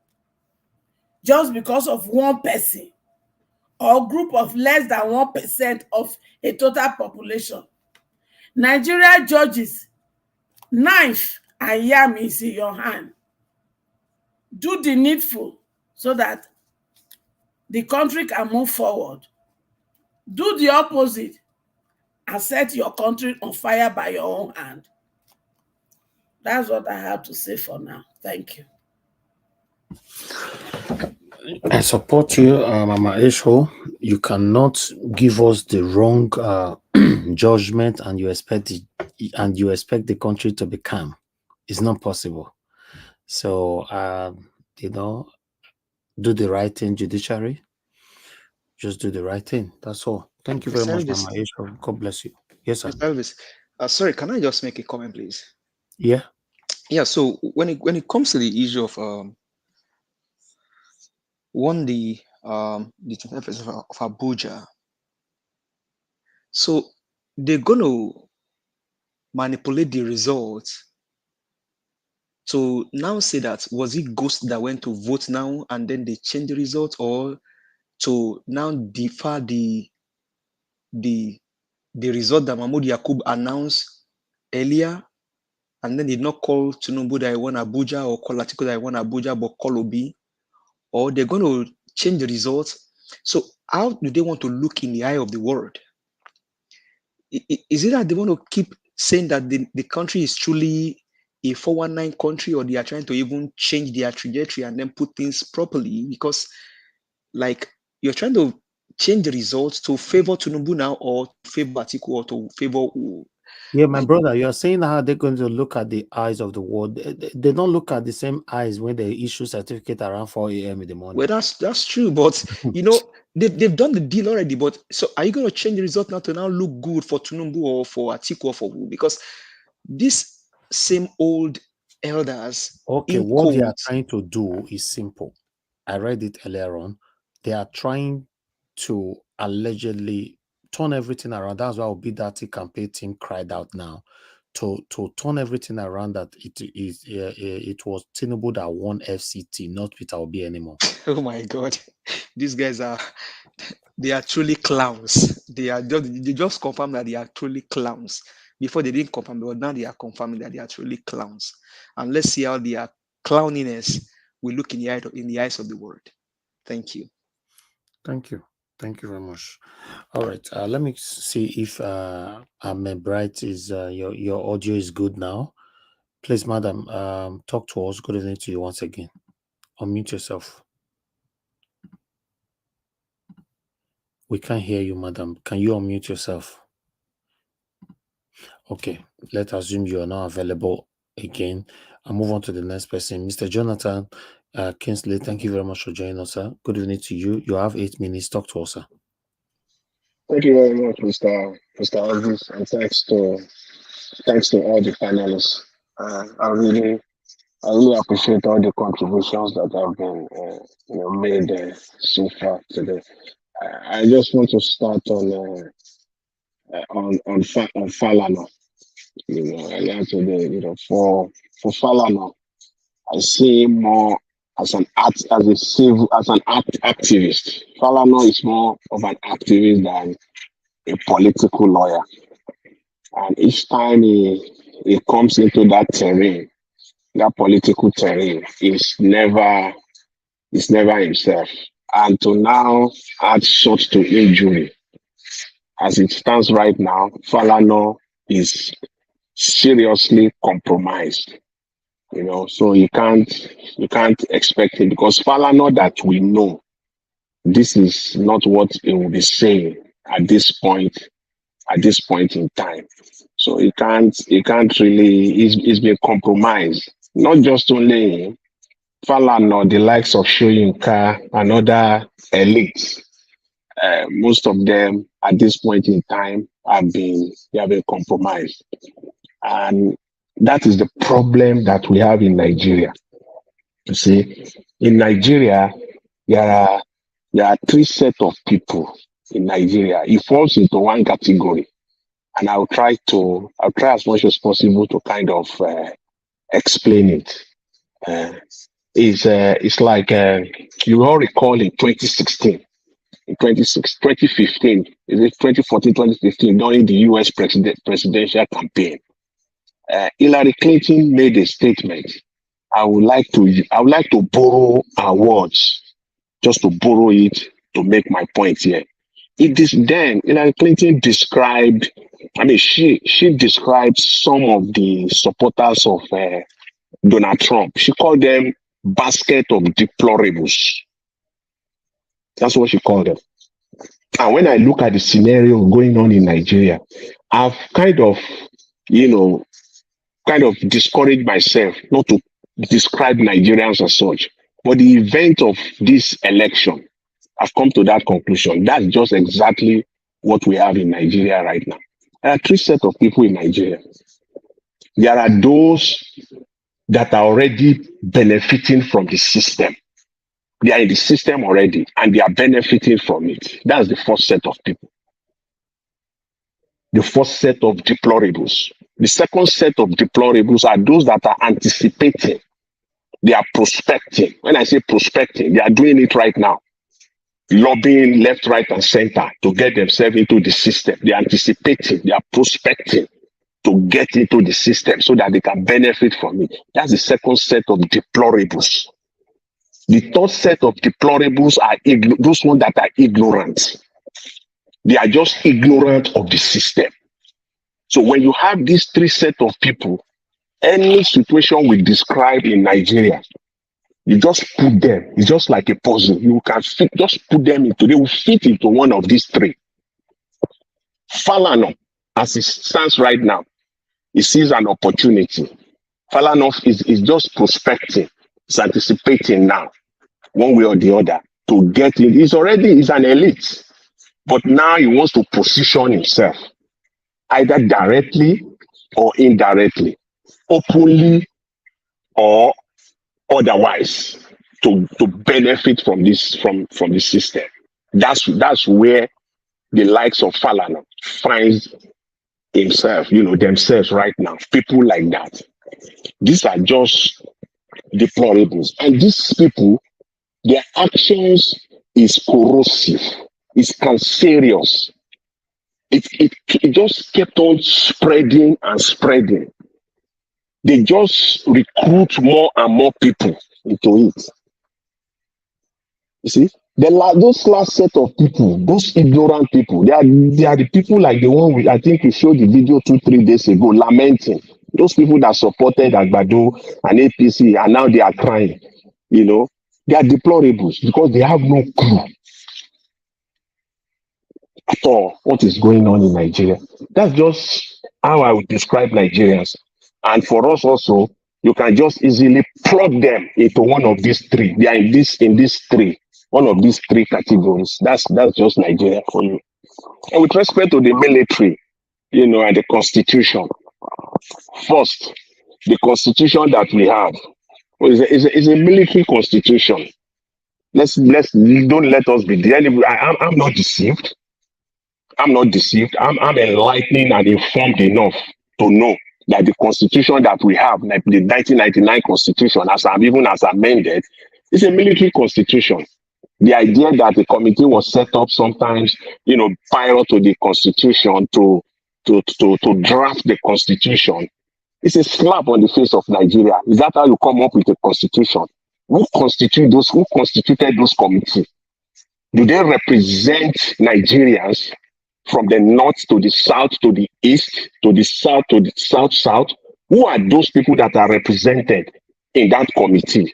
The group of Nigeria. It's just a military constitution. That's what we have, and it's a document to protect the military to a large extent. And what each and every successful administration have done in Nigeria, president now, let me be specific, the president, each and every president that we've had since 1999 is to protect himself against military coup. And that's why we see them, one of the first things they do is to go after the service chiefs. Make sure that it is their own men that are there. Make sure that each and every commandant of every commanding officer that is appointed is their own man, because that is it. It's all about protecting themselves. So that's exactly what Tinubu has just done right now, removing the plan now to remove over 100 generals from the military. That is the whole idea, to ensure that there is no military coup against him. That's what we have in Nigeria, and that has been happening since Obasanjo till date. So what we have in Nigeria is still the military, one way or the other, that is still, to a very large extent, they are still in control,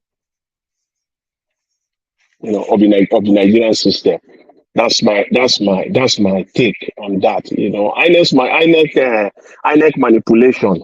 INEC manipulation of FCT results, the 25% of FCT result. I think that it will be very difficult for them to turn around and say Tinubu won Abuja.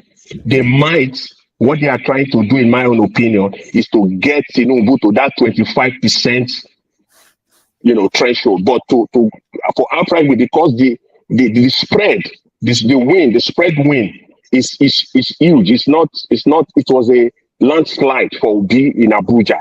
Obi had more than 60%. So there's no way they can cut, they can now cut 30% or 35% of Obi's votes in Abuja. But what they are trying to do at this point in time is to get Obi to, lose Abuja, still win Abuja, but Tinubu now have 25%. But the event that will start unfolding from tomorrow, we set this clear for all of us.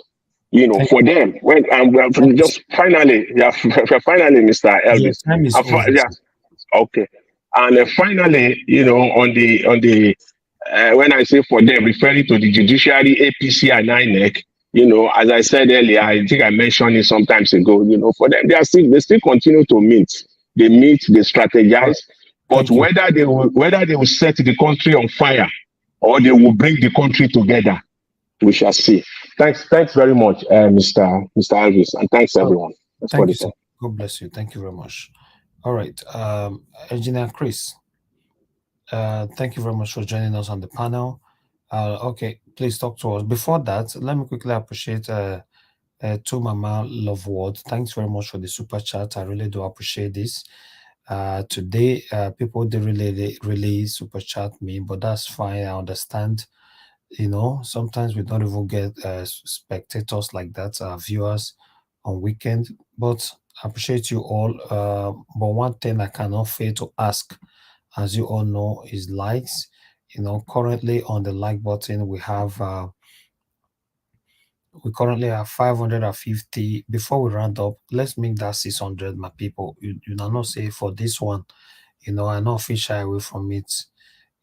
Press on the like button if you can hear my voice. Let's take it to 600. Thank you very much, my people. Engineer Chris, please talk to us at 8 minutes. Yeah, good evening once again, Mr. Elvis. Good evening, everyone on the panel.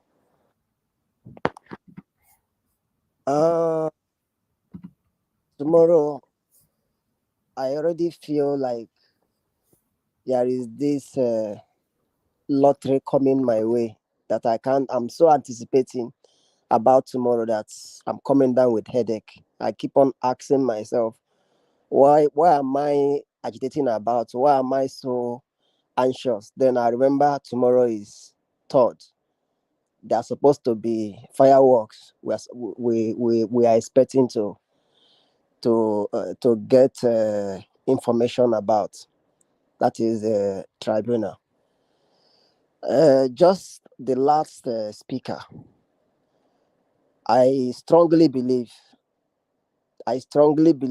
the only thing they want to do, which will also be at detriment of their own downfall, is to somehow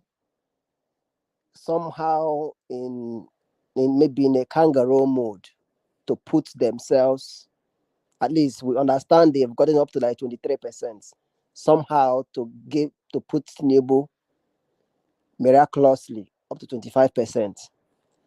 But what I don't understand, or Sorry, what sir. Why you say miraculously? What miracle are they trying? That's not a miracle. That's it. That's they are stealing. That's not a miracle. yeah, is stealing. Is stealing. In fact, it's just not stealing. Let me use the word of Obasanjo. Is buffering. They are kangarooing somehow to put him in 25%. It is stealing. The reason why I say miraculously, is when you, for instance, you have a power plant that gives you 20 hours power, and you buy it and take it to your house. It gives you 3 hours power plant. When you know it's 20 hours, you can get to the company and tell them, why what I bought from you performed a miracle. They say, what kind of miracle? You say it was 3 What? Sorry, why don't you say magically? Okay, good. Magically, anyway. But in a kangaroo move. Now, that will not stand, because already the beavers information, the courts has these records already, have the beavers details, every voting ECA's form, information that INEC tendered, what they use in calling results, what the beaver says. Labour Party has all this information. So what they are uploading right now, where is it going to stand? Where is it going to stand? I don't think it's relevant. But because we are in a country where impunity is the thing of the day, anything goes.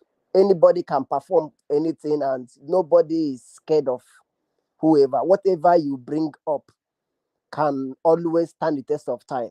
Where is the wreck in Adamawa? I thought about this day before yesterday. I thought about it yesterday. Where is the wreck in Adamawa that came out and called a fictitious result? Then he was taken away. We learned he was arrested. From nowhere, he was going to be prosecuted. Nobody hears anything about him again. I don't know if I'm wrong. I don't know. Have anybody heard anything about the wreck that made pronunciation to APC?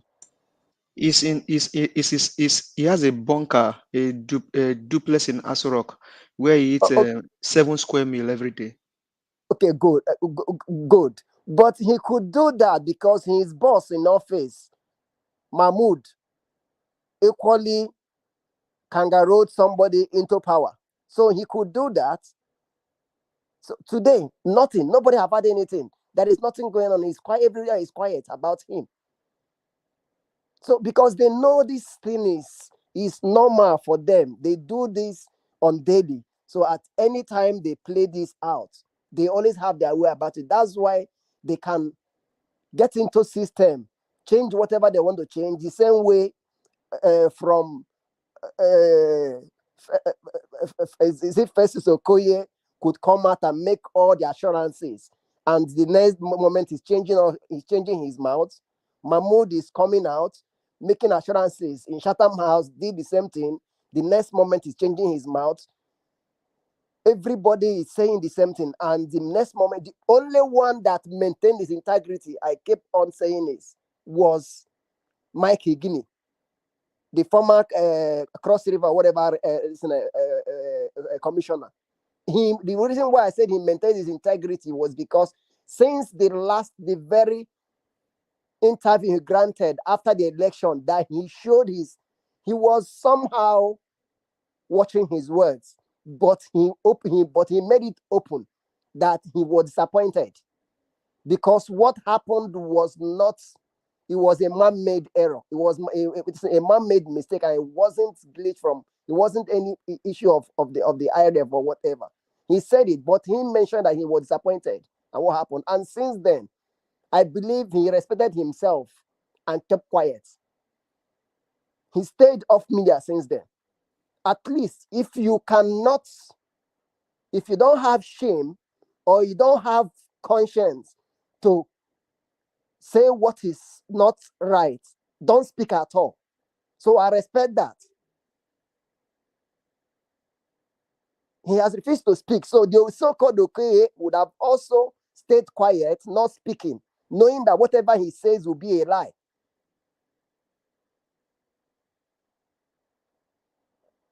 So they are all playing out the same thing over and over. Falano, Fal's father, I believe he has been compromised. There is no two ways about it. Something has passed under the water because he is not speaking, he's not acting himself. He is not acting himself.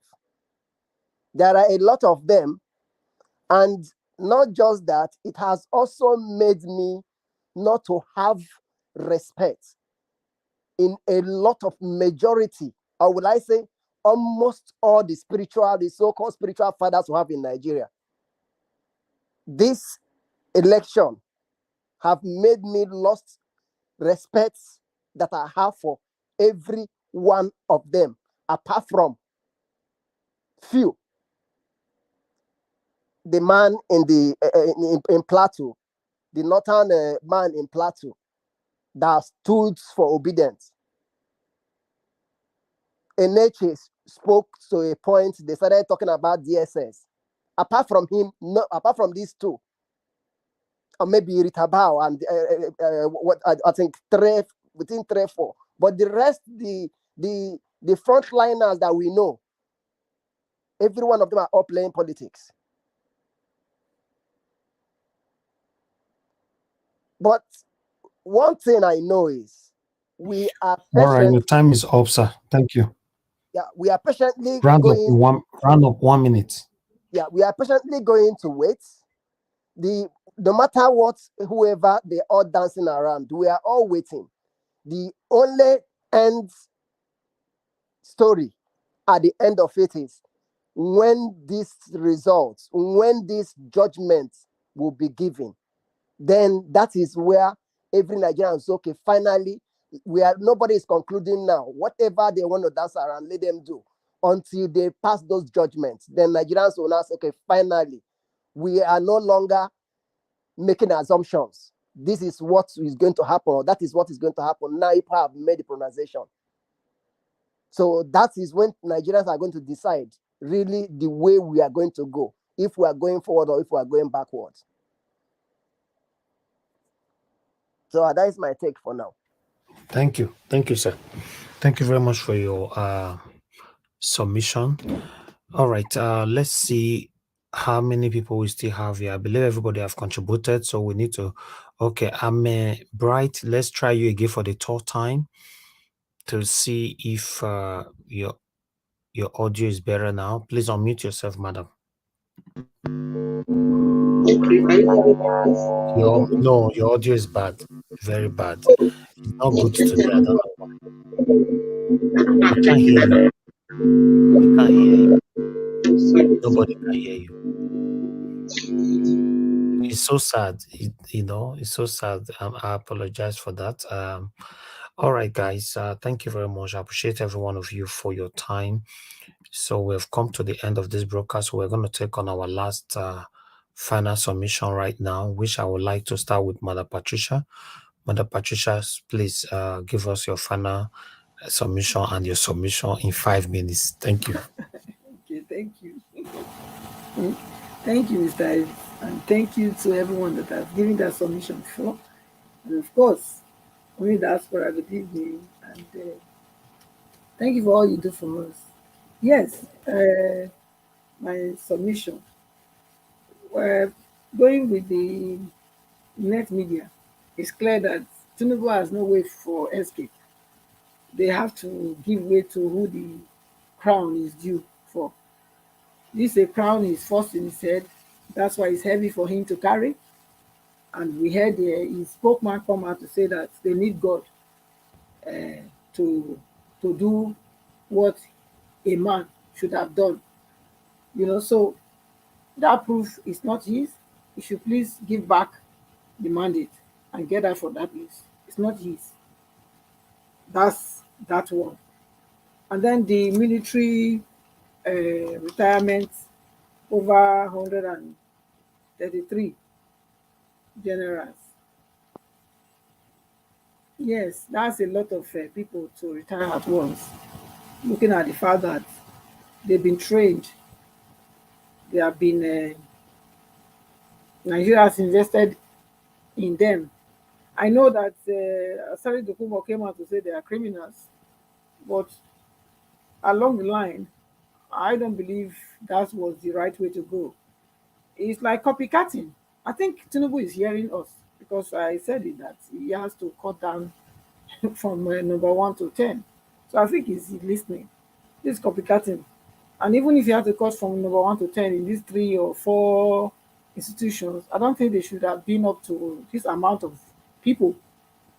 So this is also copycatting.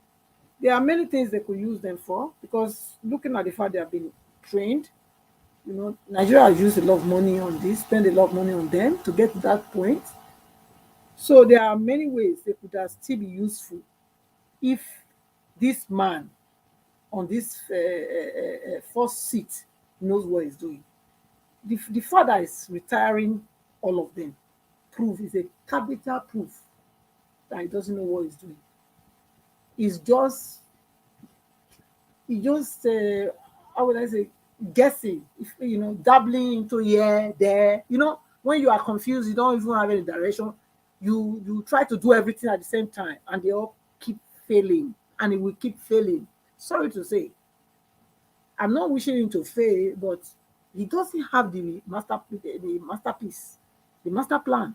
So he is destined to fail. Sorry about that. I don't have any apology, but I have to say that's what is going on with him. He cannot lead the country. There's no way. Look at the people he's retiring. They are between 40 to 55 years, maximum 60. They are very still useful, very, very useful. They could have been used for other aspects of security in the country if he knows what he's doing. But he doesn't know what he's doing. So now, I'm not looking at the fact that the extent, the other part of people are looking at, say, oh, maybe he's retiring them because in case when verdict is given against him and he doesn't, no, he will leave. Can I interject you, Madam Patricia? He will leave. You will. Just let me first finish, Mr. Panther and Black Panther. You come, please. He will definitely leave. He has no choice. He will leave when that time comes. So we don't need to worry about that. I think what he's doing is because he doesn't know what he's doing. He's just dabbling here and dabbling here, thinking that this will work. A drowning man, somebody that doesn't have is drowning and doesn't have a solution. Anything you bring to his table as a solution, he will jump into it. So he's playing he's gambling. He has no clue of what he's doing. So that's what is going on. And this Falena, I will not go the way other people have went. Yes, he has his own. He's speaking from his two sides of his mouth. But I agree with him when he said we cannot rely on the international community to tell us that we have performed well or we have not performed well. We ourselves are supposed to know we have not done well. Okay? So On that, I agree with him. Because it's like we are still babies. We've not come out of that clutches of this colonial giving you a score that you are a good boy today. Oh, you are a good girl. You know, until you learn to get off from that their scoring mark and evaluate yourself for your performance, you are not ready yet to make progress in life. All of us, we saw it. We saw what happened. We don't need anybody to come and tell us what happened in our country. We are the best people to tell our own story. And in that angle, where he actually nailed that one, when he said that, I agree with him 100%. I do. I have the same ideology in that way. Because, come on, how long are you going to be waiting for people to come and tell you that you're doing good? Can't you evaluate yourself? All right. Yeah. So, thank you, Mr. Elvis. I think I'll leave it here now. Mr. Elvis, I have a quick contribution to make on Madam Patricia's last submission. Don't worry, just bullet point it. Yeah. When it gets to you, Yeah. when it gets to anybody, you can talk on it. We are working with time now, sir. Thank you. All right, let me go to Mr. Alex. Mr. Alex, please, can you use your 5 minutes now? Final submission, sir. Yes, thank you. Thank you, everybody. I've been listening with keen interest. Let me do this with immediate alacrity. Yes, for me, I still maintain my stand.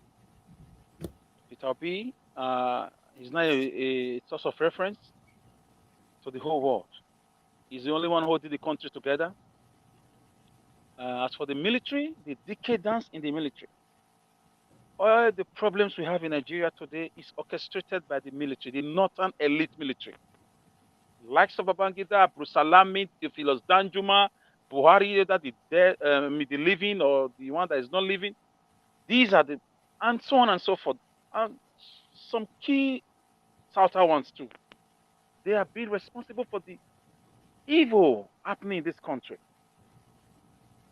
Because they've been in power in the 80s, in the 70s.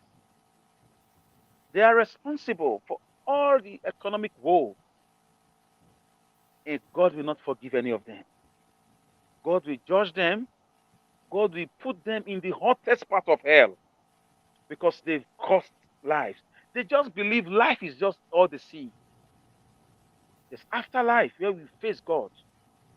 So for me, all the evil you are saying, because generally speaking, majority of politicians we have in Nigeria is either you are from the military or you go to Abuja, you go to Mina, you go to Kanu, you go to all those northern areas to bow down to them and they give you code of conduct. Number one, their religion. Recently, their Ruga, Fulani agenda. It used to be their religion. So it boils down to the decadence in the military. The constitution was hurriedly put together by the military with the British government and some elite. It's just a fact. So as for the judiciary, I hope they know what they are doing. I really hope they do the right thing. As for INEC, INEC have nowhere to run to. There's no retreat, no surrender. The evidence are too gargantua. They are too edificial. They are too humongous. There's no way they can run away from this. There's no way. The truth is this. Apart from Obi's election right now, we've never had a democracy in Nigeria. It's just military men ruling us in civilian clothes. They are the ones that dictate all those fake judicial interpretations that we used to have before, a lot of them. Once in a while, they will allow freedom a little bit with hidden agenda. For example, a state election was allowed because of public outcry. It was allowed to run free and fair under the second tenure of Governor Obaseki's re-election. Why?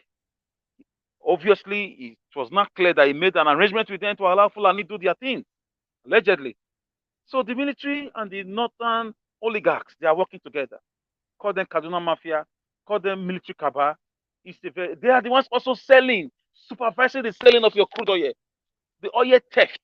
They are the ones. Irabo was in the Niger Delta, inside the rain, in the creeks, after Obi exposed them in the oil theft saga. We traced all the crude oil to New Jersey, to Germany, to UK, to Europe, and so on and so forth.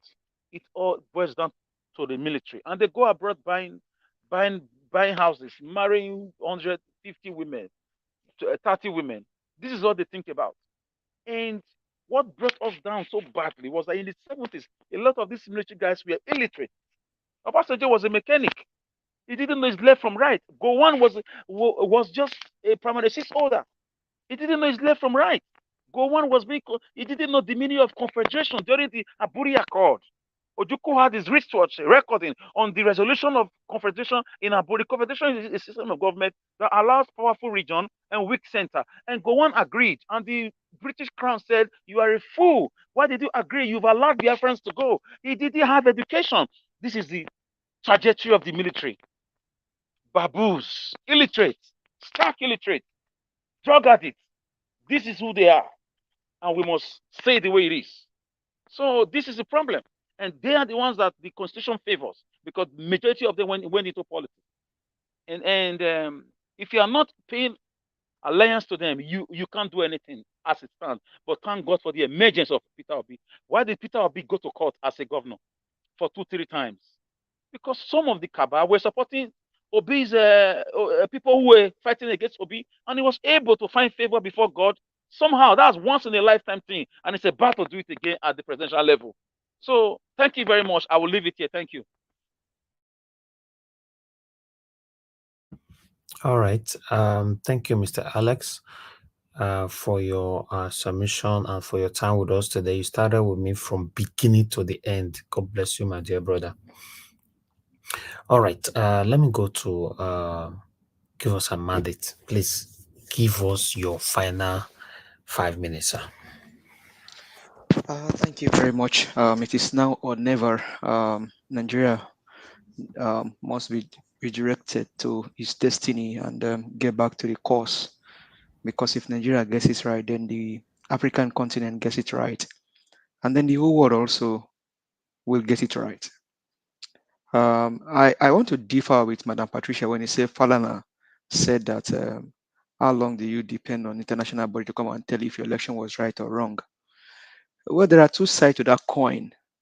You may be saying it to justify the fact that INEC might have done what this seems is right and trying to conflict the United Nations press release that we just had some days ago, and it may mean the other way around. You know, these guys, they've been bought, but it's only a sad story that I think somebody said is the father of Fars, right? If Fars can sing Mr. Yakubu, and you can go on Froster, and the father is coming out to do a different thing.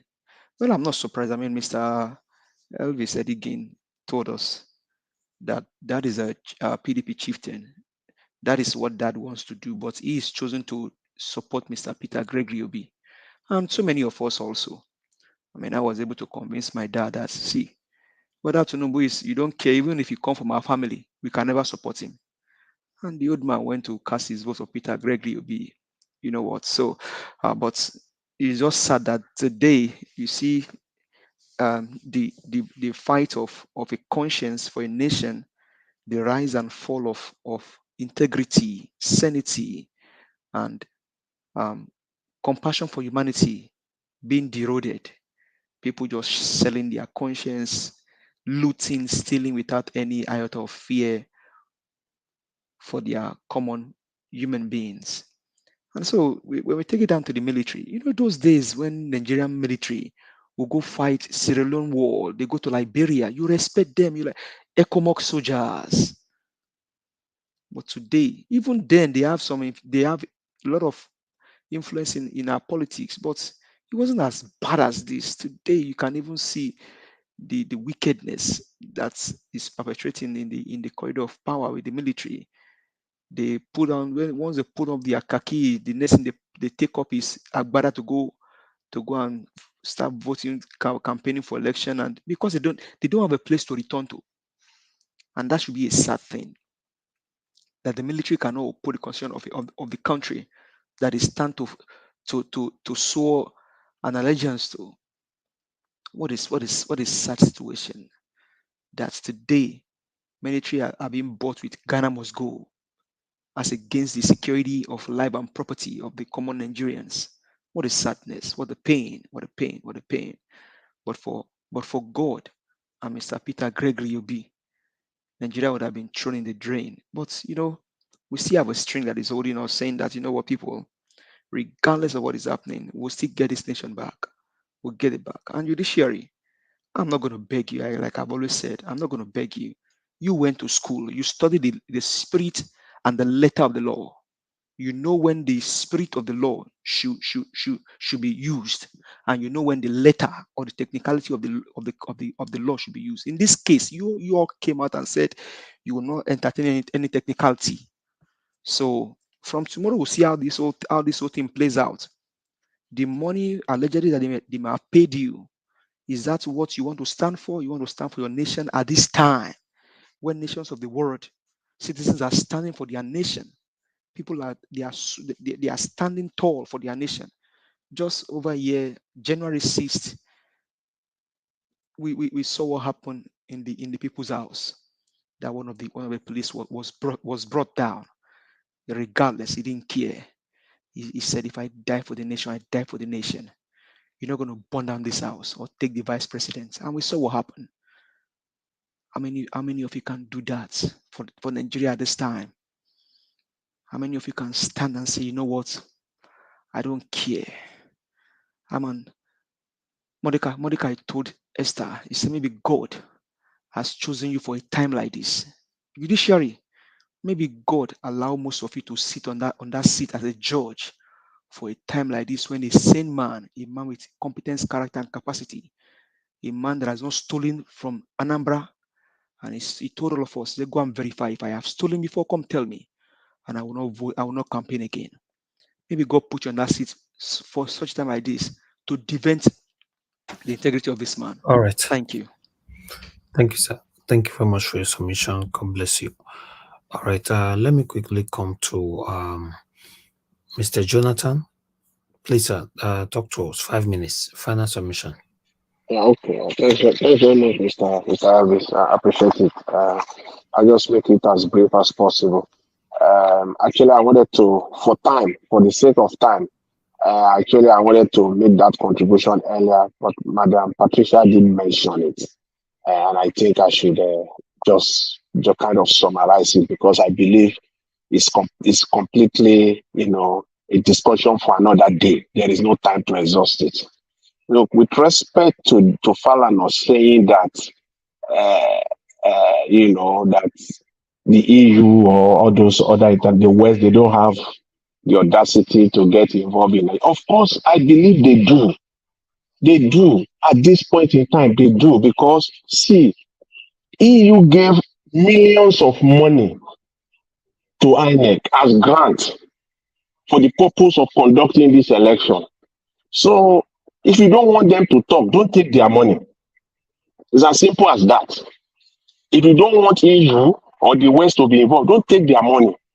It's just like that. See, not just only INEC, all those civil liberties organizations, NGOs, they collected thousands and thousands of grants from EU and other international organizations. And when they are giving you those money, they are not stupid. It is making their way, getting ready, getting themselves set up, to influence our election in one way or the other.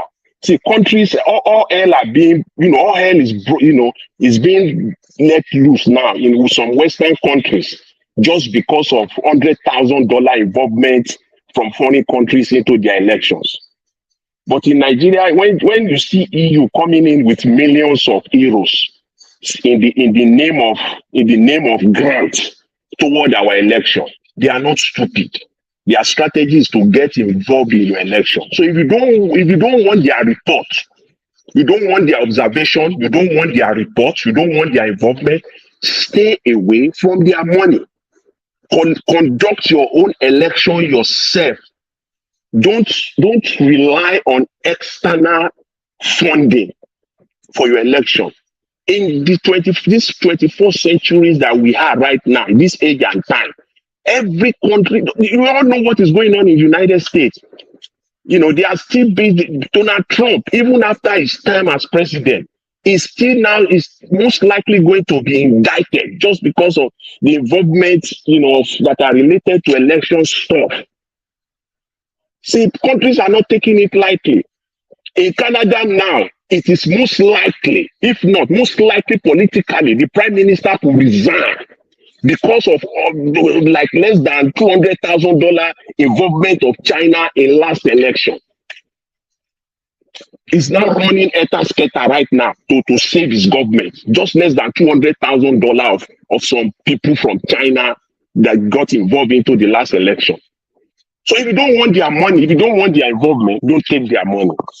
That's just what I want to say, you know, that. And then, you know, with respect to the military, you know, the top ranks of the military, you know, that are, you know, getting alongside with their handsome, you know, retirement package. For me, the retirement package is not just only about age or about the number of years in service. You know, it is all about, it's about targeting those that are in strategic places, strategic positions. Get rid of them. For Tinubu, as it was for those that are before him, all the former president, it's all about protecting his presidency. Getting rid of all these people, we have to read deeper than just, it's all about protecting. He has to make sure that people that are in place, in places, positions, in strategic positions, they are those that will protect his presidency for him. You know the role you know the role commanding officers play in the Nigerian military. All the commanding officers in all the positions all across Nigeria, he has to be his own people that will be there. So that's the way I see it. And finally, on the judiciary, you know, it's all in their hands. All eyes are on each and every one of those judges, each and every one of them. Posterity will judge them. I will stop on that. Mr. Ives, thanks for the time. Thanks very much. Thank you, Mr. Jonathan. God bless you for your submission, sir. Thank you. Madam, you said what? Can I just? You have 30 seconds. We don't have time. Please. Go ahead. Okay, Mr. Sorry, can I call you Mr. Speaker? I can't really. Madam, you have 30 seconds. Yes, okay. So I wanted to tell you that you came up with the point that if we don't want them to intrude, then we shouldn't take the money. Yeah. But I want to tell you that me and you, we are not a part of that agreement. We, the voters, we are not the one that collected money from them.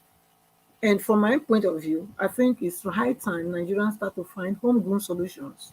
If people are bringing money to you from outside, you should know that they're trying to get something from you and don't accept it. So I don't accept, I'm not agreeing to that they should collect money from them. Okay, but I'm saying that, yes, nobody should come out to tell us that we are doing well to score you. You shouldn't allow that. You should be able to score yourself. That's what I'm saying. Thank you. Thank you, Madam Patricia. Thank you. Black Panther, please talk to us. Final submission, 5 minutes. Yeah, Mr. Nigeria. Sorry for my voice. Nigeria, thank you for giving us this opportunity. I want to say one thing here. Tinubu, I was speaking Yoruba. Oni Jeku Jenny. Bobo grant tech bani CDHR. Láti external forces, Europeans. Ibolo law. Ole ni eti jẹun. Ẹ fẹ́ gba Minister of Justice. Ole ni ẹni rí gbà. Ẹ bá sọ tòótọ́. Ole ni.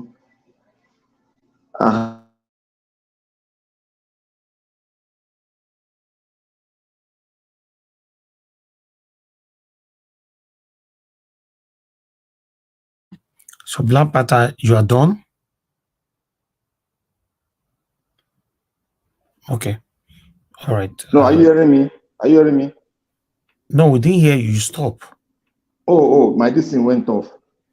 As I was saying, all those that have collected money, grant from European Union, all of them that are speaking, there is none of them that have not collected grant or whatsoever from European Union. None of them, even this so-called Onijekuje Falana, he was head of CDHR. Has he not collected grants?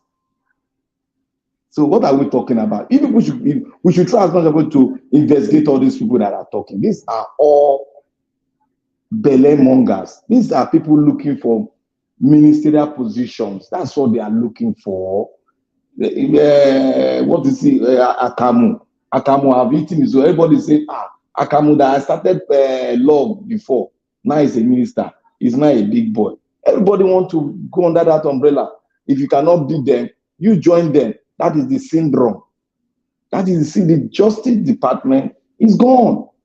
Nobody can rise up and say, I am speaking the truth, except for some few. Those that we least expect that will stand till now, they are still standing, speaking the truth.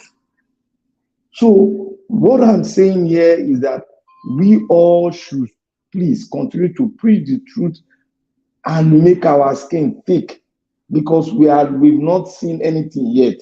INEC, they will try, but they cannot change what they have certified and give it to everybody. Because even that which they have certified is right in the court. So when you touch the document given to the court and you go and change it to serve your own selfish intention, then you want to down all consequences. You cannot have your way. You cannot rig. Even if you switch anything off, you've already given everybody certified copy, which they are contesting that this number you gave was wrong. And you manipulated it by switching off the beavers. And which external body that you said should monitor and keep all your data have come up to say that beavers was not switched off from. They did not see the glitches that you were saying is from your side and somebody switched it off. So therefore, Mr. INEC, you go ahead and do whatever you want to do with the 25%, and let's see if you will not pay the price that the people will bring to you. Let's see if any of you will be gallant enough to withstand the power of the people. We will see. Every one of us should just keep calm. We know the result. We know where we are going to, and we'll continue to believe in Mr. Peter Obi, and we'll continue to say he is our incoming president and commander-in-chief of the armed forces. All these rats and cats that are jumping up and down, people like Falana and co, that are jumping that want to become Minister of Justice and whatever, so that they can say, oh, we are here to clean everything. Under the false premises of illegality, it's a shame to him.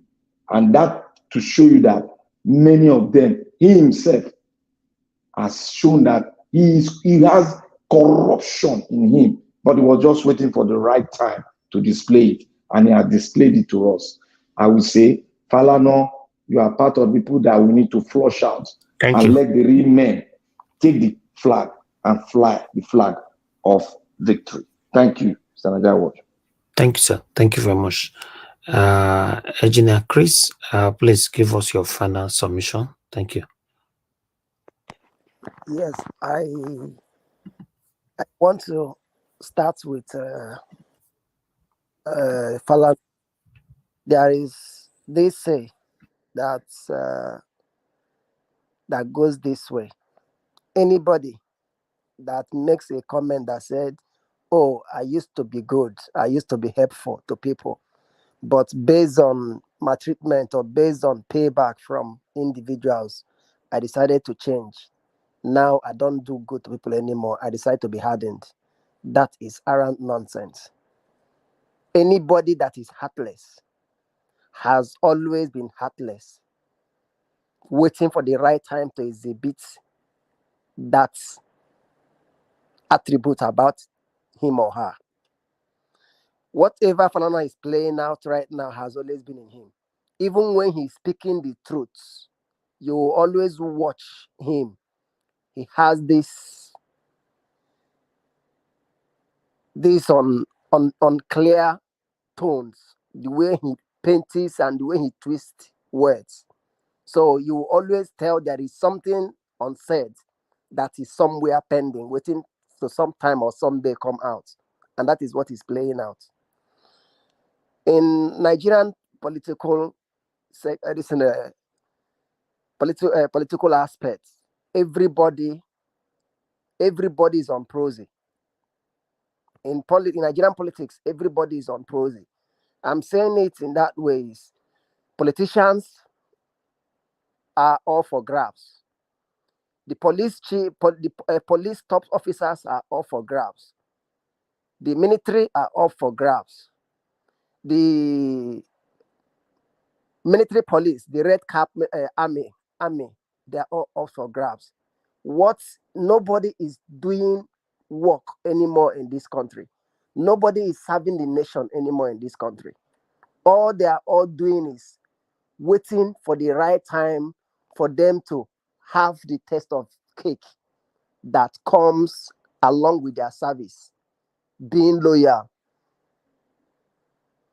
bags of Ghana must go is changing hands and so on and so forth. That is all that is playing out in this country.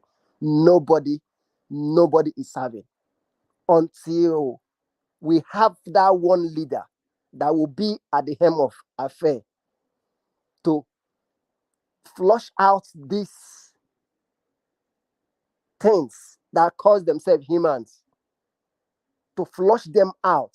Like I think one of them said during campaign that P2B is good to manage economy, to manage to head something, to head what sector, but not to be president.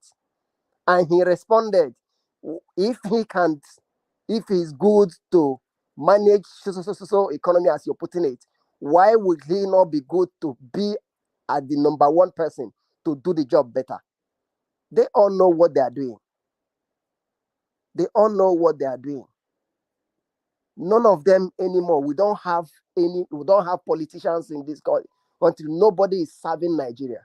Every one of them, they're all serving themselves. The judges are all 0, maybe 2 out of 100 that still have their conscience. The Senate is gone. We don't have everything we have there is yes sir, and any other thing goes. House of Assembly, we have none. We don't have any. So between the chief judge, the judges, the House of Assembly, the National Assembly, the Senate, they are all in the same. They are all in the same category. They are all categorized in one unit. So who is to do the right thing? None. Until God help us to recover this mandate, then these whole people will be retired, because they know one thing for sure, that the emerges of Peter Obi and Datti Ahmed, automatically it's a retirement for every one of them, because these are people that will not give you appointment based on party merits, rather on your qualification for you to head any department in this country. And until then, we can now say really we're beginning to have a new Nigeria. That is my take for now. All right. Thank you. Finally, my people, we've come to the end of this broadcast. Thank you, everybody, for your time with us today. It's been a long day. Yes, the beautiful thing about it is that today we are back in court for the respondents. Let's listen to what they have to say this time. I appreciate you all, my people. Thank you very much for your time with us. Every one of you that came to the panel today, those of you that are still here with me, Madam Patricia, Black Panther, Jonathan Kingsley, Engineer Chris. Thank you. And those of you that left already, Mr. Alex, Mr. Dwayne, Ines TV, give us a mandate. Madam Rita, Amen Bright, although we could not hear from you.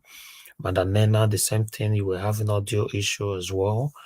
Mr. Shooks Obiboeze and Felix, and many, many more. You know, if you know I didn't mention your name, just know that yes, I'm talking from my head.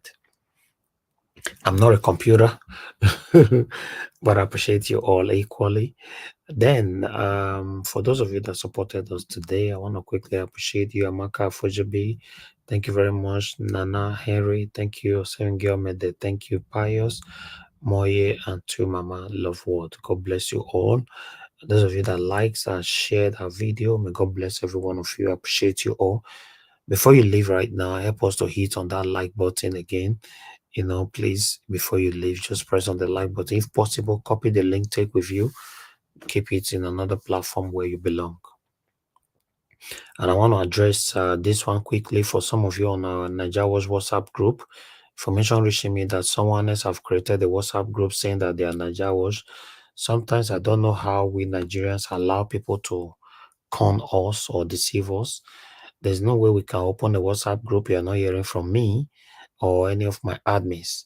You know, we have only one phone number attached to Nigerians, and this is the number that I always leave here all the time. So that's it. That's the number on the screen. And every of our WhatsApp group carried this number. All right, only this number, no other number. So if you know you've been added to any WhatsApp group and it's not this number, you are in the wrong place. So, and Nigerians don't ask people to donate any kind of money. Have that in mind as well. So I appreciate every one of you, my people. Thank you for your kindly, your continuous support. On the comment section, mother of all, Mommy Diaspora, we appreciate you, Mommy. Thank you very much for all you do for us. Mr. Chris Dobley, Peggy Modi, God bless you all, my people. Thank you, Mother Bella Naomi. Thank you very much. Appreciate you all, my wonderful people. Mother Patricia, once again, thank you. BTV Niger, Etionsa, thank you, everybody right there. Madam Irene is with us as well. Thank you very much. God bless you. Gift I14. Thank you, Pius Moye. Issa Williams, thank you, Pius Moye, and many, many more. So now permit me to round up this broadcast. So I believe, I'm not sure. I think the time for the court might be 9 in the morning. If it's 9 in the morning, look out for us. If it's afternoon, look out for us. If it's evening, look out for us. We're going to take it the live update with you. So look, if you have not subscribed, do that and hit on the notification button so that you'll be notified whenever we are on air.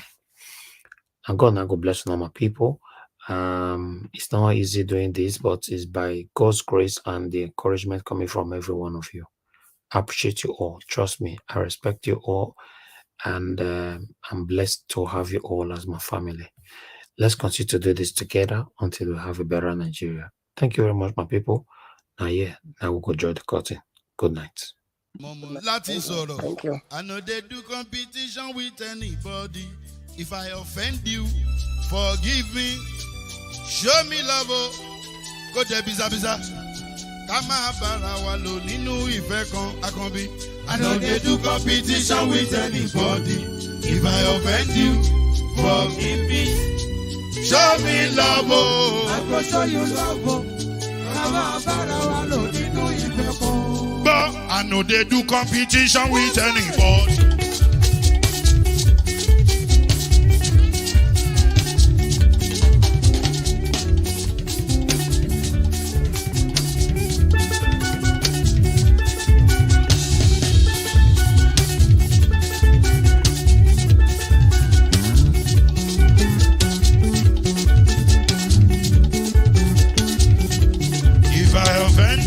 Forgive me, show me love, I go show you love. Kama bara wa lo nínú ìfẹ́ kan. I know they do competition with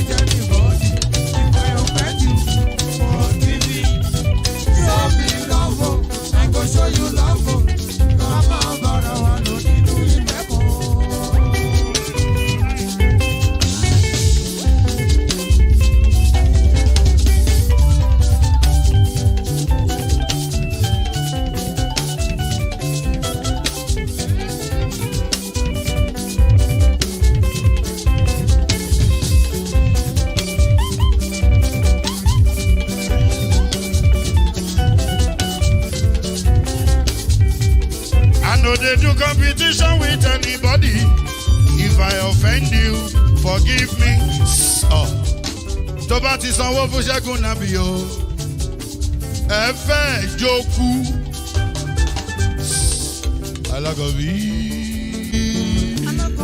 Ṣẹ́gun Nàbí.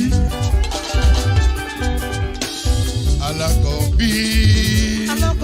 Sábà mẹ́la. Anybody. Anybody.